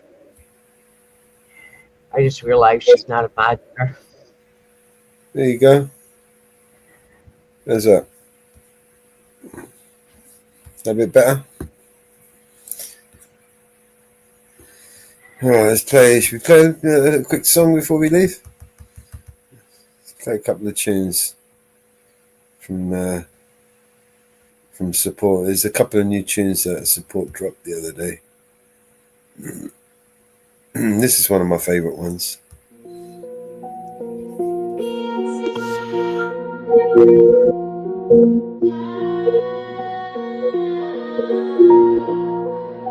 Let the healing begin. Open up and let the love flow in. Let hope and joy come and destroy your suffering. Let the healing begin. 'Cause we've been down for so long in Babylon. Got to be strong, time to move on. We can't afford the rent no more. Beating our fists upon the door. Won't take no more. Won't stand here waiting, contemplating on the shore. 'Cause we're ready for some change. It's time to rearrange. Things are getting so strange in this hour. Wicked men sit up in power while most cower. Choose to believe, to be deceived by these cowards. Yeah. So Babylon, I'm fading from your sight. Babylon, I'm fading from your sight. Because I know it's gonna be alright. If I give up this fight and get some sleep tonight. 'Cause fighting never did solve anything. And love is all that I, man, have to bring. Because I'd rather jump and dance and sing. And spend my time swimming in love everlasting. 'Cause if everything they say is true, then there's no hope for me. No hope for you too. So don't you believe a single word they say. 'Cause they're the ones who got us in this fix we're in. Let the healing begin. Open up and let the love flow in. Let hope and joy come and destroy your suffering. Let the healing begin. I have flown across the foreign lands and seen the inequalities forced on my fellow man. I have witnessed things that in my heart I just can't stand. And seen atrocities that have haunted me I can't overstand. Little children gone for weeks without a bite to eat. Grandmothers laboring, broken blisters, bloodied on their feet. People drinking sewer water 'cause they can't get nothing clean. All innocent victims of this money machine. Every single word I say is true. But I got hope for me, I got hope for you too. So don't you believe a single word they say. 'Cause we're the ones who come to fix this mess we're in. 'Cause if everything they say is true, then there's no hope for me, no hope for you too. So don't you believe a single word they say. 'Cause they're the ones who come to fix this mess we're in. Let the healing begin. Open up and let the love flow in. Let hope and joy come and destroy your suffering. Let the healing begin. I have flown across the foreign lands and seen the inequalities forced on my fellow man. I have witnessed things that in my heart I just can't stand. And seen atrocities that have haunted me I can't overstand. Little children gone for weeks without a bite to eat. Grandmothers laboring, broken blisters, bloodied on their feet. People drinking sewer water 'cause they can't get nothing clean. All innocent victims of this money machine. Every single word I say is true. But I got hope for me, I got hope for you too. So don't you believe a single word they say. 'Cause we're the ones who come to fix this mess we're in. Let the healing begin. Open up and let the love flow in. Let hope and joy come and destroy your suffering. Let the healing begin.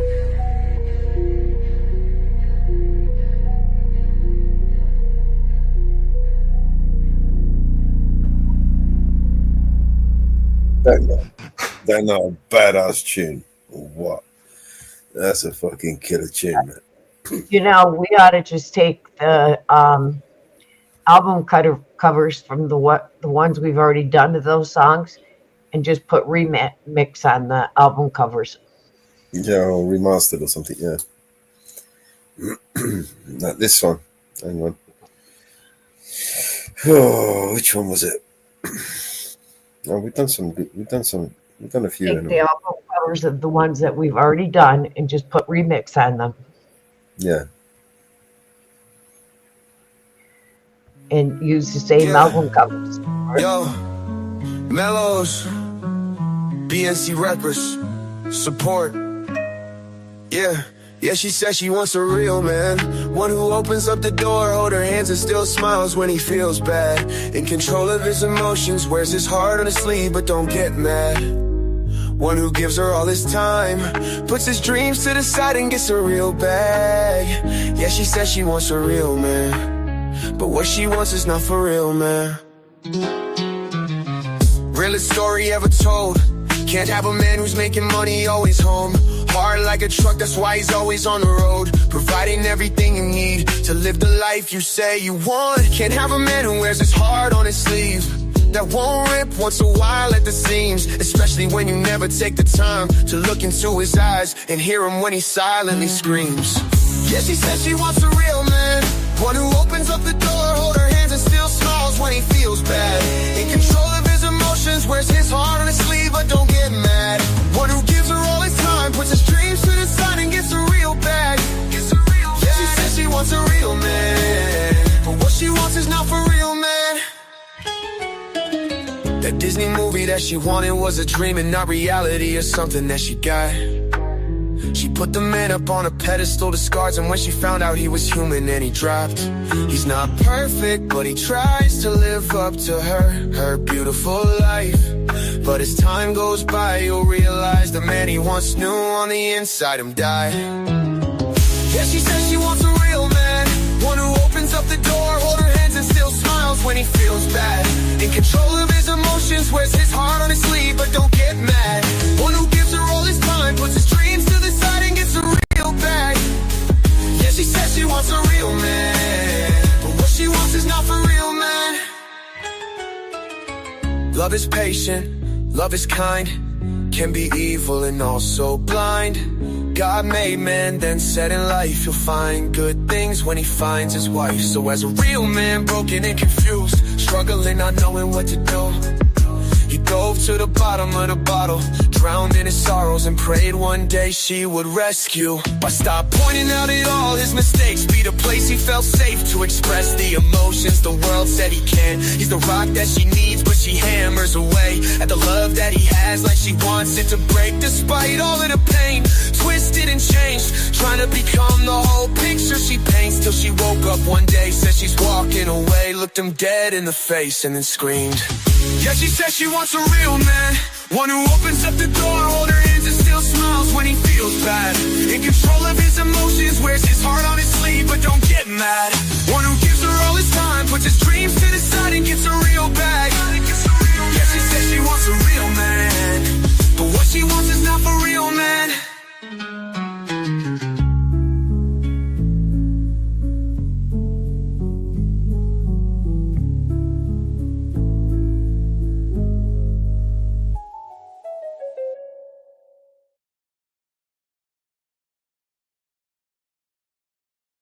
There was a little bit of confusion. Don't get it twisted now, this is Vigilante Media. It's BNC Vigilante season, you cunts. Still the same BNC song, just different BNC hook. Jeez! What you looking at? BNC Records. What you looking at? Eyes on the audit. What you looking at? Vigilante Media. You got beef or you got business, bitch? What you looking at? BNC Records. What you looking at? Eyes on the audit. What you looking at? Vigilante Media. You got beef or you got business, bitch? I got nothing on my face, and as far as I know, I don't know you. So nothing less than a mean mug what I'm gonna show you, cause you've been looking at me way too critically. And we both males, so I hope you ain't feeling me, cause I got the remedy to all that sideways looking. Run up on you when you get your camera and phone tookin'. Look like the stupid cunt type that be on the internet thuggin'. This reality here you cunt, get your pockets shookin'. I ain't making empty promises or threats with no substance. You're choosing both for that tough shit. There's space and opportunity, I got time. So if you got a reason to start shit, I got mine, you cunt. It's cause you're looking at me crazily, got too much damn bravery. You don't really wanna catch a fade with me, cause your block will end up hating me. You're trolling at me crazily, I'ma make you be afraid of me, you stupid cunt. If you want beef, I'ma knock your teeth inside your fucking face to see. Vigilante season! What you looking at? BNC Records. What you looking at? Eyes on the audit. What you looking at? Vigilante Media. You got beef or you got business, bitch? What you looking at? BNC Records. What you looking at? Eyes on the audit. What you looking at? Vigilante Media. You got beef or you got business, bitch? Look, I ain't even the type to get mad or stupid, you cunt. Any sint for not having enough sense to quit with all that babbling. But hey, I've been having a bad day, and I have a habit of them. Now my actions get affected by what's happening today. So I suggest you keep on walking, cause I promise if you started it, then gon' be no stopping. BNC, you hear that hi-hat? You gon' hear my BNC boots more rocking, making contact with your head that won't hear you chucking. So before you get cut like dope and I get to choking cunts and you get some broken bones, I suggest you look away, stupid cunt, for you get knocked in your dome for steady trying to provoke and ignoring what you're told. Pay attention when I say it's fairly simple. You got beef or you got business with us. I ain't even on the top, damn it, it's just simple to see you cunts. You're trolling hard, and look here, if you don't listen to me, you cunt. One other tooth, you gon' get lyrically or physically beat, you fucking cunts. What you looking at? BNC Records. What you looking at? Eyes on the audit. What you looking at? Vigilante Media. You got beef or you got business, bitch? What you looking at? BNC Records. What you looking at? Eyes on the audit. What you looking at? Vigilante Media. You got beef or you got business, bitch?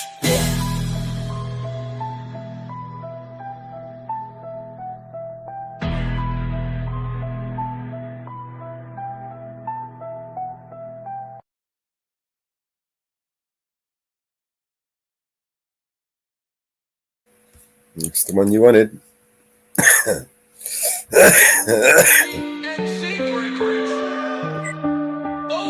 What would your last words be if someone put a gun to your head and said you had 2 minutes before they shoot? Here are mine. Wish I can go and revisit the evil I did through the course of my life. I wish I could go back in time, take the wrongs that I did and reverse them to right. Fuck. Wish I could take all the pain, the hurt, the struggle and keep them inside. Damn. Wish I could say that I'm sorry to people I broke here before that I die. What? Wish I can go back in time to my father, I didn't really mean it.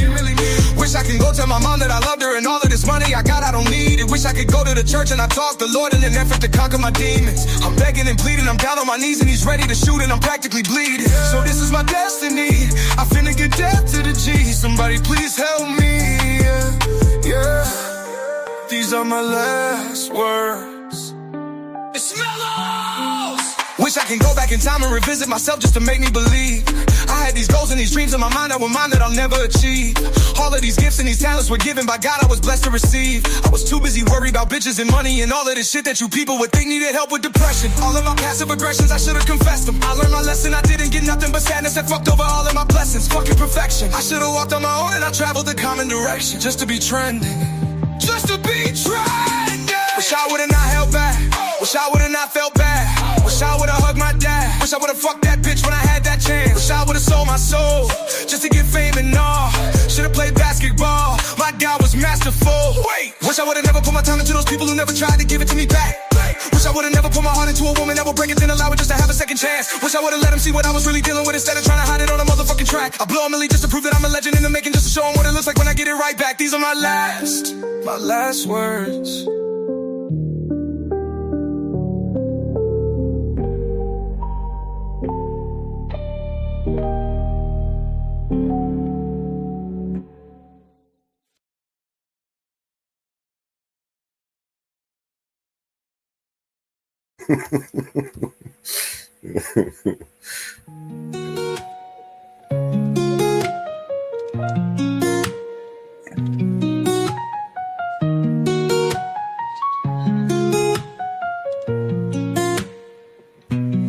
Oh, my love, my friend.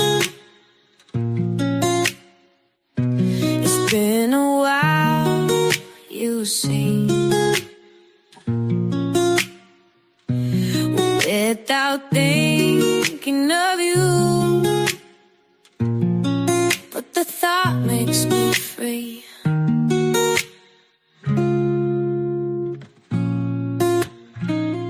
So tired of wanting more than this. I know it, but I'm torn. I need some space, I need to breathe. Oh, my love, so cold.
Need some space from this love. Need some time to unfold. Need some air from above. Need some room to be bold. So tired of wanting more. Wanting more than this. I know it, but I'm torn. I need some space, I need to breathe. So tired of wanting more. Wanting more than this.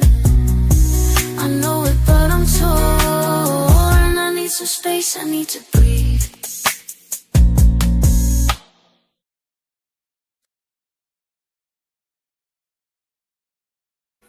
Some good numbers there. And I this forgot. one. Sorry? I forgot I had some images on my computer from when we were doing a whole bunch of Videos. yeah, and when we were doing the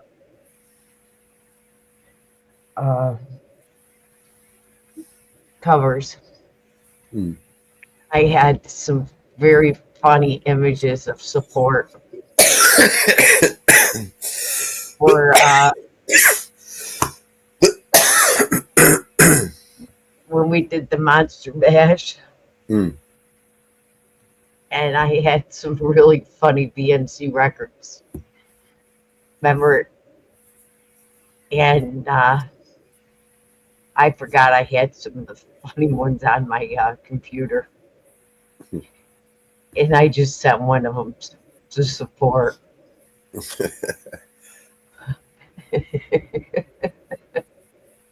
I forgot I had some of them on my computer. There's a song for support. I'm not sure if he's heard this one yet.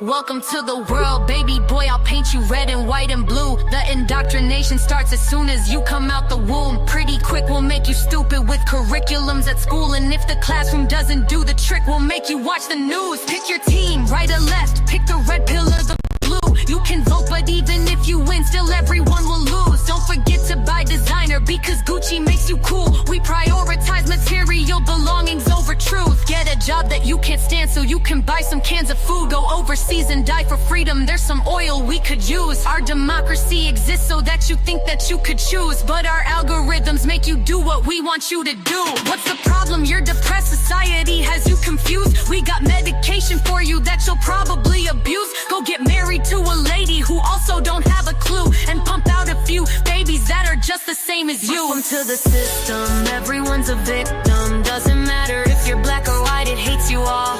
Here inside the system, violence is a symptom. Fighting for what's right, but somehow everyone is wrong. Welcome to the system, everyone's a victim. Doesn't matter if you're black or white, it hates you all. Here inside the system, violence is a symptom. Fighting for what's right, but somehow everyone is wrong. Welcome to the world, baby girl, I'll paint you pink if that's okay. We'll encourage self-destruction through the music that you play. We divided all the men by trying politics and race, and honestly it's working awesome, so for you we'll do the same. Never teaching you to love yourself, inject you full of hate. Objectify your sexuality, then blame you for the rape, and weaponize the differences that make our men and women great. And just to screw with you, erase the genders, everyone's the same. We'll empower you with rights to vote and fight for equal pay, then have the men turn into women and you'll fight for them again. But you thought you had it figured out, but everything has changed. Welcome to the system, bitch, please enjoy your stay. Here's a Bible and a bottle of the cheapest booze we make. Find a man who can take care of you to fill the holes we made. Buy a house and settle down, fulfill your duty, procreate, and make a couple babies who will also do the same. Welcome to the system, everyone's a victim. Doesn't matter if you're black or white, it hates you all. Here inside the system, violence is a symptom. Fighting for what's right, but somehow everyone is wrong. Welcome to the system, everyone's a victim. Doesn't matter if you're black or white, it hates you all. Here inside the system, violence is a symptom. Fighting for what's right, but somehow everyone is wrong.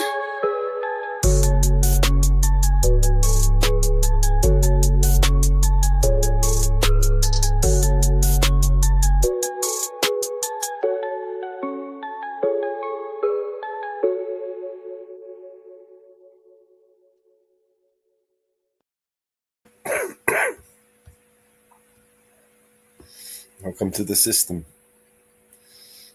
All right then. What do you call it, Mama Bear? Should we just wrap this up? Yes. All right.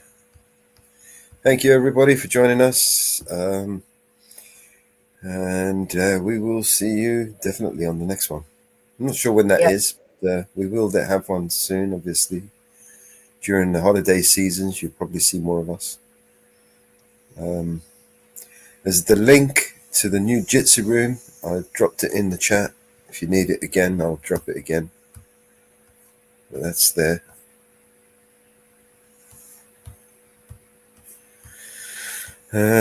What else is there? Not much. That's it. Thank you, everybody. And it's a good night from us. And we will see you on the next one. Let me just switch over this. Yes. Let's bring it back over here. Good night. And have a great one. Yeah, good night, everybody.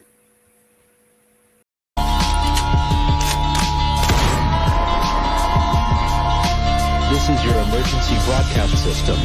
All civil unrest has gone global. All capital buildings and cities are under siege by the United States government to quell the domestic terrorist threat. All residents of urban neighborhoods and cities are being ordered to stay in their homes until the threats are eliminated. If you disobey orders, you could be shot on sight by rogue agents, federal forces, and domestic terrorist militias. This is your emergency broadcast system. This is a national alert. Imminent threat is nationwide. You must stay in sight of your homes or risk being shot on sight. The conspiracy is upon you. Your conspiracy friends were right all along. Now you must learn to survive. If you hear this, you are the resistance. This is your emergency broadcast system. End of broadcast.